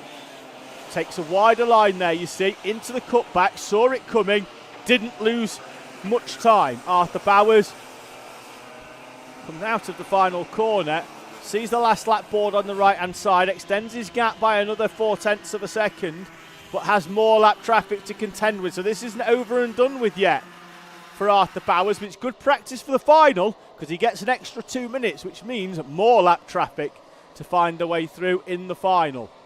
But at the moment, he's given himself enough of a gap to be able to take his time getting through, because now he's in where he's got 3 karts that are battling for position in front of him at the moment. It looks like that could be the Whilton battle. It is. There's the 77, and Bowers is through on that that Whilton. Looks like Nicholas Answer as well, and Sebastian Talbot in there in that battle for P19. But Arthur Bowers makes his way through, looks over his shoulder, looks forward and sees the checkered flag. And Arthur Bowers wins from Logan Edwards. And it's going to be Oakley Rudman, I think, in 3rd place. But it's going to be a wait out of the final corner for Rudman. Looks like there he is coming through. Rudman in 3rd place with a good run from P number 6. Presley Knight and Ethan Hume from P10. Buster Scott, I think, showing in P6 after a run all the way through from P29 in the number 85 in front of Arthur Rhodes and Freddie Dye. And the first thing I did was look at that. When driver in IAME makes their way through from the back of the field to the front like that, you sort of, first thing you do is look for an issue with timing. Then I looked at his lap time and he's been doing 59, so Buster Scott with a drive and a half up into P6. Bowers, Edwards, Rudman, Knight, Hume, the aforementioned Buster Scott in P6. Arthur Rhodes, Freddie Dye, JJ Williams and Hugh Riley in front of Teddy Smith, Etienne Gardner and Shay Downey, with Jack Minot in 14. Harley Webb, Tommy Lovejoy and Matty Smith, with Noah Brad, Tommy Walton and Nicholas Answer completing the top 20. Talbot, Chew, Nash, Porter Goody, Ashworth, Oakley Thistlethwaite and Exton in 27. Hendricks Ballatt retires from P28 with other retirees as well. Jensen Drummond and Tommy Lovejoy in the 33. Up at Christmas Corner on the opening lap. One final heat before we head to our finals from round number 10 of Rally Replay Super One. It's time for Senior Rotax.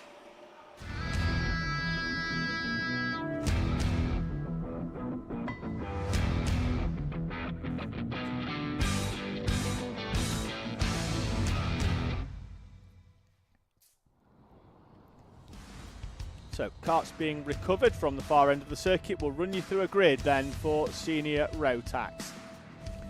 Lucas Blanford starts on pole position with Jarek Metters alongside Archie Flint and Morgan Hudson-Brown, with Max Chown and Josh Gira on row number 3. Max Davis and Melissa Adrian row 4, Jasmine Taylor and Ethan Bentley row 5, Kieran Denyer and Kyle Durnford on row number 6. Row 7 is Billy Edgecombe with Braden Donoghue alongside Salvador Newman and Henry Swanson, with Jay Pearson and Max Lorna Bennett on row number 9. Row 10 is Tom Nottingham with George Daniels alongside Daniel Beards and Jaden Robinson, row 11, Sam Halley-Hicksman and Max Rowley on row number 12. Izzy Lawton and Sky Fraser with Zhenjiang Lim and Benjamin Gordon with Kian Eastick, and then our Rotax 177 runners of Malachi Morrison in P30, Alfie Barron Oxbury, Jamie Salter and Jason Newman.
Just as I return from getting myself a very tasty beverage, the Senior Rotax make their way out onto track.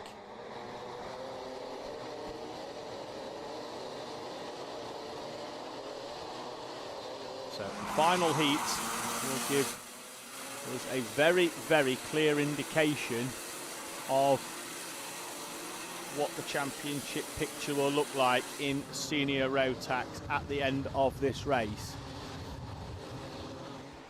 Lucas Blanford comes into it with a very, very big lead.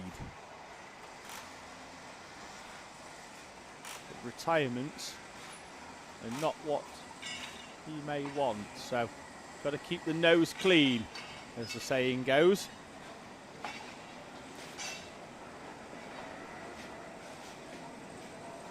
And he's back to the yellow and gold helmet.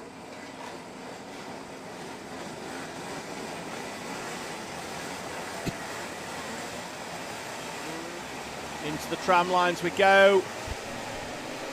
The lights extinguish, the countdown begins, and we're away and racing as Blanford leads us round the first corner and up the hill towards Christmas for the first time. Takes the defensive line to the inside. Who's that sweeping all the way around the outside? It looks like it was one of the drivers in the 30s. We'll keep an eye out on that one. It could well actually have been the 91 of Josh Gira going high and wide, trying to find a way through. As the field make their way round on the opening lap. Blanford in the O-plate, looking to swap that for her Rally Replay Super One number 1. at the end of the day. Moved by Jasmine Taylor down the inside in the number 84 Pantano machine. Blanford leads then from Metters, Archie Flint and Morgan Hudson-Brown, Max Chown and Josh Gira. Then it's Max Davis, Ethan Bentley, Carl Durnford and Billy Edgecombe. Good opening lap by the 78 of George Daniels, moving up from 20th to P14 for Daniels.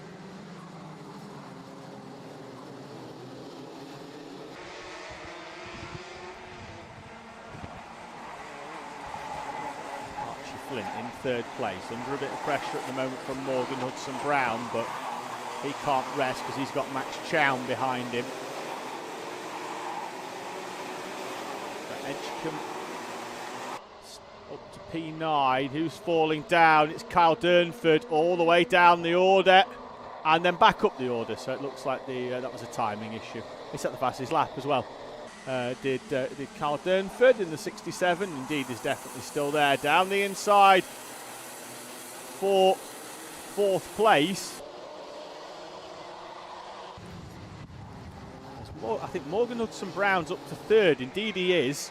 So that's dropped Archie Flint 2 places, I think. So I wouldn't be surprised if Max Chown is through. Yes, he is. Keep an eye out for there is the 22. So it's Chown actually on Josh Gira for position back on the previous lap. Ethan Bentley up into 7th place. Max Davis down into P8. Sky Fraser now dropping down the order in the 66, and there she is, down into 28th there. Lost 11 places on that previous lap, having run up the order.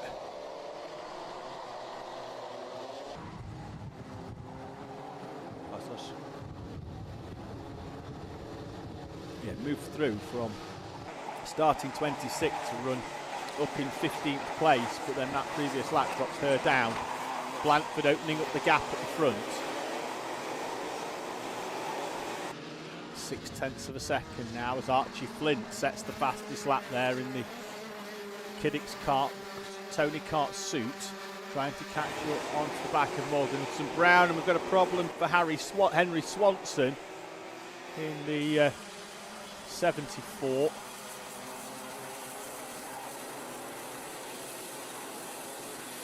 Drops down the order to P25, 9 places lost overall in the race so far, and 3 on that lap alone.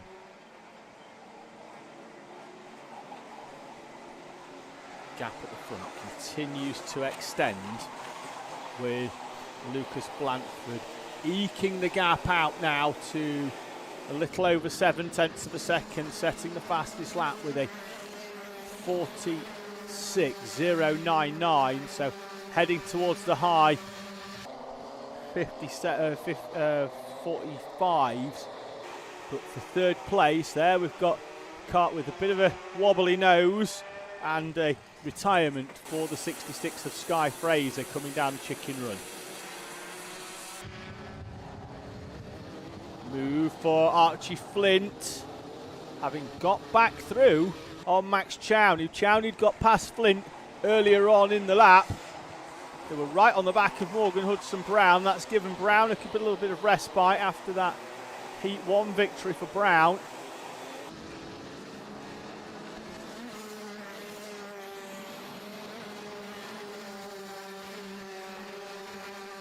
Up the hill they go.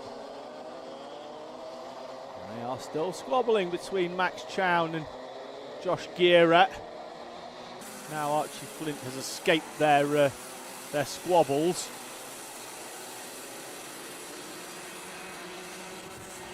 We'll revert back to the results for heat number 1 in Senior Max, just to confirm if we had any penalties, particularly for any of our championship runners. Didn't look like we did. There was plenty, particularly a lot of removals from standings. Now generally that would have been the drivers on wet tyres, that with the wet tyre being outside the confines. We've got driver off at the top of the hill at Christmas Corner. Waved yellow flags. We'll confirm who that is. We've got two dropping down the order in Benjamin Gordon and Henry Swanson. Swanson's just tripped the timing line now, and it looks like it could be Benjamin Gordon in the 52. Off at the top of the hill.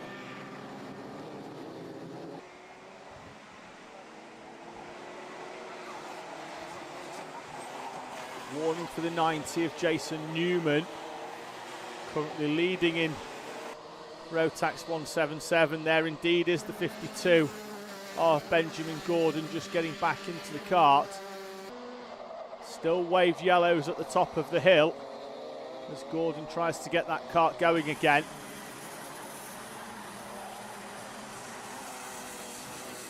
Indeed does now get it going, so we should be back to green flag at the top of the hill, just in time for what will probably be the final lap. Lucas Blanford up towards the boot for the final time. Archie Flint remonstrating with Morgan Hudson-Brown and then sending it down the inside in the middle of the boot to find a way through. Contact warning for Henry Swanson as Lucas Blanford starts the final lap. Moves up the hill. 27 is Jamie Salter. Screen there, currently in second place in Rotax 177. So Blanford at the front has had the gap closed by Jarek Metters. Last couple of laps, it's come down slightly from 7/10 to just over half a second, but it's not going to be close enough. Now, he crossed the timing line. I thought they were going to cross the line just after the 1 minute mark, the 0 mark, but now it's the final lap. So one extra lap for Jarek Metters, and he is throwing caution to the wind. The way he launched over that last curb, trying to get his head down behind the steering wheel as well, as he tries to keep his championship hopes alive. Jarek Metters for Tom Day Racing, who had a fantastic selection of cakes yesterday, I must say. I was very grateful for the ones that I had. Has he got enough? I think he's going to be too far back to make a late lunge into the boot on Lucas Blanford. Indeed he is, as Blanford takes a huge chunk of curb, does Metters, to try and close up, but Blanford holds on to take the victory and give himself a real chance in the final.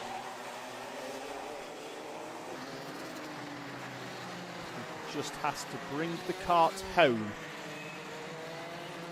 really, inside the top 30 for Lucas Blanford to be crowned the 2025 Senior Rotax Rally Replay Super One Championship. So, somebody very happy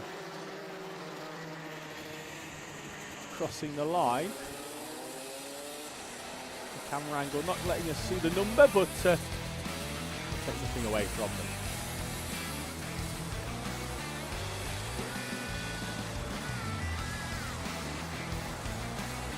So, Lucas Blanford from Jarek Metters and Archie Flint, with Morgan Hudson-Brown and Max Chown. Ethan Bentley and Josh Geara with Max Davis, Melissa Adrian and Billy Edgecombe in front of Jasmine Taylor and Kyle Durnford. Kieran Denyer 30, Salvador Newman in P14, Braden Donahue and Sam Halley, Hickson, George Daniels, Max Lorna Bennick and Tom Nottingham, with Max Rowley, Jay Pearson and Daniel Beards. Your winner in Rotax 177, the number 90 of Jason Newman. He's in front of Jamie Salter and Malachi Morrison in that 177 class. Rest of the field, two retirees, well one actually, because Benjamin Gordon did get going again after a while down at the far end of the circuit. So seniors, because it's such a full grid, does take a while to get them all down the hill, and takes even longer if you have to stop to have your photograph taken.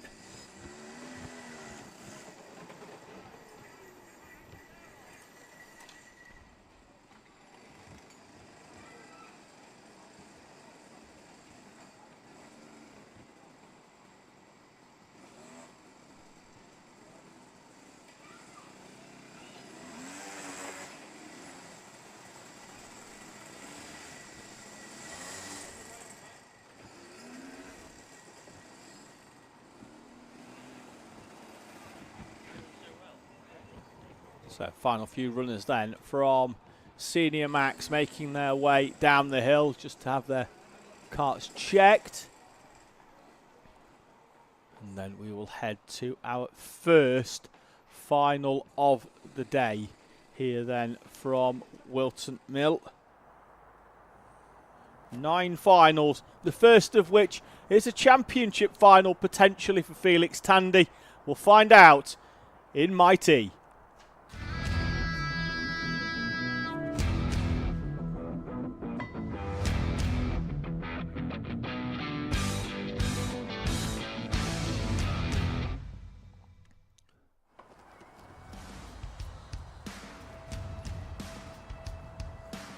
Out onto the track they have gone. Felix Tandy will start from pole position, having won both the heats today. EJ Deere and Hayden Bailey, Frank Pearson and Stanley Thurston, with Nico Veselovsky in P number 6. Aidan Castleman, Teddy Veselovsky and Cooper Galloway in front of Briella Stevens, Alfie Ward and Jayansh Rayaru on row number 6. Row 7, Harriet Jones, Sadie Cartmill and Max Tetlow, hoping at the very least for a little bit more luck than what he's had earlier on in this race day.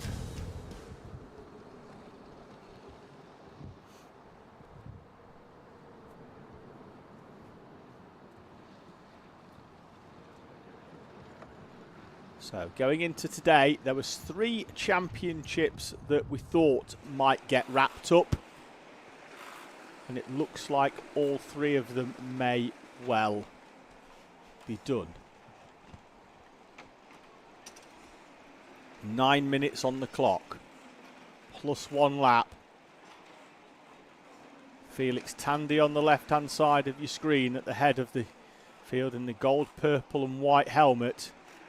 His nearest championship rival, Nico Veselovsky, goes off P number 6 with the green helmet on the right side. We're going to play musical Mighty. Get everybody into the right position.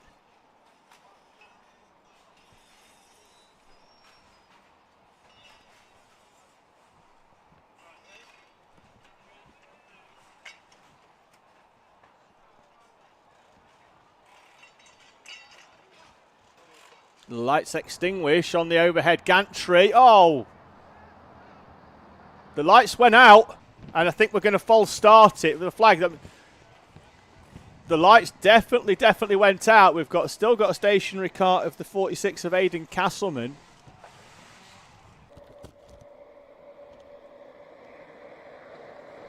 But they'll get the false start flag, and we're going to roll round again, but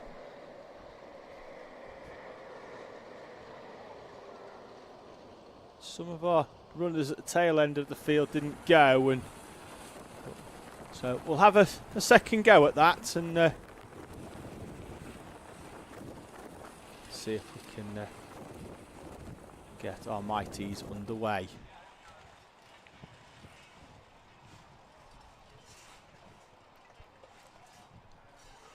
Aidan Castleman saving battery by not going at the very least.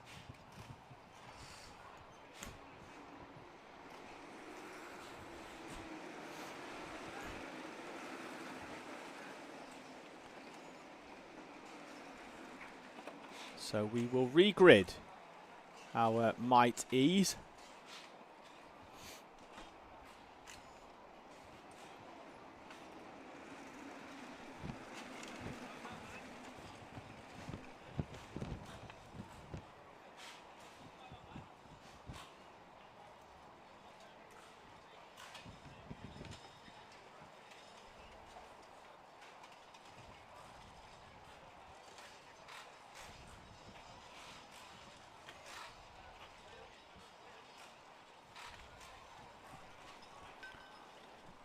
So as we get them all in the right order.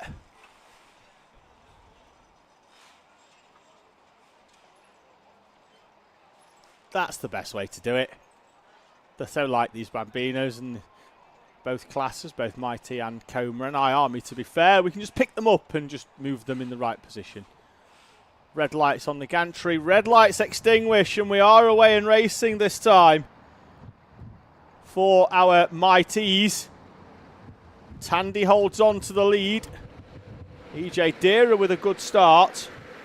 As they run up the hill. 91 of Jayanch Rayaru there, making a good move on the opening lap. Veselovsky's up into third place already, up onto the back of EJ Deera as they run down the hill towards Ashby. Veselovsky's down the inside and up into second place. Trying now catch up onto the back of Felix Tandy, who I will remind you does not need to win this race in order to be the Rally Replay Super One champion in Mighty. Just needs to bring his kart home and see the checkered flag. Such has been his work throughout the season.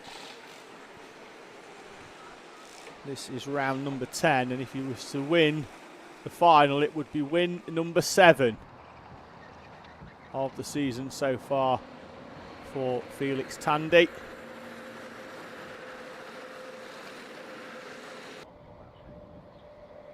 Veselovsky still in that second place, having got there at the end of the first lap. Well, halfway around the first lap, in fact, with that move down the hill towards Ashby on EJ Deera.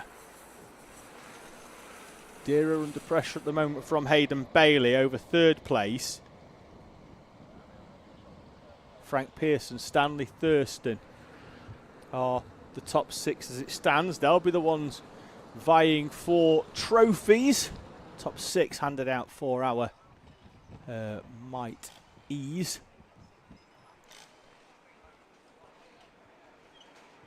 So EJ Deera in the unmistakable yellow and purple.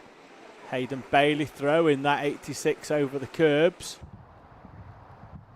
Look over the shoulder from Tandy will tell him that Nico Veselovsky is a lot closer than what he was on the previous lap. Quarter of a second closer, the gap down to 0.6 of a second. So they go up and over them curbs.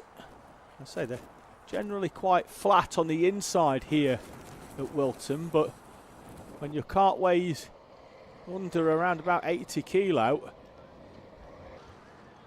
it still doesn't take too kindly to be thrown over some concrete on the inside. They do use the curb on the outside there, and that gap continuing to close. 0.6 it was previously.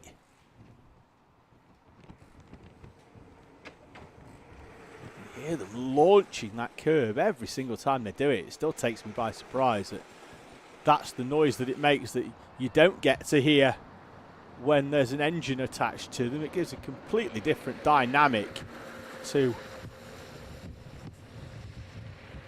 the racing. Up the hill towards Christmas they go.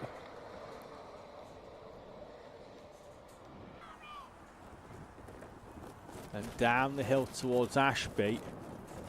Veselovsky on the back of Felix Tandy. Tandy goes wide out onto the curb. Veselovsky not alongside, thought he was going to have enough to try and drive all the way around the outside. But holding position.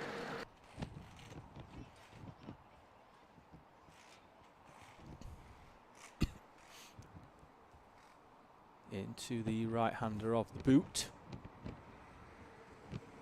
Big launch over the curb. 4 minutes and 45 seconds on the clock.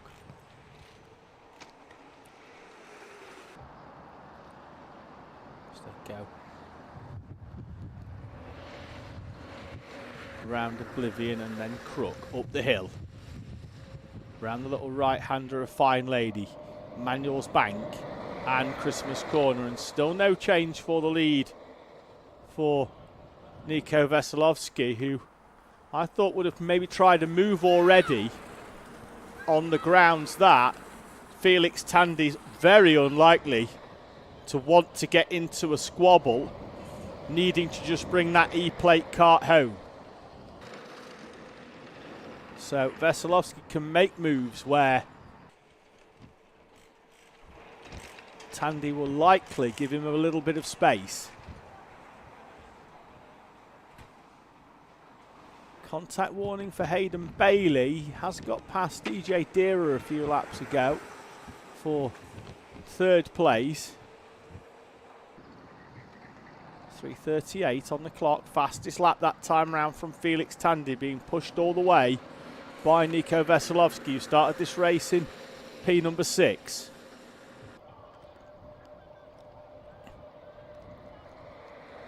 Up towards Christmas. One more time. EJ Deera is through for third place on Hayden Bailey. You can see them in the background. In fact, Hayden Bailey's not there. That's EJ Deera coming down the hill towards us at Ashby. Hayden Bailey's now 3 seconds or so off the back of EJ Deera.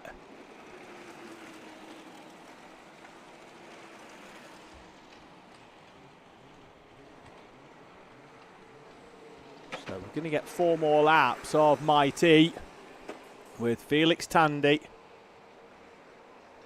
leading Nico Veselovsky. Some lap traffic for them to contend with in front. And Veselovsky's got the run on Felix Tandy. Round Crook and will lead us up the hill towards Christmas Corner. Tandy can just follow in the wheel tracks though. Towards a second place as it stands, but also the championship here at SuperOne. Traffic in front for them to contend with as they head up towards Wilkins. Moving across to the inside. The two of them working like a tractor and trailer, making their way past the lap traffic. More to contend with part the way round the boot, I think. It will be in the middle of the complex of corners. They're going to have enough time to navigate it, and they do slide down the inside of the 96 of Sadie Cartmill. And with 3 laps to go, Veselovsky will lead us up the hill from a very compliant, at the moment, Felix Tandy.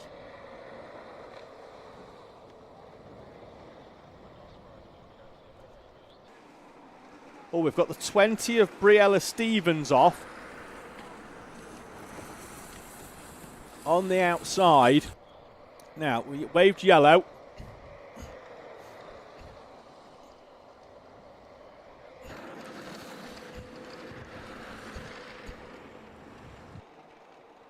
Up towards the boot. With 2 laps to go. With Nico Veselovsky and Felix Tandy making their way through the traffic. They've got clear tarmac in front of them. With Nico Veselovsky still leading. Tandy, as I say, content at the moment with second place, which is going to be enough for him to secure it. But is he going to want to take it in style?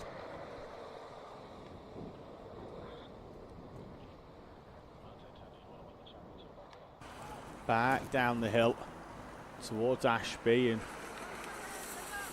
what could well be a fairly processional final lap and a half for Nico Veselovsky and Felix Tandy. Behind them, EJ Deera, Hayden Bailey and Frank Pearson, Stanley Thurston, Aidan Castleman, Cooper Galloway and Max Tetlow, with Teddy Veselovsky in P10, Jayansh Rayaru, Alfie Ward, Sadie Cartmill and Harriet Jones. Briella Stevens in P15, but stopped out on track earlier on. On to the final lap then, as Nico Veselovsky defends And White lines it down the inside from the E-plate to Felix Tandy. Tandy up onto the back of Veselovsky. Tandy's come out of the slipstream. He wants to take it in style. The move up towards Christmas corner. Hard on the brakes. Tandy gets it stopped. The E-plate is through on Nico Veselovsky. And Felix Tandy will lead down the hill towards Ashby. Round the right-hander. He was tight, so he's going to go wide. Kicking up the dust on the rumble strip. White lines it in the run up towards Wilkins. Tandy defends again. Up towards Oziers.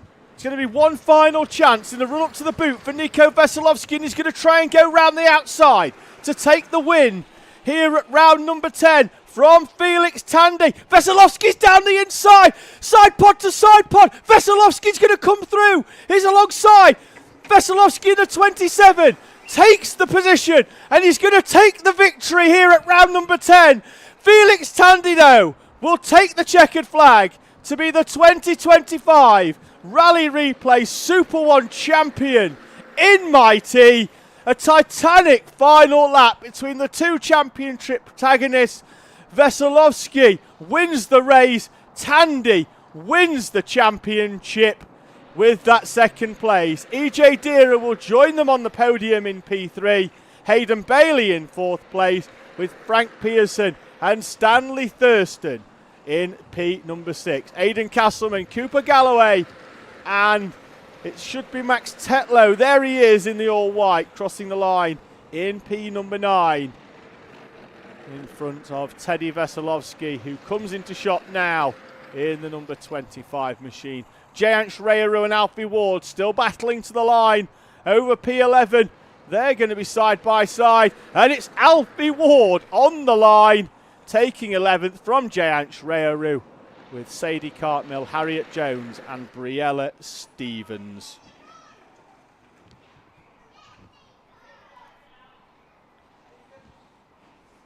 So we have our first champion of the year in Felix Tandy. Now, he will still have to come to the final round of the championship because there is a caveat in the regulations that to be classified inside the top 10, you have to attend all rounds. So we will have our champions. And I do wonder if he might just stick a number 1 on there just for the final round. I think it would be a nice to switch it up for Felix Tandy, but he currently running the E-plate, having won that Motorsport UK E-plate in Mighty. But on track today, Nico Veselovsky will go to the top step of the podium, joined by Felix Tandy and EJ Deera.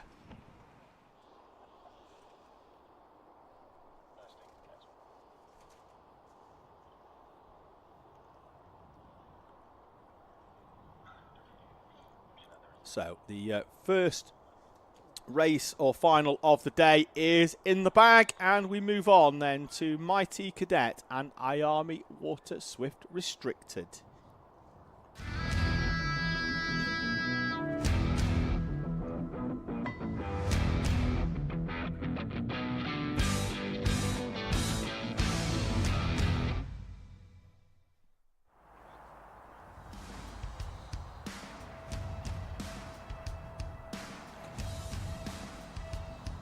So, Mighty Cadet and IAME Water Swift Restricted. Ethan Lloyd and Ansel Murray on the front row. Henry Stinson and Archie Loveridge. Row number 2 in front of TJ McKay and William Crombie on row 3. Jax Wong starts 7th. Daniel Stangerine alongside Heath Smith and Chase Woolmington in front of Jacob Amis and Noah Myber on row number 6. Row 7, Logan Jackson and Zachary Parr, Brandon Hartley and Freddie Turkington in front of the 38 of Hadley Jarvis, and then our IAME Water Swift Restricted runners will go off a little behind them. Freddie Baker on pole position in the 192 in front of Harley Bradbury Stretton, Reggie Peters and Riley Aston Wilkins.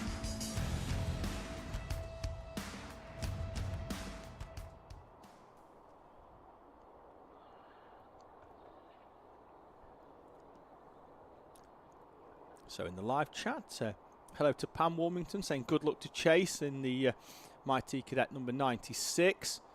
Huge thank you to our sponsors watching and supporting Wolfleck and Metalcraft Technologies. So Chase in his first year of effectively owner karting after his first round at GYG at weekend 2 of the Rally Replay Super One Championship has been with us and has been a mainstay ever since. So he will go off the outside of row number 5 in P10 for this final, and is getting a lot of support in the live chat, as is Archie Loveridge from Georgina Mills and TJ McKay as well from JMK Equestrian. So we await a recovery, I think, of the kart from the middle of the track, and then we'll send them on their way for final number 2 of the day.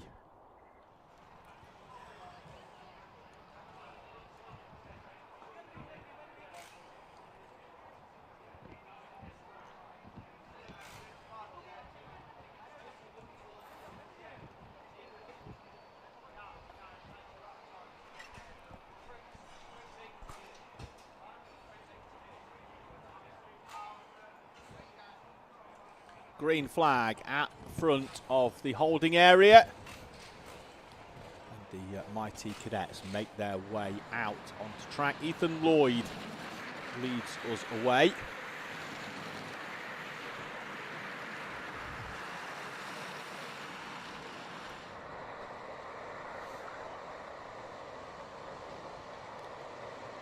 So as mentioned, Lloyd and Ansel Murray on the front row. Stinson and yesterday's final winner Archie Loveridge on row number 2, TJ McKay and William Crombie on row 3. That's Riley Aston Wilkins as triple one. IAME Water Swift just flipping its way out onto the circuit.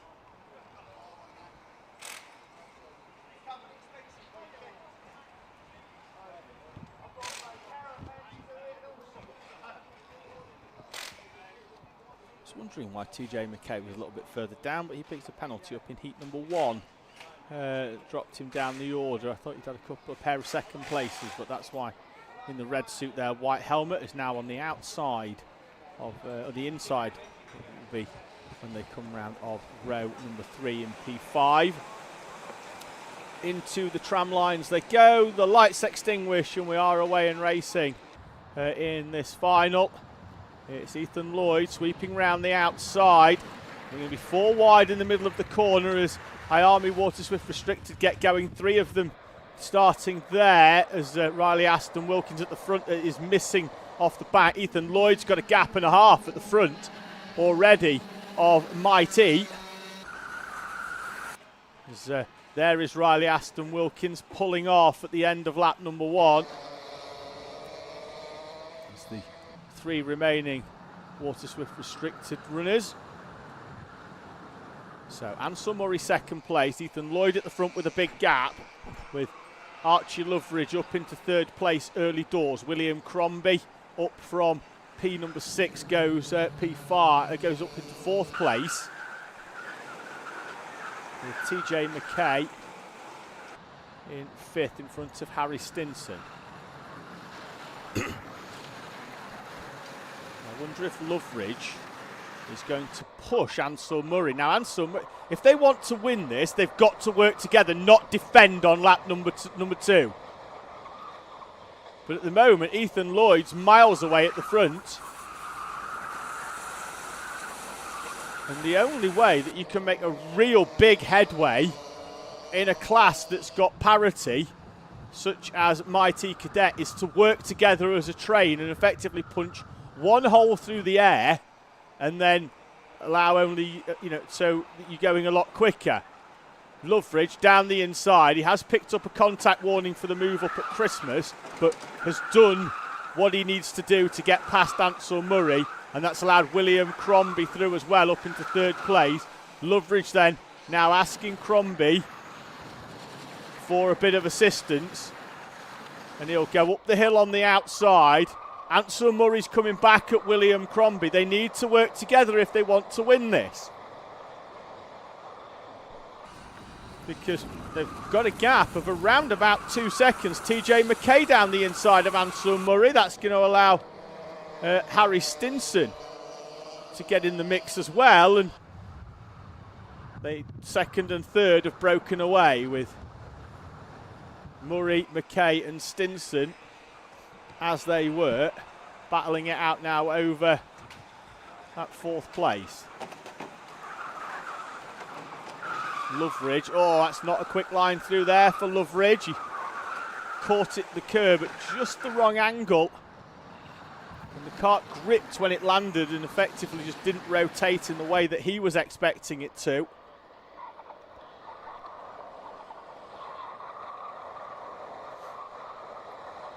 McKay and Ansel Murray going side by side in the run up at the to Christmas corner. Still going at it, that's Stinson, I think, down the inside of Ansel Murray. Just going to confirm that it is Murray. Yes, it is. McKay had got past earlier on. Wide goes Loveridge.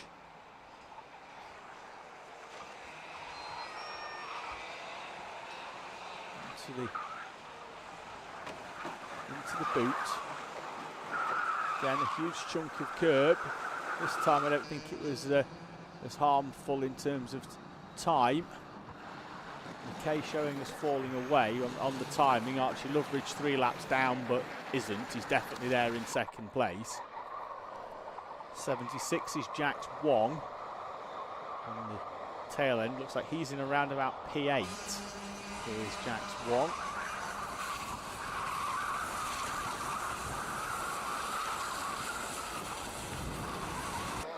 Figure out the driver just in front. Pick a number up at some point, I'm sure. So Archie Loveridge in front of William Crombie.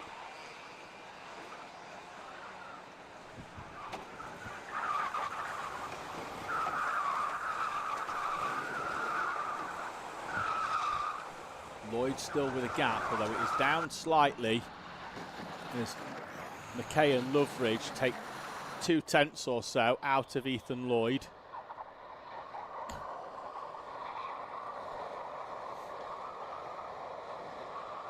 So Loveridge in that second place. Broken away slightly from William Crombie. Crombie, though, coming into this as the points leader. Harry Stinson just behind him in second place in the championship. Xavier Ramsey not here. Would be wise just to push Archie Loveridge and gain some additional championship points.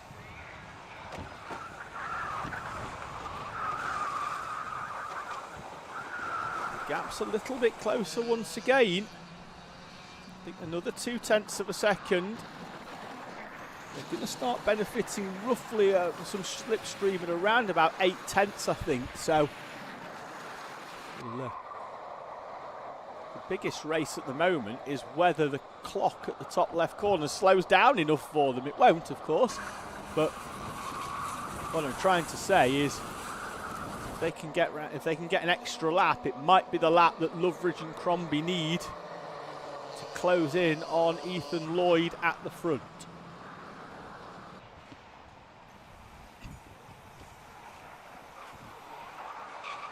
To the boot, and Loveridge there getting some good grip.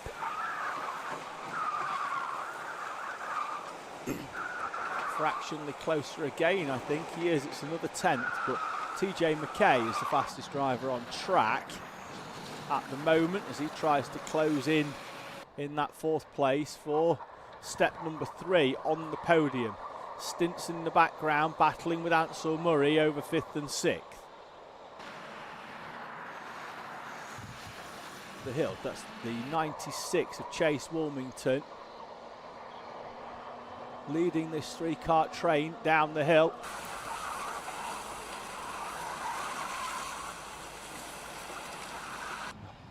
Holding them off as they run down the hill towards Ashby. There's your race leader, Ethan Lloyd. Now what we're looking for when Lloyd comes round is how much time's on that overhead gantry. It's 52 seconds. They're lapping in the 53s. 2 laps to go then. They'll cross that timing line with the time having just elapsed down to 0 as they come round the final corner. And Archie Lovebridge is going to need a titanic final 2 laps to close in what is effectively 1.4 seconds. At most, it's been 0.2 a lap. He's going to need nearly 0.7 a lap to close in on Ethan Lloyd at the front in the 66. Lovebridge, who won yesterday.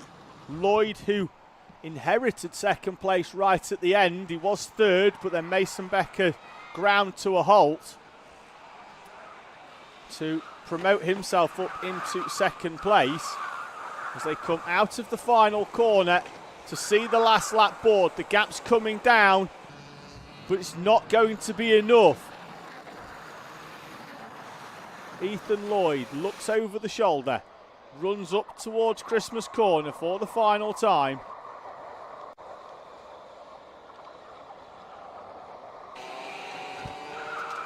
It's Harley Bradbury Stretton.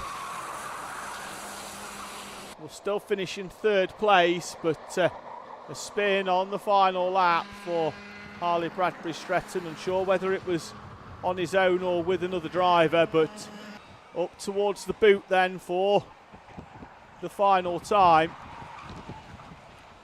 comes Ethan Lloyd, launching it up and over the curb and launching it towards victory. Both hands off the wheel in celebration. Ethan Lloyd takes the victory from Archie Lovebridge, William Crombie and TJ McKay, with Ansel Murray in P5, Stinson in P6, and that looks like Heath Smith in front of Jax Wong for 7th and 8th, and a frustrated Chase Wilmington at the line. Looks like he's fallen behind Jacob Amos and Zachary Parr. We await Freddie Baker. Freddie Baker's just come through to win IAME Watersmith Restricted from Reggie Peters and Harley Bradbury Stretton.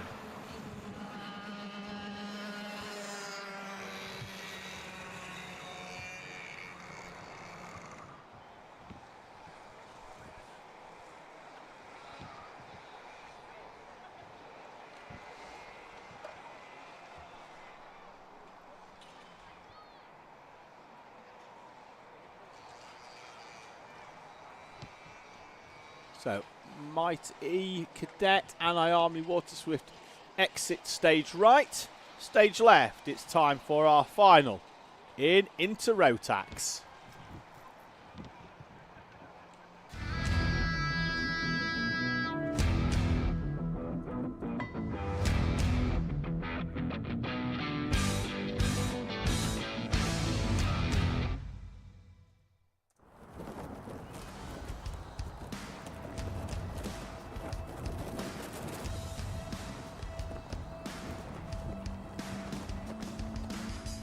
Sounds like the wind is getting up outside here at Whilton.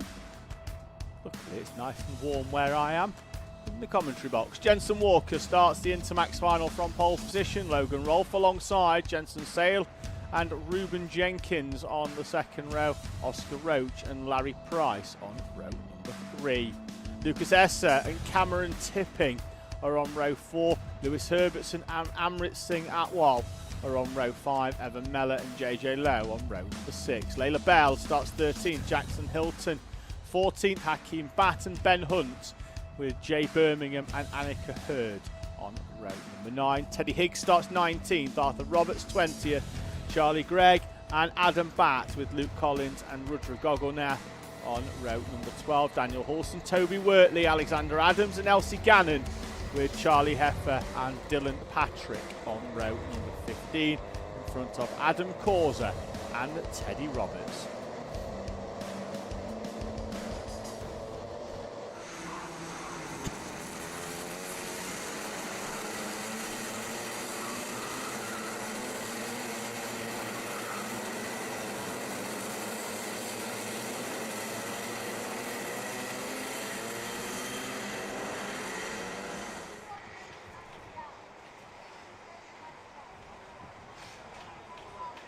So Walker there on the right hand side. Sam Pollitt Racing colours, but running as privateer here this weekend. Only arrived back from holiday on Thursday and came straight to Whilton on Friday for the test day, so won the final yesterday. Up and over the curb, some on the inside go there, that's why they were bouncing.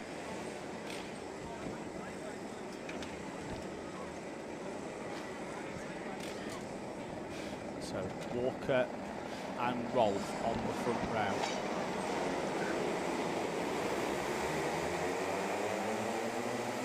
Into the tram lines, we're away in racing as Logan Rolf tries to squeeze across on Jensen Sale, but Sale's already in the gap. And Jensen Walker will lead us up the hill. Oh, contact as we've got one driver up and over the back. Larry Price is on the grass, and it looks like he could be out of the race. He's out of the cart trying to drag it back on. Larry Price from the third row of the grid is on the grass and just trying to get his cart back onto the circuit. Oh, 2 more round. We've got one on the grass on the outside, one returning back to the circuit. So it's going to be all change in the order. We'll let you know who's falling at the end of this lap. But Jensen Walker continues to lead from Jensen Sale and Logan Rolf. Oscar Roach. And then that's Lucas Esser. Contact warning for JJ Lowe. That looks like it's Evan Meller up into P6. Yes, it is from P11, a 5-place gain. Lewis Herbertson, Amrit Singh Atwal, Layla Bell, Ben Hunt, Charlie Gregg. Drivers falling down, Cameron Tipping, Larry Price, Ruben Jenkins and JJ Lowe are your drivers that fall down the order on the opening lap.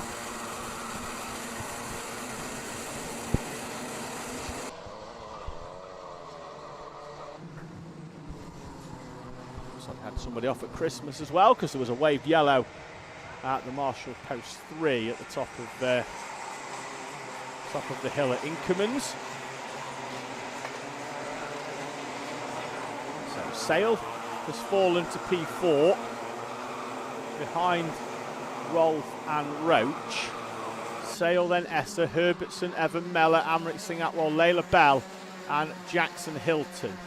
Hilton, remember, who started the day pretty much stone dead last in 30th place, is battling there, number 27 with the pink helmeted Layla Bell. They go down the hill, Hilton's through down the inside, Bell tried to defend. Behind them Ben Hunt's trying to get himself in the mix as well.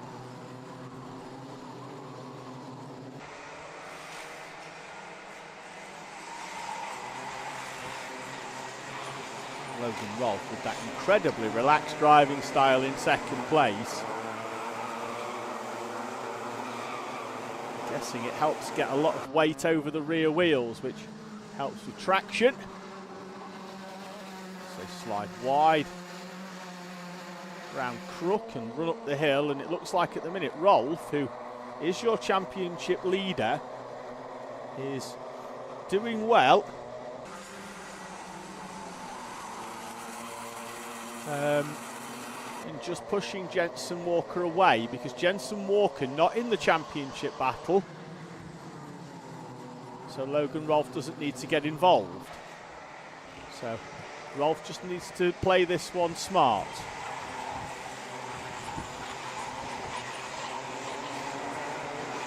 Particularly because there's still a lot of time to go in this race. 5.5 minutes. Jensen Walker, yesterday's final winner, being pushed along by Logan Rolf up the hill as they open up the gap by 0.2 of a second to these two who were squabbling over P3.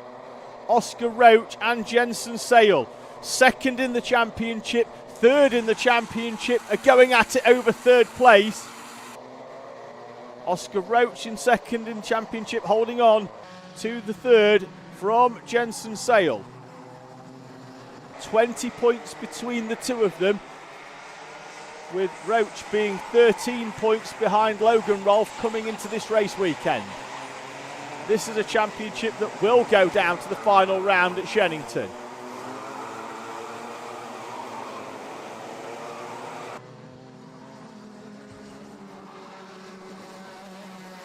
Up the hill they'll go again then towards Christmas Corner. And Sale this time goes down the inside of Oscar Roach.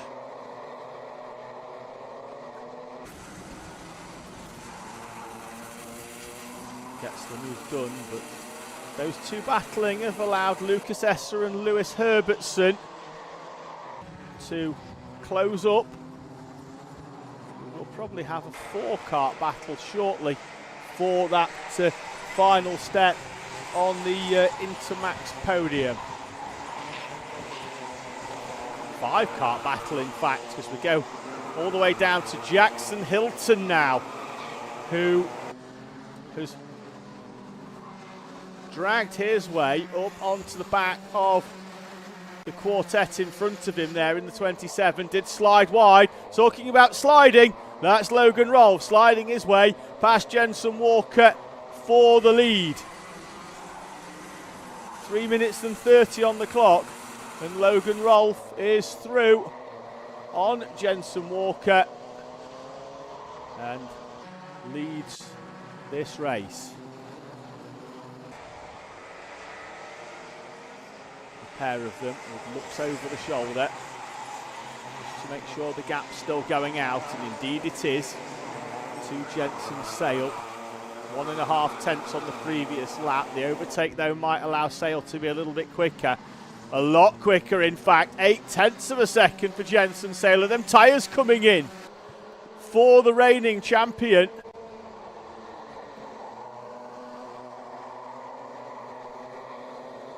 Contact warning for Rudra Goggle now. So they head towards the middle part of the lap for our Intermax runners. Seeing whether we're going to get an update on who was quick in the first sector. And they're all very similar.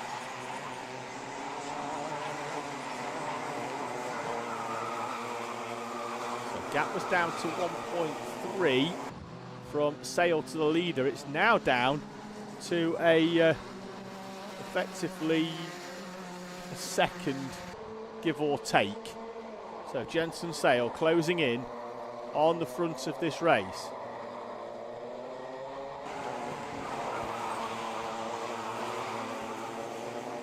Adam Forser and Elsie Gannon there. Currently battling over P29.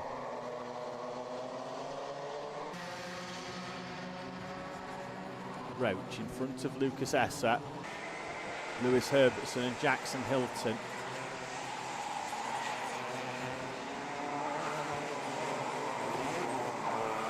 A minute and 50 on the clock. 3 laps to go in Intermax, and Jensen Sale is the one to watch in 3rd place.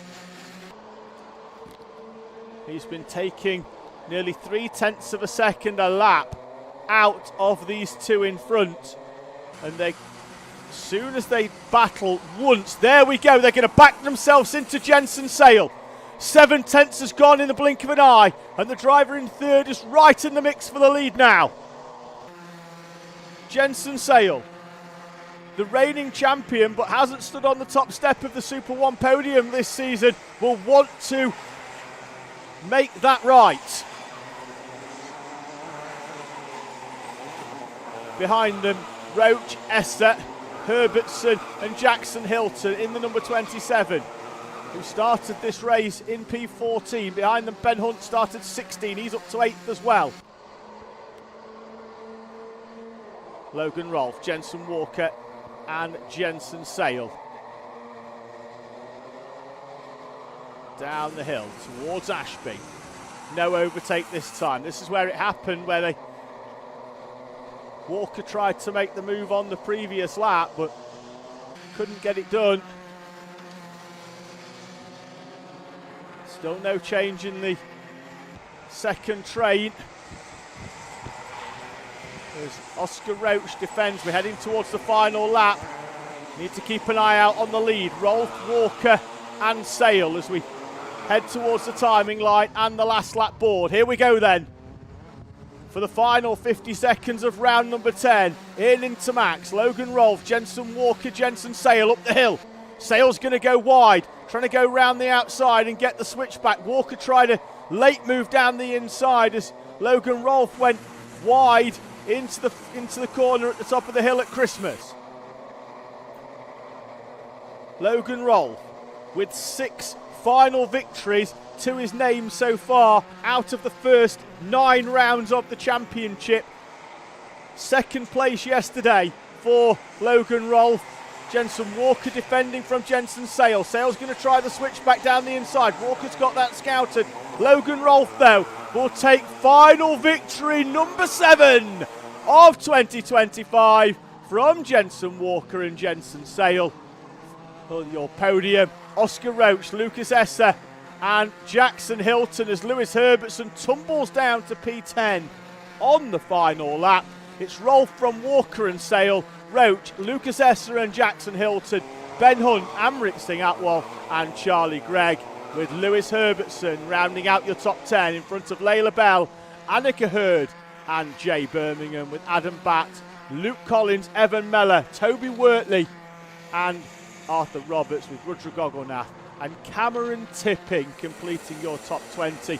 JJ Lowe, Ruben Jenkins, Hakeem Batt, Daniel Hulse, Charlie Heffer, Alexander Adams, Teddy Roberts and Elsie Gannon finish in front of Dylan Patrick and Adam Causa. Larry Price, the only driver not to finish the race, he retired on lap number 1.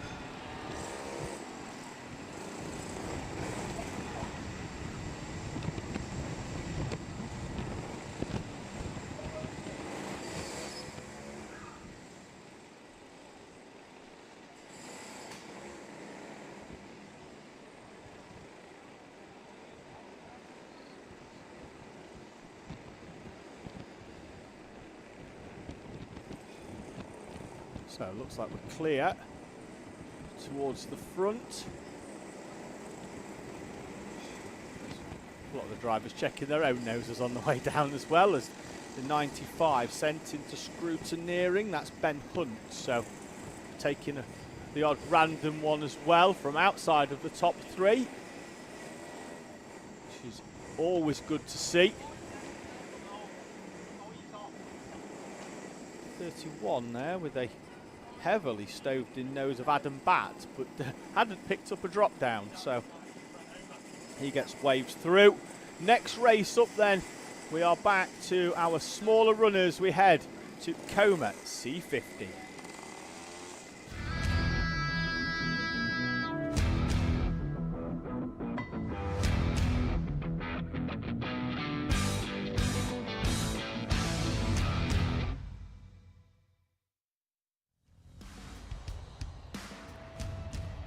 $20 points split the top 3 in this championship heading into this race weekend here, and it's the same top 3 that are gridded at the moment. Hendrik Spallat, the championship leader, he goes off pole position. Cole Parrish, who arrived in second place 9 points behind, will go off the outside of the front row. Calmon Simon, the informed driver, who arrived 12 points off, having closed a 19-point gap in the 2 rounds at Fullbeck, will go off third place with Jensen O'Connor alongside Max St Hilaire and Jensen Drummond on row number 3.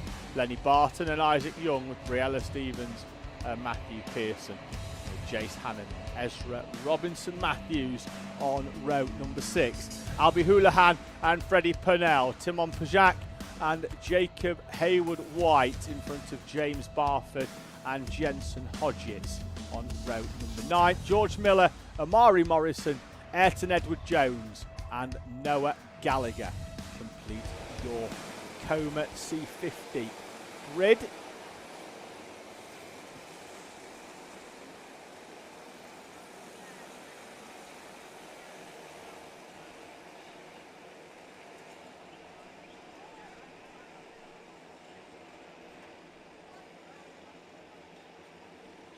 Musical comas once again. We just get them into their grid positions as helpers will make their way off track. Drivers will then be told to look at the lights on the overhead gantry.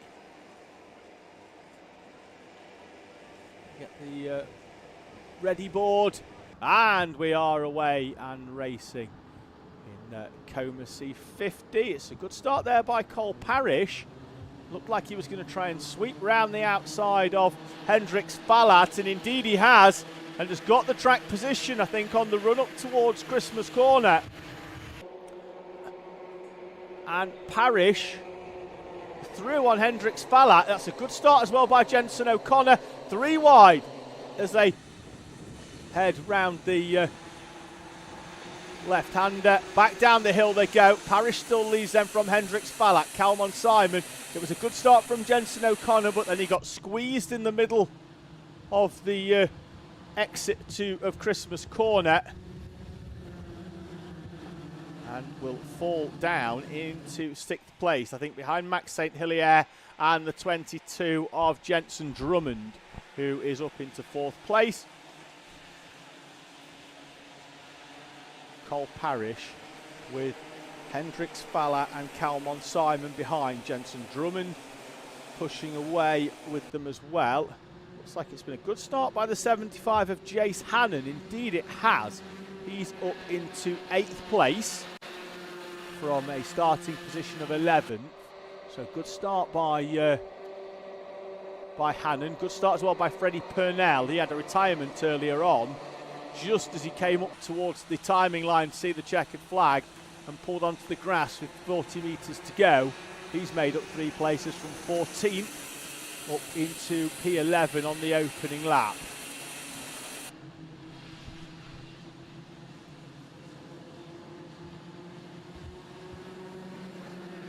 Cole Parrish leads from Hendrix Fallat and Calmon Simon. They're not dropping Jensen Drummond though.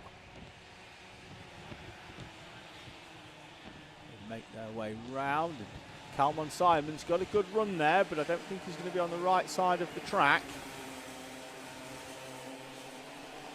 And slots back into position. So there's your top 6 with Max St. Hilaire just trying to close in up onto the back of this 4, but with the 4 of them not battling, it is going to start pushing that gap out a little bit at the front, I think.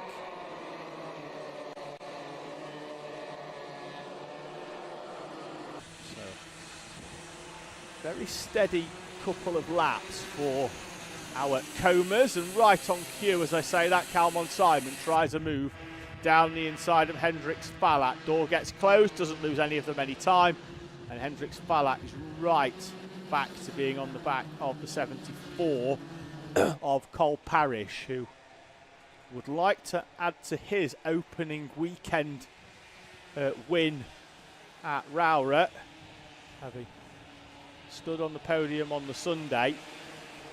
His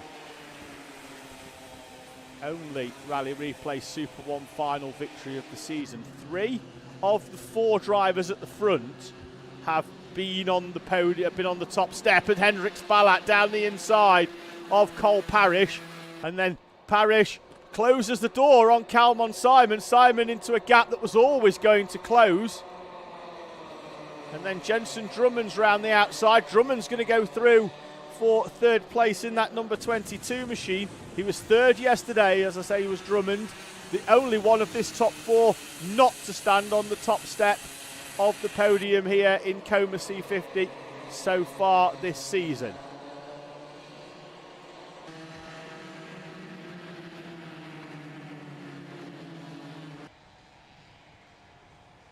Hendrix Fallat, yesterday's final winner in both IAME M1 and in this class. Coma C50 is again at the head of this field by a gap that I think will probably be around about 0.4 of a second to half a second when they come over the timing line, because of issues on the previous lap with people battling, and they're battling over 2nd place again. They're side by side. Calmon Simon's going 4th to 2nd here. Hendrix Fallat with the look over the shoulder. Cole Parrish back down the inside for 2nd place. Drummond's on the outside. Drummond back through. into third place. Kalman Simon, the big winner there, moving through for P number 2. And to be fair, didn't lose a huge amount of time in terms of track position off the back of Hendrix Falat.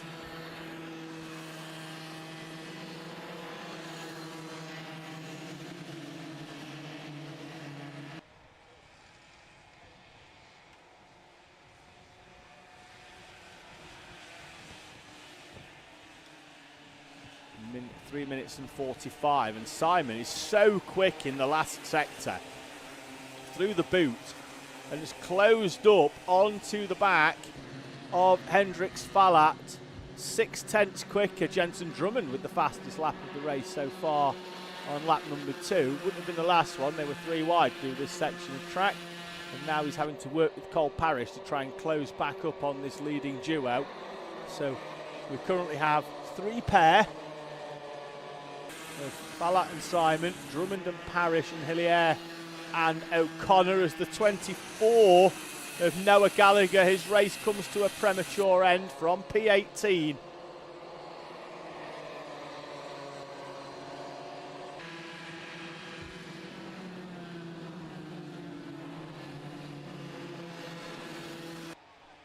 Parrish up and onto the curb, using all of it and a little bit extra as well to try and work with Jensen Drummond. But I think these two at the front now, unless they start scrapping early, it's going to be a tough one for those behind, because Falat sets the fastest lap. Kalman Simon with a personal best. They open the gap up by half a second. As that's Kalman Simon trying a look down the inside of Hendrix Falat. Simon, who came so close to winning heat number 1, goes down the inside of Falat. They'll still be side by side. Falat will have track position. Hendrix saying to Kalman, let's have a quick think. Let's not go too early on the overtakes, but also ideally stay behind me until the checkered flag, of course. Can't see Kalman Simon playing those sort of games.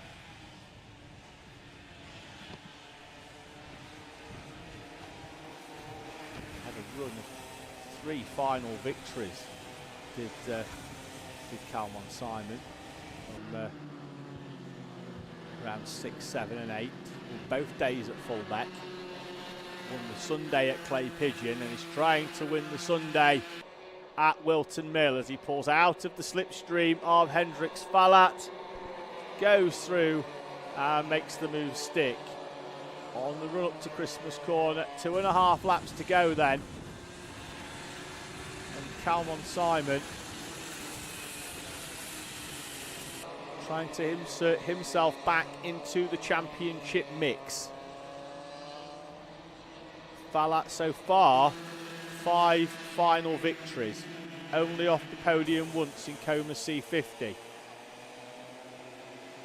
Kalman Simon dominating the second half of the season, with the exception of course of yesterday, which went the way of Hendrix Falat, but Kalman Simon trying to readdress that situation and keep the championship fight very much alive. Cole Parrish, the other driver, who's, despite the fact he's only taken 1 victory, has only been off the podium twice in terms of top fives. And when he's been there, he's been inside the top 3. Win at round number 2, 2nd or 3rd at every other round up until round 8. Yesterday wasn't on the podium.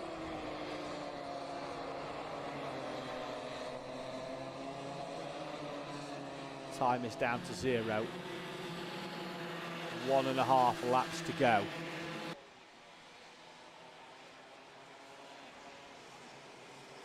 Hendrix Falat content so far to sit behind. Thought about a move there on Kalman Simon into the boot. Wonder if he's lining that one up for next time, because I think Kalman Simon will go defensive up to Christmas. Lap traffic for them to contend with with Amari Morrison. And Kalman Simon defending already then from Hendrix Falat. Falat's going to have to try and drive around the outside of Kalman Simon as they go up the hill, and then tries to switch to the other side of the driver of the 12. Will look for the switchback. Simon's going to be tight, but Hendrix Falat not close enough. But Falat maybe just waiting to see whether he can take advantage. Oh, we've got 4 wide coming out of the final corner as there's a battle further down the order. Falat there trying to take advantage. Hope Simon got caught up behind lap traffic. He's on the curb on the outside. Kalman Simon will try and close the door on Hendrix Falat and then parks the number 12 in the middle of the boot. Kalman Simon up and over the curve, out of pit bend for the final time. One final look over the shoulder, one look to the right hand side to see the checkered flag, and Kalman Simon wins at round 10 Whilton Mill to give himself a good shot of challenging Hendrix Falat and Cole Parrish for the championship at Shennington. Kalman Simon takes the victory from Hendrix Falat and Jensen Drummond, Cole Parrish, Max St Hilaire and Jensen O'Connor in P6. Freddie Purnell, P7 from a starting berth of 14th. Good run for the 33. Lenny Barton, Jace Hannon and Isaac Young complete your top 10 in front of Briella Stevens, Albie Houlihan, and then Jacob Haywood White, Ezra Robinson Matthews, Matthew Pearson and Timon Pajak, with James Barford in P17. We await the arrival of Jensen Hodgetts and George Miller, with Noah Gallagher already retiring a few laps ago. There's your final 2 coming to the line, with Jensen Hodgetts and George Miller. Miller happy with the finish as they take the checkered flag here at round number 10. High fives all round for our top everybody really. Nobody missing out on the high fives.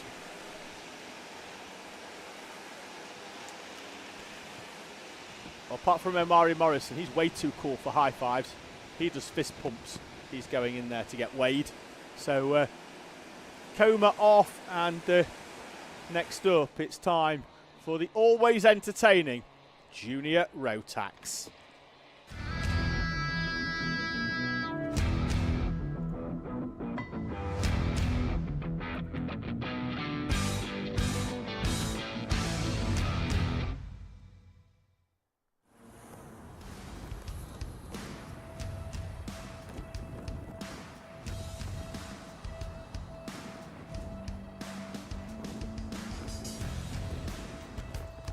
So we'll get you a grid on screen in a few moments time then for our Junior Rotax final. Ryan Rapini, Andrew Priesner will go off the front row. Riley Bishop and Oliver Smith on row number 2. Leon Barlow and Rory Hinckley on row number 3. Row 4, Hayagriva Gogolnath and Teddy Cooper. Charlie Benson and Josh Parry complete the top 10, with Sam Flynn and Aidan Young on row number 6.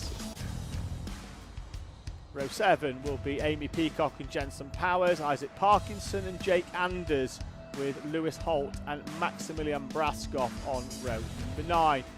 Lucas Steele and Cassidy Southall on row 10. Ralphie Branscombe, Alex McCullough row 11, Travis Dolby and Adam Giardoustis on row 12. Isaac Jameson starts 25th, Trevelyan Sampson 26th, Angad Singh and Mia Caruso in front of Elijah Hartley and Joseph Murphy. Then it's going to be Neve Allen and Kian Hundle. Jackson Lane in 33rd, but I can't remember seeing him through most of the day, so I will check to see if he's been out there and was, in fact, did not start. I did see them loading up earlier on, so that does explain why we haven't seen him.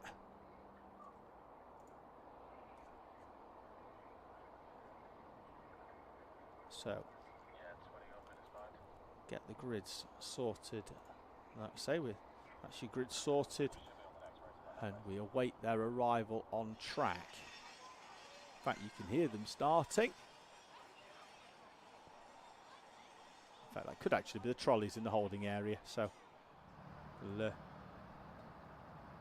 await their arrival out on track.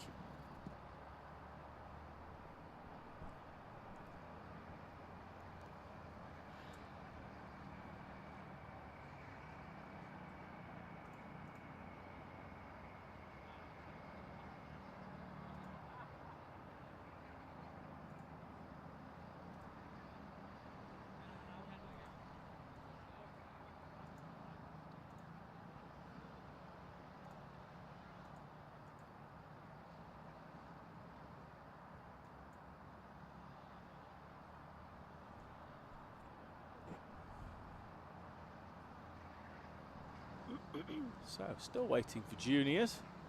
We get the wave green flag on the left-hand side. And out they slide. These tyres are amazing. They do absolutely nothing at the start. It's like the first 3 corners, it's like driving on house bricks. And then all of a sudden you get some heat into them and they are just like glue, basically, sticking the kart to the tarmac.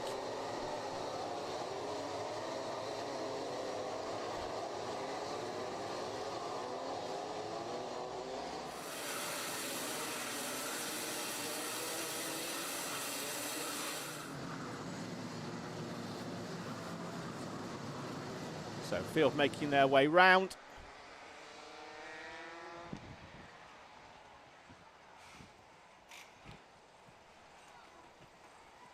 Don't think we're due any more rain towards the end of the day, which is very grateful for our drivers, of course. Did provide us with quite a lot of entertainment this morning, of course.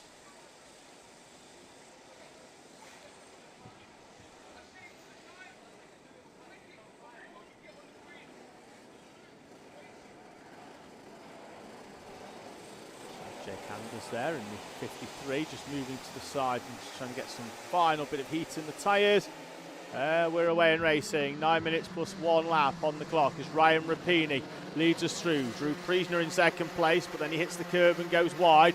We run up towards the first corner. Priesner still holding on in that run up to Christmas to second place.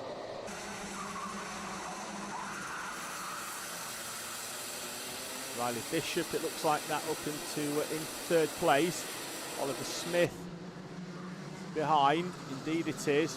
Rory Hinckley's got past Leon Barlow on the opening lap. Priesner holding on. It looks like High Agreeva Goggle Nap is through, as is Charlie Benson on Leon Barlow, who drops from P5 down to P8 on the opening lap. It's Teddy Cooper, in fact, not Charlie Benson. Very similar colour schemes. Now, Priesner goes wide and opens the door for Riley Bishop to come through. Priesner thought he'd done enough by parking the kart on the inside. Thought he'd done enough to deter Riley Bishop from putting a move down the inside of him. Oliver Smith and Rory Hinckley, and then Hinckley's on the grass. Smith getting involved, side pod to side pod, and we've got a Nassau panel wobbling around for Leon Barlow. Looks like we've got a broken bottom bracket.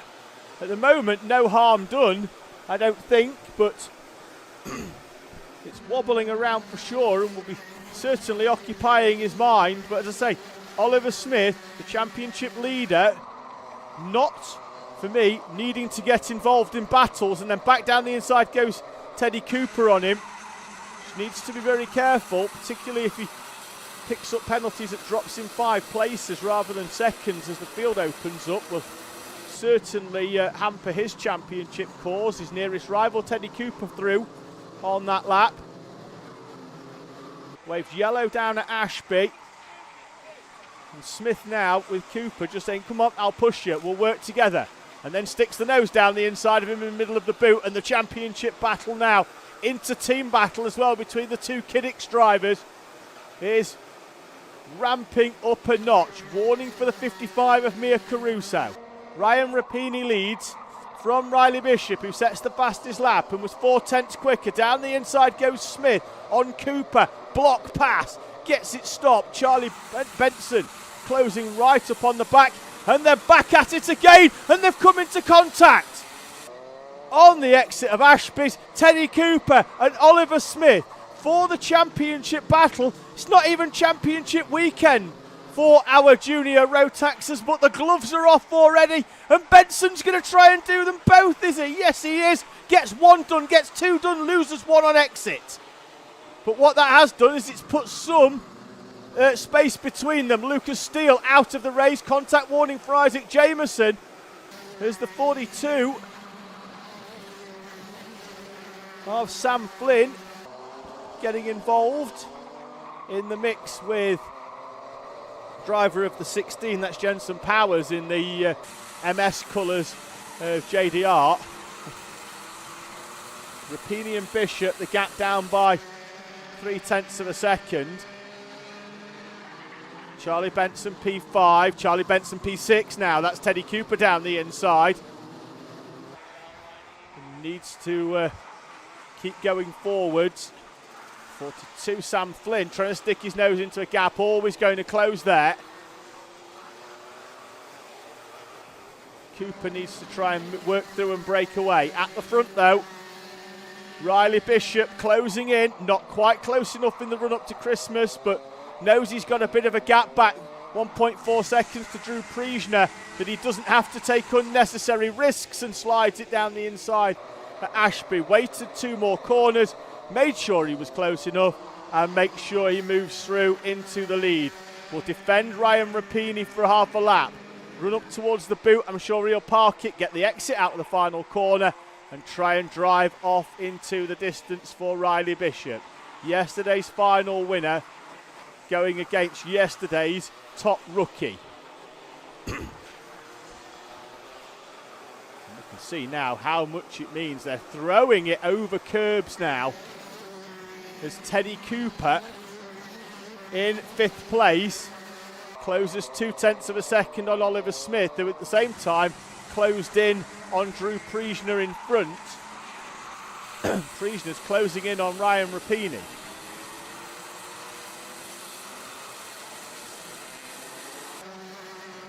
Rapini was slowed by Bishop's overtake, so we'll see whether he gets back onto a more even curve in terms of his lap times.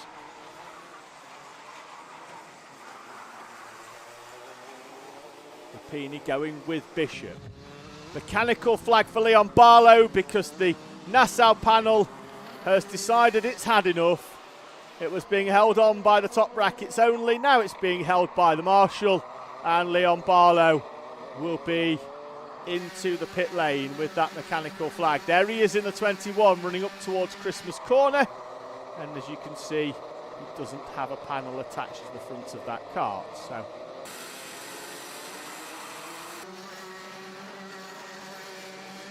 we'll come into shot shortly. Field make their way there round Osiers. Bishop, Rapini, Priesner and Smith. Cooper, Benson, Flynn, Powers, Hinckley, Amy Peacock complete the top 10. There is Peacock in the black and red. That's Priesner going through, so Rapini still sticking to the back of Riley Bishop. Teddy Cooper still closing in again on Oliver Smith. They've already had the first round of their battle in this final. And as they come into shot there, they're about to line up for round number 2 with 2 minutes to go. Riley Bishop from Ryan Rapini. Priesner is being closed in but not quick enough for that 3rd place. Looks like the 91's going to be heading towards the podium, having taken a victory so far this season. He was 4th yesterday, was Drew Priesner.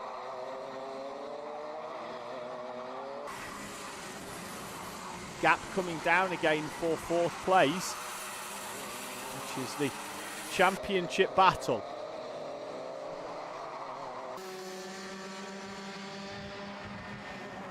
Bishop then from Priesner, from Rapini and Priesner.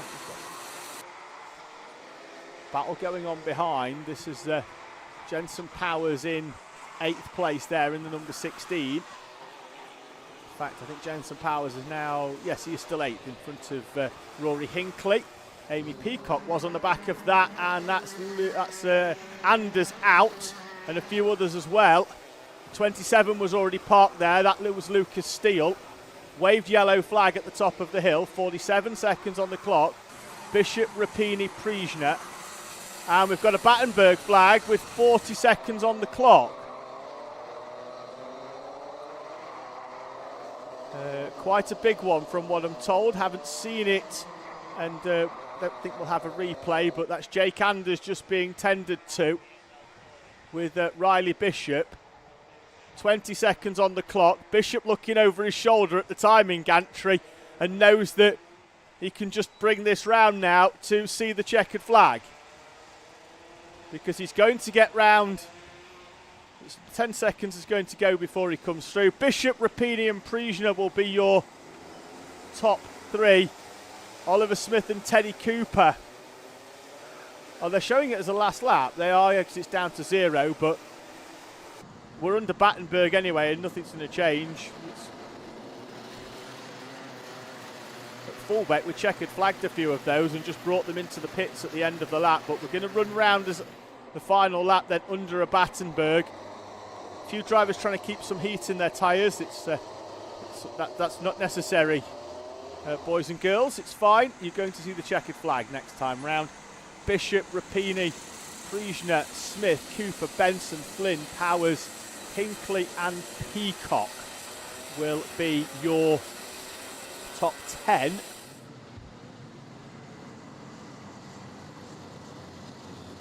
Bishop keeps his slim championship hopes alive, with Rapini impressive this weekend here at Whilton Mill. First time I've seen him at SuperOne. Was top rookie yesterday, also top rookie today, but will be taking second place home with him. He'll be joined on the podium by Drew Priesner for your top 3 as Riley Bishop celebrates for the camera of Josh East as they take the checkered flag.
So drivers just being sent down from our final in Junior Rotax.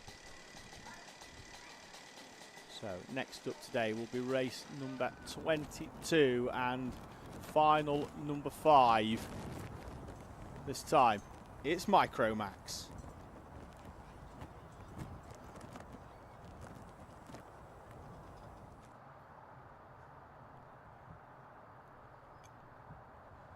So Micro will head out. Don't expect the Hondas on the back of them. It's just Micros this time. for the final. They run together for the heats and then split for the finals. So it will be 100% focus on Micro. So kart's being recovered from the middle of the circuit. So could be a few moments. We'll run through the grid in the meantime. Oscar Churches off the pole position. Freddie Baker alongside Raith Owen and Benjamin Shivar on route number 2. Noah Wicklow will start P5. Louis Granell in P number 6 in the number 83. Isaac Garth and Theo Jepson, Will Hatton and Mason Muncher with Ellis Holt and Arda Bilionoff on route number 6. Teddy Shepherd starts 13th. Laney Eden in 14th. Charlie Cale and Finley Thompson P16.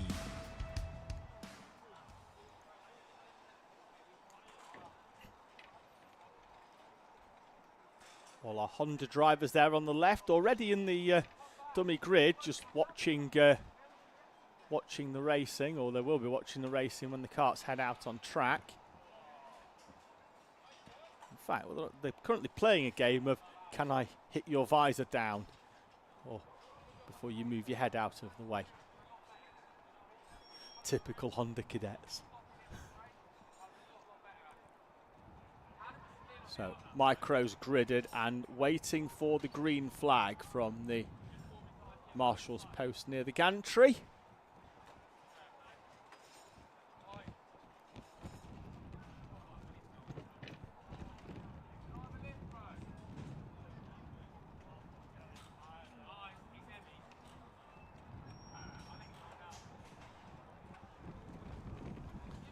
Still not got clearance just yet to get going for this this Micro final.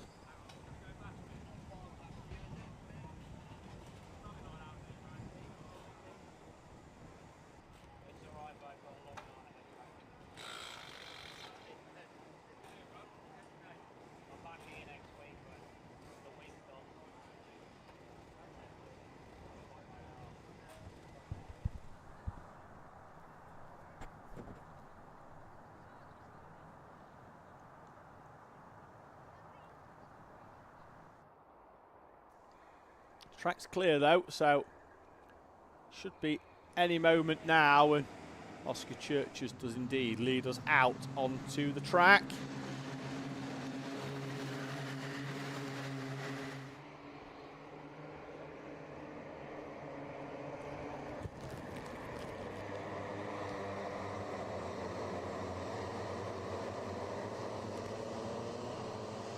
So as Micro make their way round, I do just want to say a big thank you to Alex Owen, who arrived at the track this morning with 9 donuts for myself and the rest of the team at Alpha Live and the camera operatives. I'm fairly sure there'll be 1 or 2 of them left, which means that it'll be a very pleasant surprise for those that haven't been here at Whilton this weekend and are working elsewhere.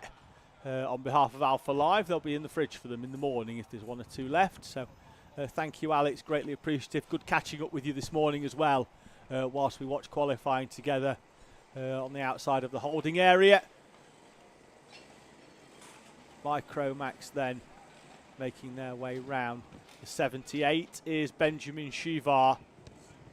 He's got to try and finish as high up as possible to prevent Noah Wicklow from securing the Rally Replay SuperOne Championship here at Whilton. He will still be at Shennington as part of the championship provision of attending, but around the outside goes Freddie Baker on Oscar Churches at the start. So they bounce up and over the curbs on the exit, but they run up the hill towards Christmas Corner. Freddie Baker from the outside of the front row leads us up and round and then back down the hill in front of Oscar Churches.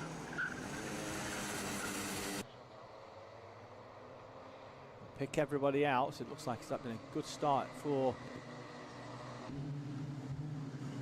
the 21 of Raith Owen. Yes, it has. Wide goes Shivar, and already Wicklow is in front of his nearest championship rival. I'm sure Wicklow will have had a pep talk, which is keep yourself out of trouble, keep your head down, and let's bring this one home. The bigger picture is far more important than a trophy at the end of this race. As I say, championship provision is that in order to be classified in the top 10 of the championship, drivers must attend all rounds of the Rally Replay Super One Championship.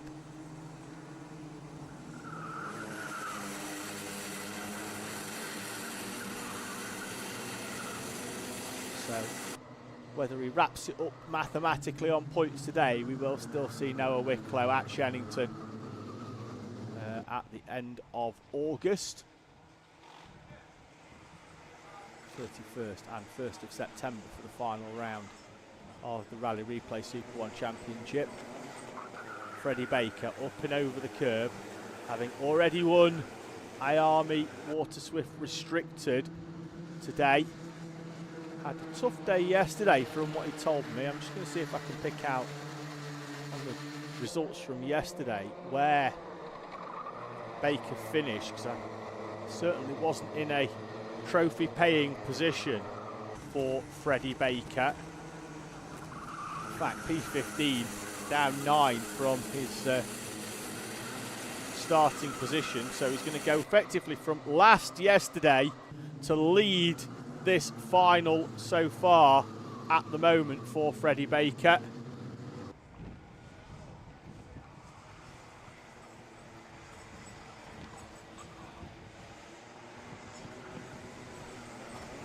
Oscar Churches, Wraith Owen, and a very compliant so far Noah Wicklow. In 4th place, doing what he needs to do. In the background, that's Louis Granell in front of Isaac Garth. Garth looking like he was going to make a move down the inside. At the corner that he made that fantastic overtake on earlier on.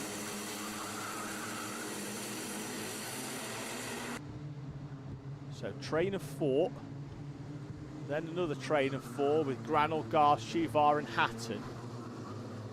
Gap back then to Ellis, Holt and Mason Muncher.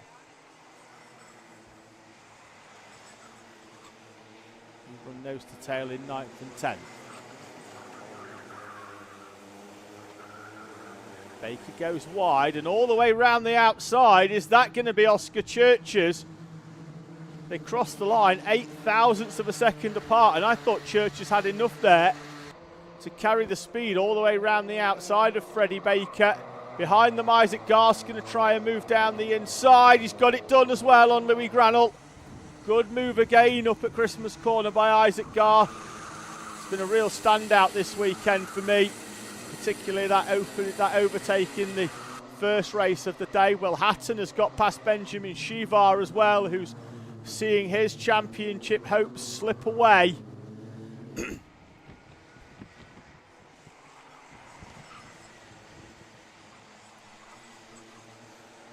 Churches again looking very interesting, as interested in that lead, as this time the 92 of Freddie Baker launches the car over that curb.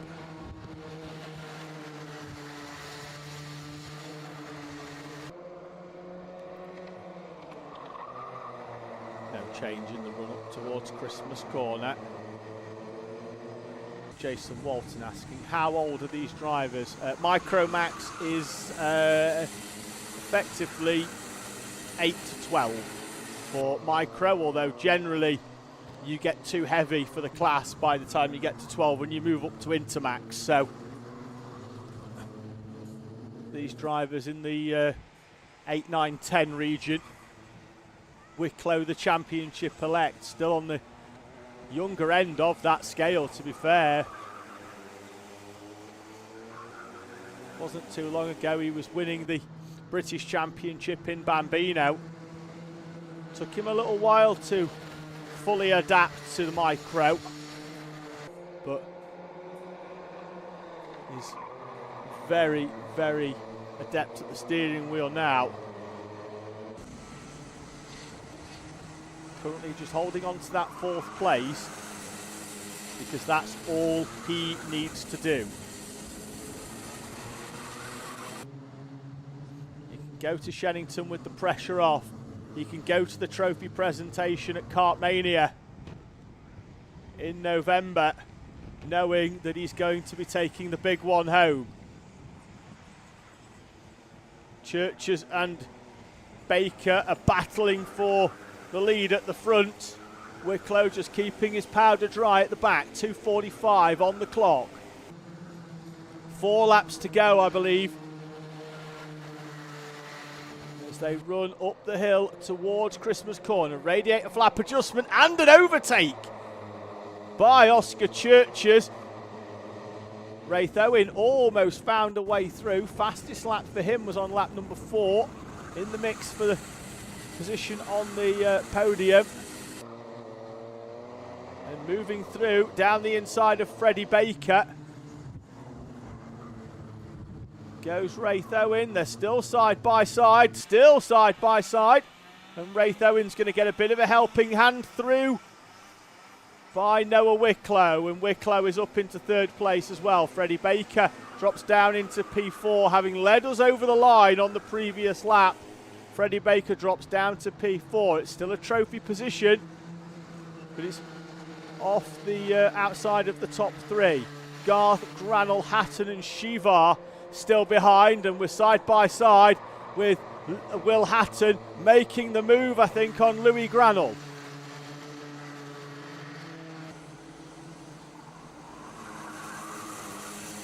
So allowed Shivar up into P6 as well. Those two squabbling gives Benjamin Shivar a 2-place gain. Raith Owen is defending the 2nd place now. Good looks from Noah Wicklow, but if I'm honest, I'm not convinced Wicklow is that interested in finding a way through forcefully. He waited and was biding his time, and when Owen found a way past Freddie Baker, Noah Wicklow just went through the gap and helped Raith Owen through. I'm sure if an opportunity arose, he'd do the same, but now is not the time to be a hero.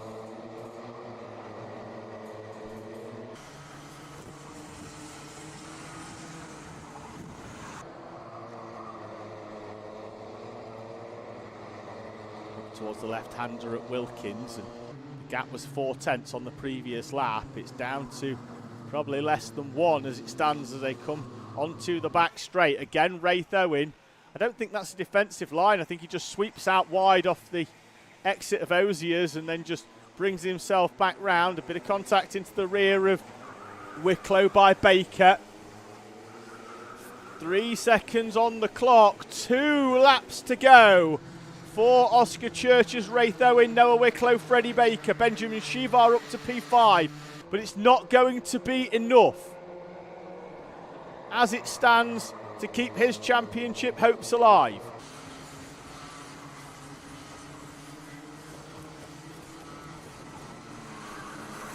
Churches, Owen and Wicklow, your top 3, as the Churches round the outside trying to hold on from Raith Owen. Raith Owen trying to get back to the inside of Oscar Churches, run up towards the boot.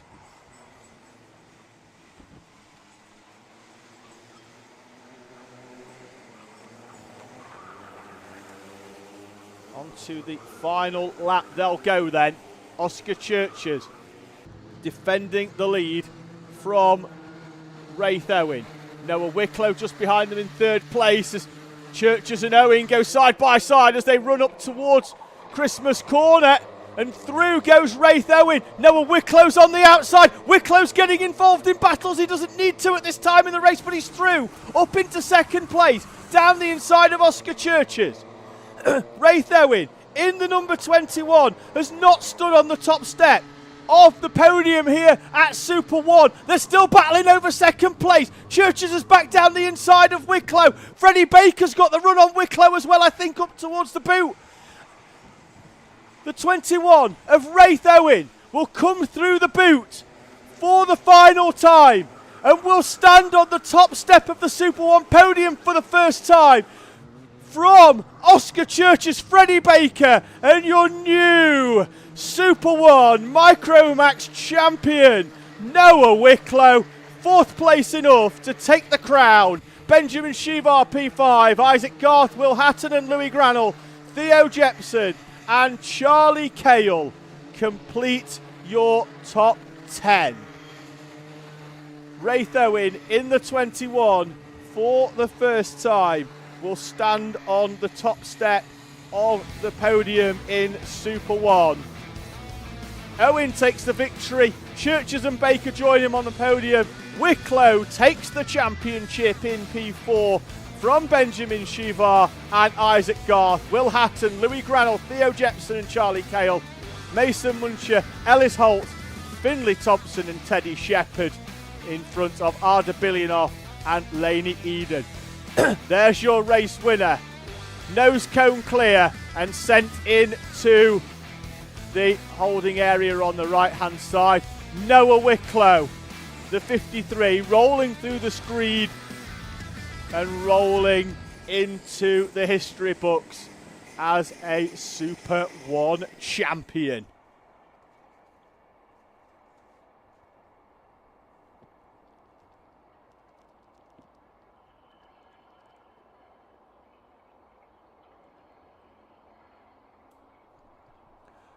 Honda Cadet then, next one up, and we'll bring you a grid from our 4-stroke class. Honda Cadet, next up.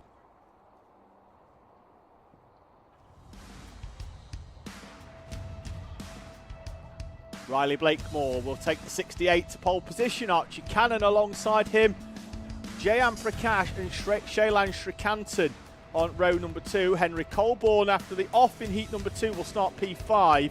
Joshua Bailey, who arrived as the championship leader, goes off P6. Mason Becker starts P7. Harry Search alongside.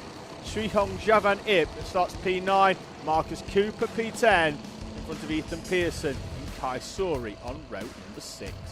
Jack White starts 13th. Archie Edgar, Oliver Vickers and Joshua Kinnaston Wade. Krish Doshi and Henry Soraya are on row number 9.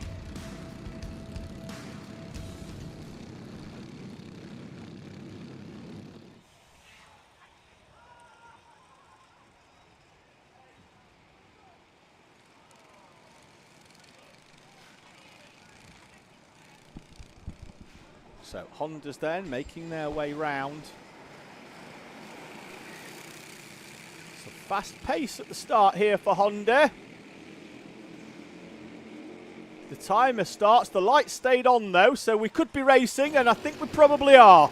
As the timer started, as we run up towards Christmas Corner. It's been a good start by Jayan Prakash in the number 44 from 3rd place. He's got past Archie Cannon and slots himself in behind Riley Blakemore. Shailan Srikantan is in P4 as we've got the 45 and the 47 of Joshua Kinnaston Wade round.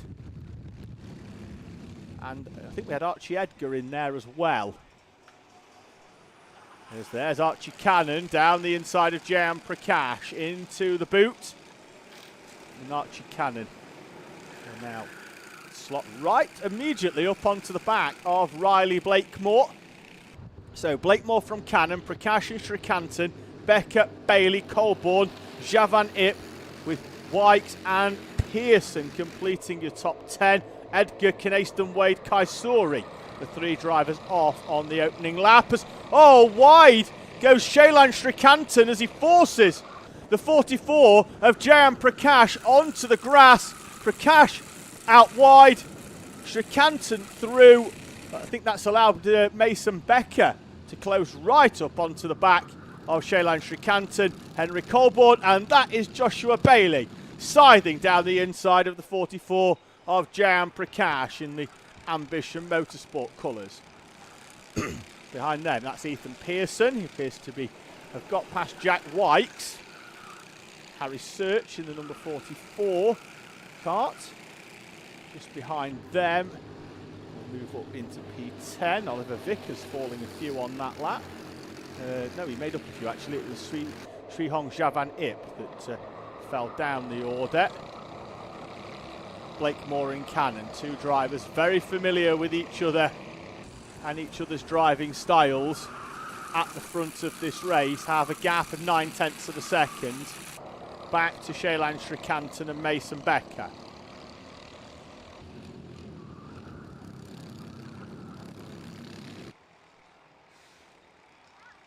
Up towards the boot, still plenty of time, 6.5 minutes for these two at the front, who get the feeling will be fairly compliant with each other and work early doors to try and open up a gap to the trio behind, because Henry Colborne sets the fastest lap of the race, takes a chunk of time out of Becker and Srikantan in front. So these two just need to be careful. Don't squabble early doors, keep opening the gap up, because there's potential for the trio behind to work through. Joshua Bailey in P6 in front of Jayan Prakash and Ethan Pearson, but there's a big train of them which goes pretty much all the way down to Harry Search in 10th place. This is your battle for third. Srikantan in the 23 with Mason Becker, who's pulled double duty as sorts this weekend with the Mighty Cadet yesterday and the Honda Cadet today for Mason Becker in the 52.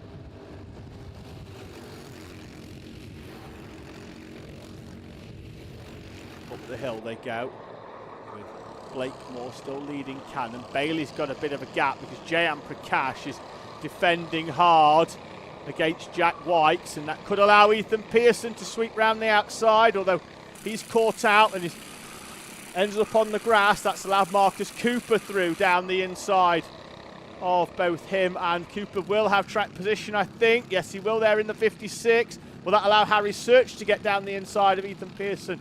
Yes, it does. And through he goes. We've had a change for fourth place. That's Henry Colborne up in front of Mason Becker. So he thinks Becker's had enough time to try and get past Shaylan Srikantan. And now he's going to try and get past Shaylan Srikantan. Hill they'll go towards Christmas Corner. No move by the look of it from Colborne.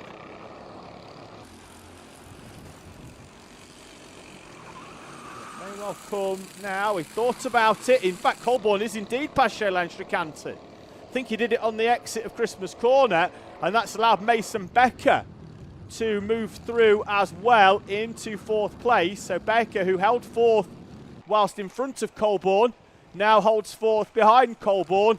They've both found their way past the driver of the 23. Joshua Bailey still in sixth place and opening up that gap back to Jayan Prakash, who still has Jack Whites behind him. Wide goes Mason Becker. Henry Colborne, despite the overtake, was a fraction quicker than Blakemore and Cannon. Still 3.5 minutes to go, and he just needs to keep himself within touching distance should anything happen to these two in front of him. Which, given the close quarter of Honda Cadet Racing, is very likely that they'll back themselves into those behind.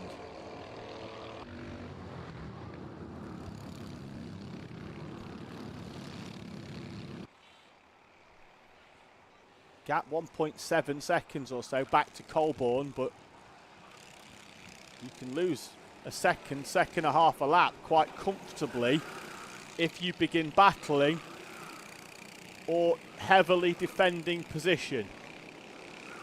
Gap goes out slightly by just under 2/10. It's back out to 1.9. Archie Cannon right up onto the back of Riley Blakemore at the front.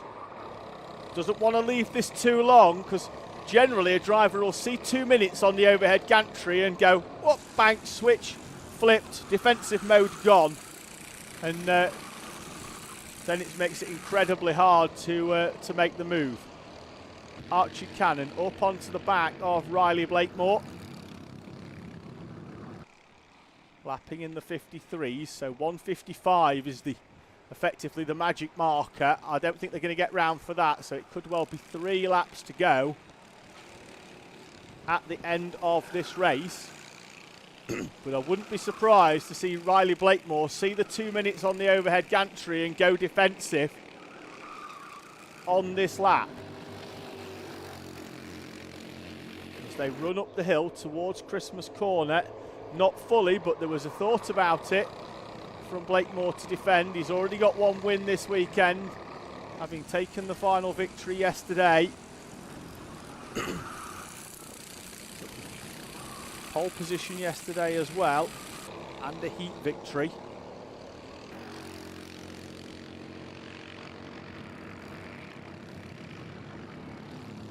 Cannon was slightly wide round Wilkins, caught it back up I think though through Osiers, and he's going to be close enough into the boot to be within touching distance for the run up the hill towards Christmas Corner, and I do expect Riley Blakemore to be considerably more defensive this time round. Colborne comfortable in third at the minute, and Blakemore indeed parking the 68 car in the middle of the track as they run up the hill towards Christmas Corner. Cannon's going to try and sweep out and get the cut back and draw alongside. Not close enough. The run up towards Wilkins, nose to tail as they head towards Osiers. It's an earlier turn in for Blakemore, which will give Cannon more of a run on the exit, but he's not close enough. Blakemore is noticeably stronger round those two left-handers in the middle of the track.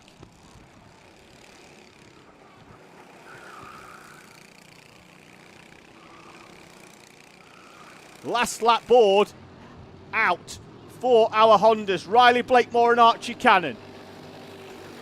Cannon trying to get the nose down the inside of Riley Blakemore as they run up the hill towards the far end of the circuit, Christmas Corner.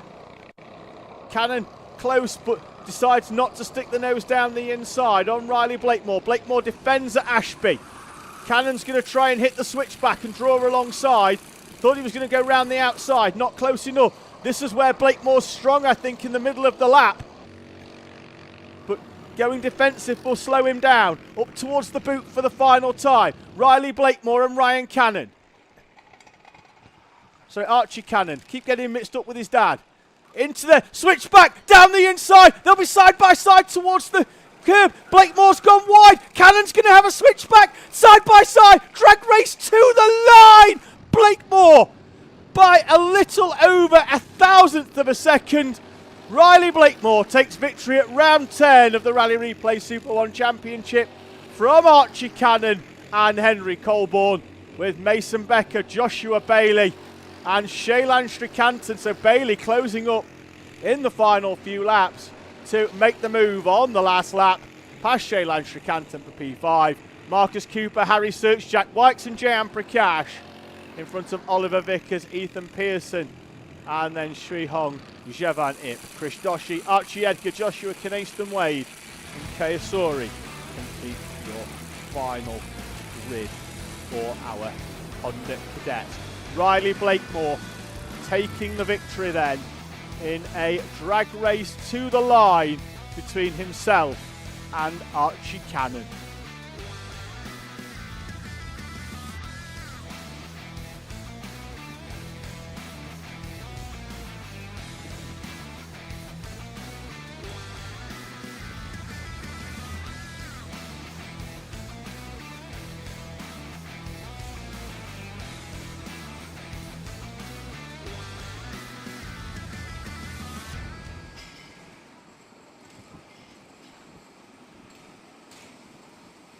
So Honda's looking fairly clear of any nose cone infringements. A few being sent into scrutineering on a random basis. They'll get weighed and potentially some other checks done as well. We move to our penultimate final of the day. They're already out on track. It's time for IAME M1.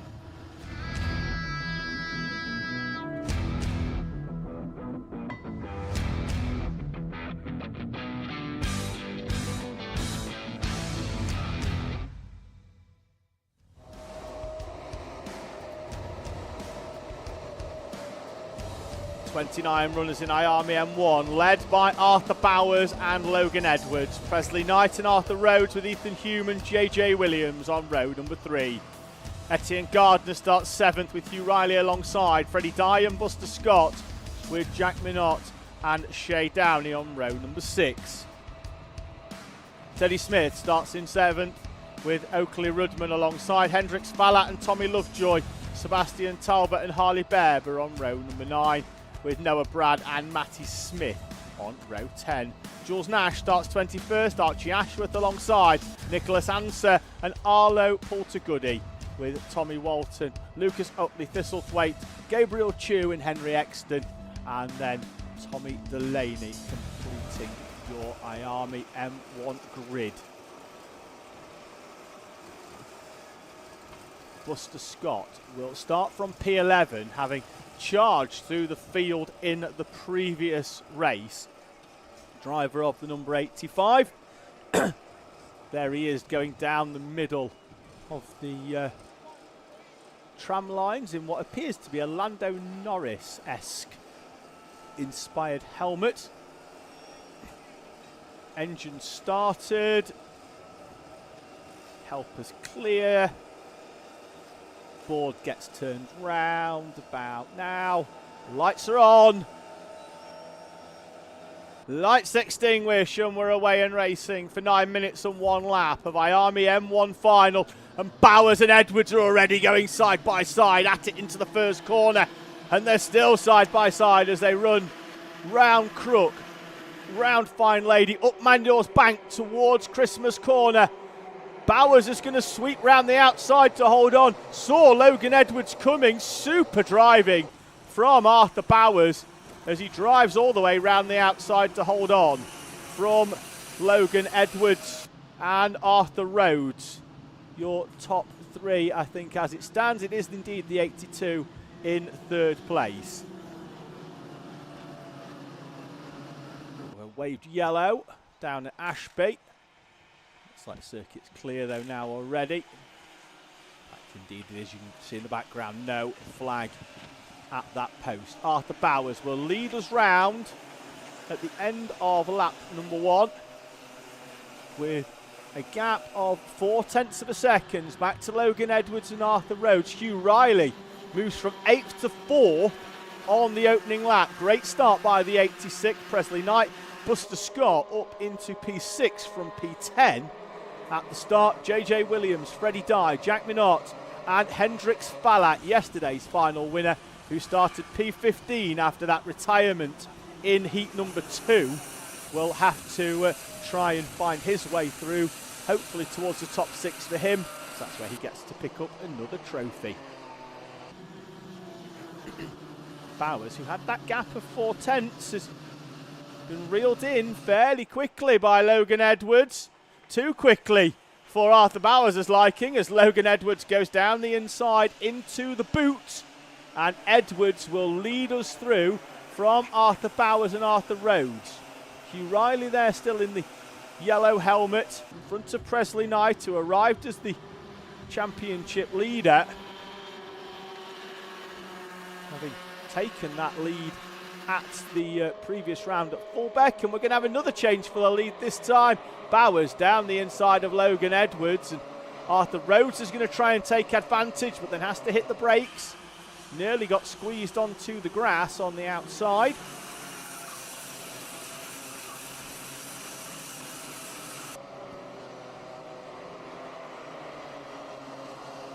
Rhodes up and round Wilkins and Oziers.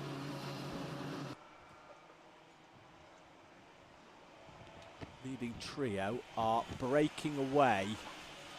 Probably not at the same rate that we saw Edwards and Bowers do in the previous heat.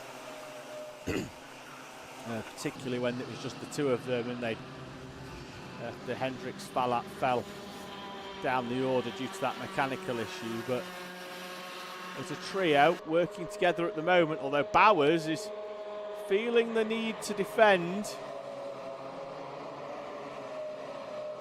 Logan Edwards and Arthur Rhodes. But only into Christmas. He's happy at Ashby, but he's carried enough speed down the hill to hold on.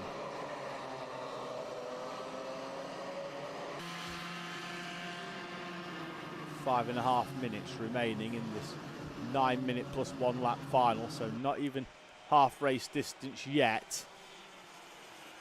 Hendrix Fallat up to 7th place. As wide goes Arthur Bowers.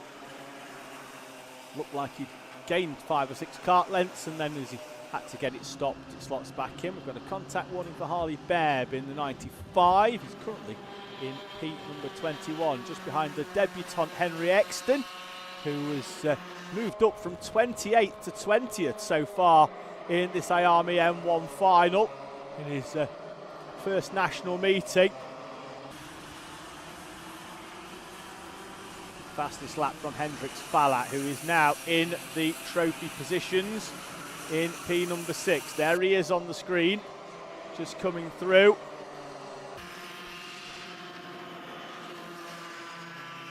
Bowers, Edwards, Rhodes, no change inside the top 3. Riley, though, in P4 has been reeled in by Presley Knight and Hendrix Fallat for 4th place. We'll catch them in the background. In fact, that looked like Fallat was indeed up into P5. He looked like the second kart through. So we'll confirm in a few moments on the timing. Indeed it is. Hendrix Fallat and Presley Knight both past Hugh Riley. Buster Scott, JJ Williams, Freddie Dye, Shea Downey, all nose to tail for your top 10. And there we've got moves further down. That's the 17 of Freddie Dye from P9.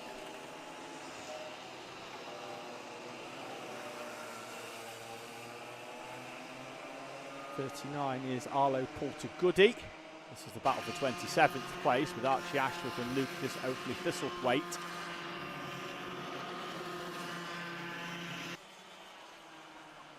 Oakley Rudman fell all the way down the order on that lap, was running in 20, it was running high up inside, started 14th but was running inside the top 15, has fallen down to 26th place for Oakley Rudman.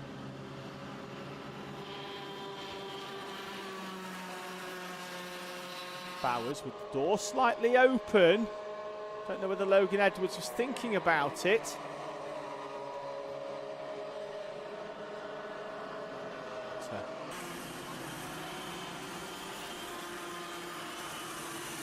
Right-hander of Ashby. Oh, Arthur Bowers trying to use extra bits of track there to try and open up the corner. Basically got his wheel on the outside on the Zulu circuit, which is the cut-through here at Whilton Mill. You come down the hill and the right-hander at Inkerman's effectively becomes a hairpin. Then there's a cut-through right through the middle of the track, and it joins you back on after we've gone round Ozier's.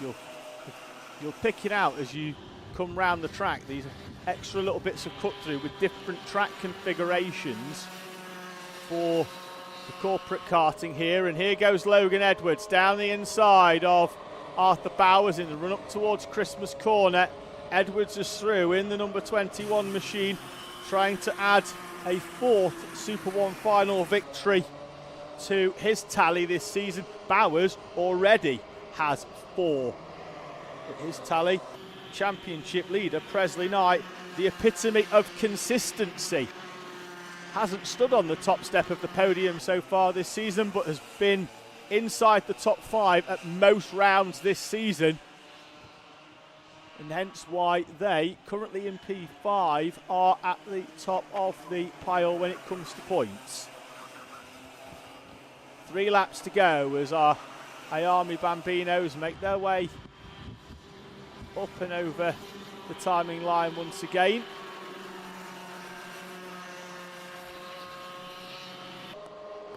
And Edwards defending fresh air, because Bowers stayed on the outside, wasn't interested in finding a way through.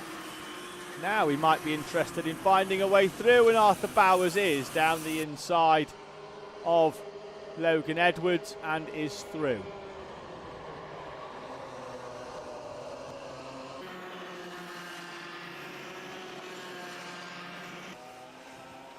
Edwards is going to come straight back at him though. Edwards is quick out of Ozier's and he's down the inside. Has he carried too much speed? We've got the 81 of Matty Smith round from P23.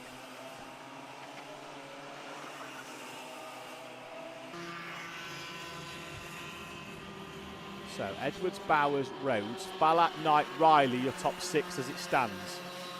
They might catch traffic before the end of this race. We're around about 5 seconds a lap quicker than some of the drivers further down the order. So the final lap of this race may well be decided by who can get through the traffic the best. Now, earlier on, when IAME were together, it was Arthur Bowers who was at the front, who was the driver that got through the traffic the cleanest. Etienne Gardner there in the 87. Bowers is coming down the inside of Logan Edwards into the boot, and Bowers is through to retake the lead. They've both had a go at leading this race. It'll be Arthur Bowers who will lead us onto the final lap. Sees the board on the right hand side. Bowers, Edwards, Rhodes, your battle for the lead here. And Arthur Bowers will defend as he white lines it in the 99 up towards Christmas Corner. Traffic in front for them to contend with. Arthur Bowers again parking it and will come back towards the inside. Can Edwards sweep all the way around the outside? Are they going to get boxed in by the traffic? Potentially. They all find a way through. They go left and they go right. As Bowers squeezes across, Edwards is down the inside, side pod to side pod between the two of them. Great move by Logan Edwards to take the lead. Edwards leads, and it's going to be the 82 of Arthur Rhodes coming at Arthur Bowers. They've come into contact, they're going into the pit lane. They're on the grass. Falat is getting through the traffic as well. They're still up and over the curbs, they're still battling. Falat's going to get second. Edwards wins it by what looks like a mile on paper, but he worked hard for it. Logan Edwards from Hendricks, Falat and Arthur Bowers.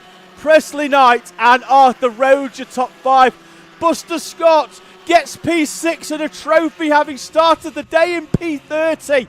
P6 for Buster Scott, what a run towards the front of the field. JJ Williams, Hugh Riley and Freddie Dye. Ethan Hume completes your top 10. And I cannot be the only one that would like to see part of that last lap again as they headed up round Ozier's and then up towards the final corner. It was a superb, frantic final lap from IAME M1, and I think we're going to get an opportunity to witness it again.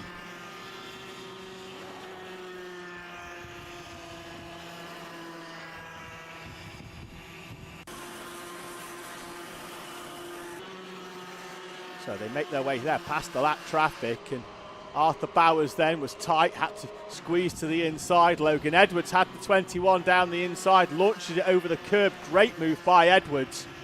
And then Bowers, loss of momentum, sees Arthur Rhodes down the inside, stuck it round the outside, turned in. They were still side by side and there was contact. I thought they were going to see the scrutineer a lap early. They're remonstrating. And they're still side by side as they head towards the curb. More side by side contact. And Hendricks Falat takes full advantage to move through from 15th at the start to make up 14 places in 11 laps to finish in second place. Edwards, Falat and Arthur Bowers, your top 3. Presley Knight and Arthur Rhodes. Buster Scott, JJ Williams, Hugh Riley, Freddie Dye. And your top 10 completed by Ethan Hume. Shea Downey 11th, Nicholas Answer and Etienne Gardner, Sebastian Tolbot, Jack Minot, Teddy Smith, Tommy Lovejoy, Noah, Harley Bebb and Noah Brad, Oakley Rudman, with Nash, Delaney, Exton, Walton, Chew, Smith, Poulter Goody, Oakley Thistlethwaite and Archie Ashton, or Ashworth, completing your final running order in IAME M1.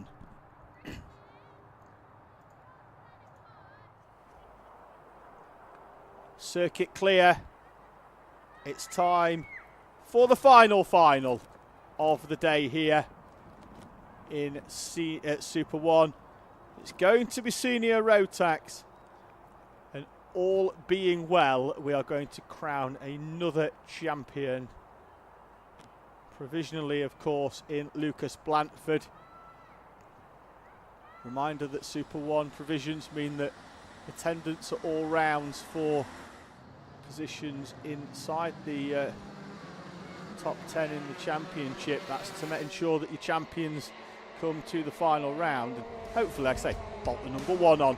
Here we go then, Lucas Blanford in the O plate from Morgan Hudson-Brown on the front row, Archie Flint and Max Chown, Jarek Metters and Josh Gira on row number 6 in front of Melissa Adrian in P7, Ethan Bentley and Max Davis, Sam Halley, Hicksman and Jasmine Taylor, with Tom Nottingham alongside on row number 6. Billy Edgecombe 13th, George Daniels 14th, Kieran Denyer, Max Rowley, Kyle Dunford and Salvador Newman with Braden Donahue and Max Lorna Bennett with Izzy Lawton, Zhenjong Lim and Kian Eastick with Sky Frazier, Henry Swanson, Jay Pearson, Daniel Beards and Benjamin Gordon, with our Rotax 177 runners Jamie Salter, Jason Newman and Malachi Morrison, with Alfie Barron Oxbury. But no, doesn't look like Alfie Barron Oxbury has left the dummy grid. So problems for our Rotax 177 championship leader by the look of things in Alfie Barron Oxbury. Into the tram lines we go then, and for the final time, oh, contact already over the timing line as we've got a driver off to the right hand side. It's the 14 of Sam Halley Hicksman, drags the cart back on. I think we might have one more off as well on the outside, have we? We've got a few people running to potentially offer assistance, but Sam Halley Hicksman back on track. And on the opening lap, we'll see who is leading the way as they head up. It could be Morgan Hudson-Brown. I think it is on the opening lap. Morgan Hudson-Brown leads. It looks like the champion-elect has fallen down a few places. Jarek Metters there in front of the 22 of Archie Flint. They're going to be side by side through the chicane. So, over the line for the first time, Hudson-Brown from Chow, Metters, Flint, Gora, Blanford's down in P11. Doesn't need to finish too high up to win the championship, and he's just trying to stay out of the way, but he's looking to the right-hand side. Has he got a problem? We've got more off. The 13, Izzy Lawton, is off on the outside. Morgan Hudson-Brown leads then from Max Chown, Jarek Metters and Archie Flint. Someone's missing an exhaust by the sound of things. You can hear that on the... if you can hear that from the camera, you can definitely hear it at the track, but somebody appears to be missing an exhaust. And they'll get a mechanical flag for it in due course. I think it could be Salvador Newman. And indeed it is. Technical flag for the driver of the 79. So Morgan Hudson-Brown leads from Max Chown, Archie Flint, Jarek Metters, Josh Gora, Melissa Adrian, George Daniels. There's in comes Newman. Max Rowley, Tom Nottingham, Jasmine Taylor, Kieran Denyer, Billy Edgecombe.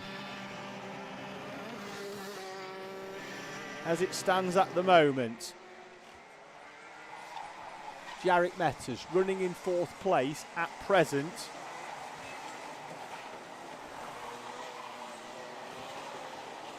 Still means that Blanford just needs to finish. He's currently down in 28th though, and 2 laps down. Being shown on timing as 2 laps down. Blanford's out.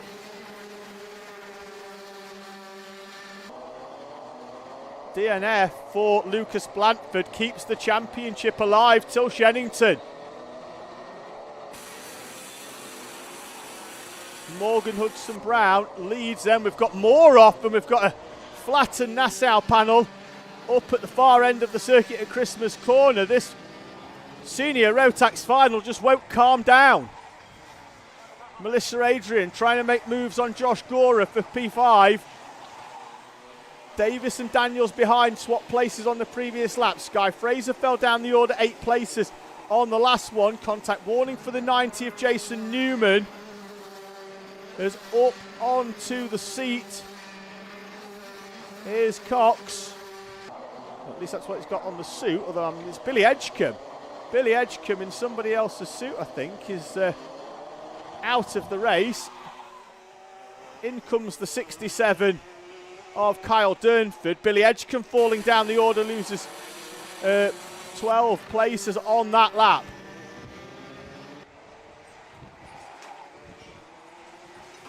Five minutes to go in Senior Max. No time to breathe so far.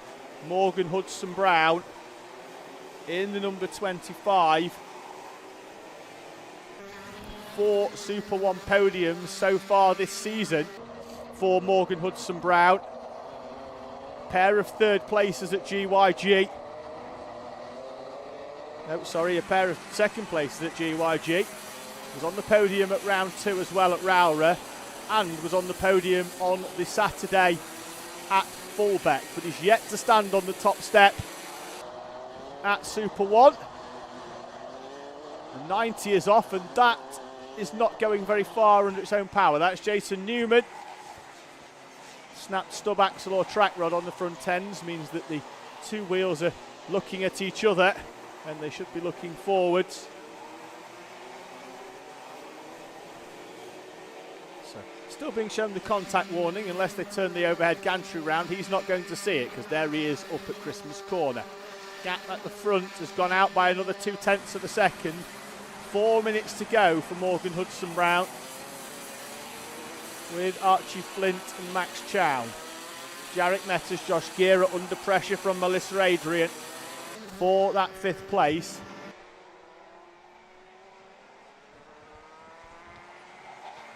So Jarek Metters, 76, battling it out with the 53.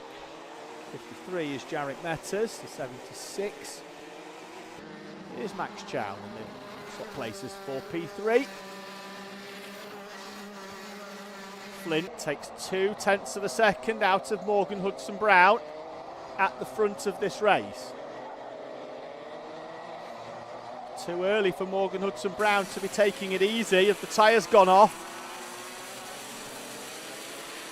Was the hope to get to the front early, break away, break the resolve of everybody else and leave them to squabble over second place.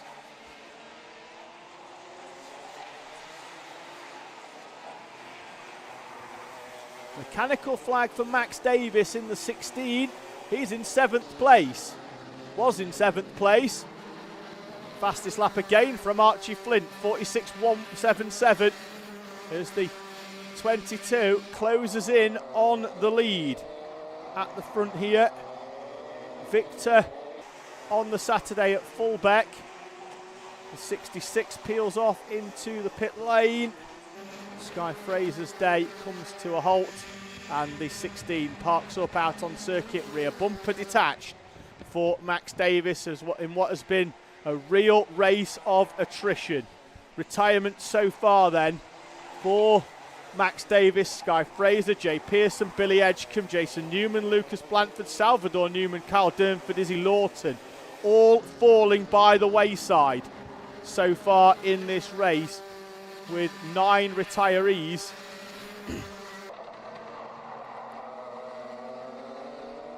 At the front though, Morgan Hudson-Brown still leading from Archie Flint. The gap they have back to Jarek Metters, 2.4 seconds.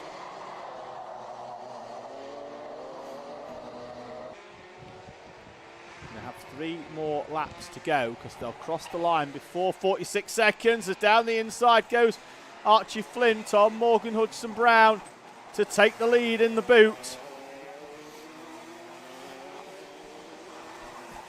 Now can Hudson-Brown use the slipstream to stay within touching distance of Archie Flint. Trying to sweep round the outside as Flint defends on the run up towards Christmas corner. Hudson-Brown is going to try and come back at Archie Flint, and they're going to scrap this out now from now until the checkered flag. Flint's going to defend from Morgan Hudson-Brown. He's parking the 22. It's an early strategy from Archie Flint But does he think I can back him into Jarek Metters? He's going to be preoccupied with the driver behind. Hudson Brown's back down the inside, side by side up until the big curve, and they are backing themselves into Jarek Metters. Metters was 2 seconds behind, 1.4 seconds quicker on the previous lap, 2 to go. Up the hill towards Christmas Corner. Hudson Brown goes wide on the outside, trying to get the switch back, trying to get down the inside into Ashby, but we'll find Flint defending, and then we'll now try and get the switch back, but Flint with a dab of the brake in the middle of the corner to stop Morgan Hudson Brown's run, and Jarek Metters has thrown a lifeline into winning this race in the number 53.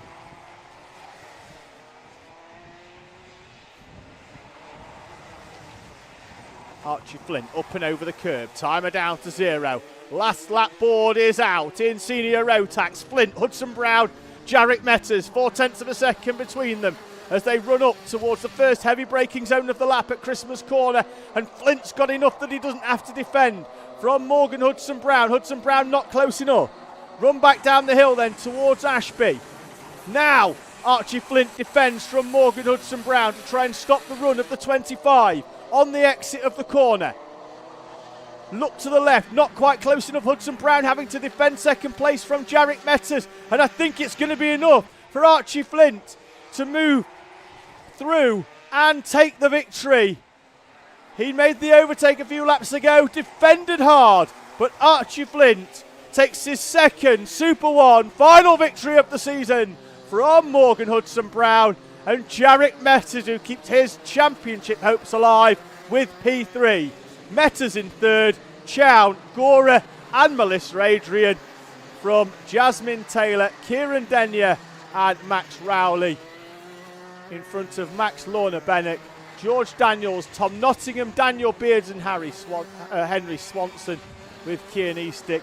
Jamie Salter comes through to finish in P16 from 29 to win Rotax 177. He takes that class victory from Alfie Barron Oxbury and Malachi Morrison. The remaining 177 runner, Jason Newman, retiring. One of 8 retirees, 24 finish from 32 starters here in the final of round number 10 for senior Rotax here at Super One. Flint then by half a second from Morgan Hudson Brown and Jarek Metters. That's your top 3. They opened up a big gap in the end to Max Chown, Josh Gira and Melissa Adrian, with Jasmine Taylor coming through inside the top 10 from starting in P11. Your biggest mover, I think, in the race. 10 place gain towards the front for Max Lorna-Bennock. 14 places for Daniel Beards as he moves up from 27th to finish in P13. The other big mover, of course, your 177 winner of Jamie Salter there with the green background left-hand side in P16, having started in P29. A few carts to collect, but the day comes to an end here in the sunshine of Whilton Mill. In a month's time, we head to Shennington for Championship weekend of the 2025 Rally Replay Super One Championship. Thank you very much for joining me today. I'll be there at Shennington. Hopefully you will be too, either at the circuit or on the live stream. Thank you to everybody that's watched throughout the day. Thank you, of course, to the marshals, the medical team, and everybody at Alpha Live who've brought you the wonderful pictures throughout the day. Thank you very much. I'll see you in a month's time at Shennington. Enjoy the rest of your Sunday, and I'll see you soon.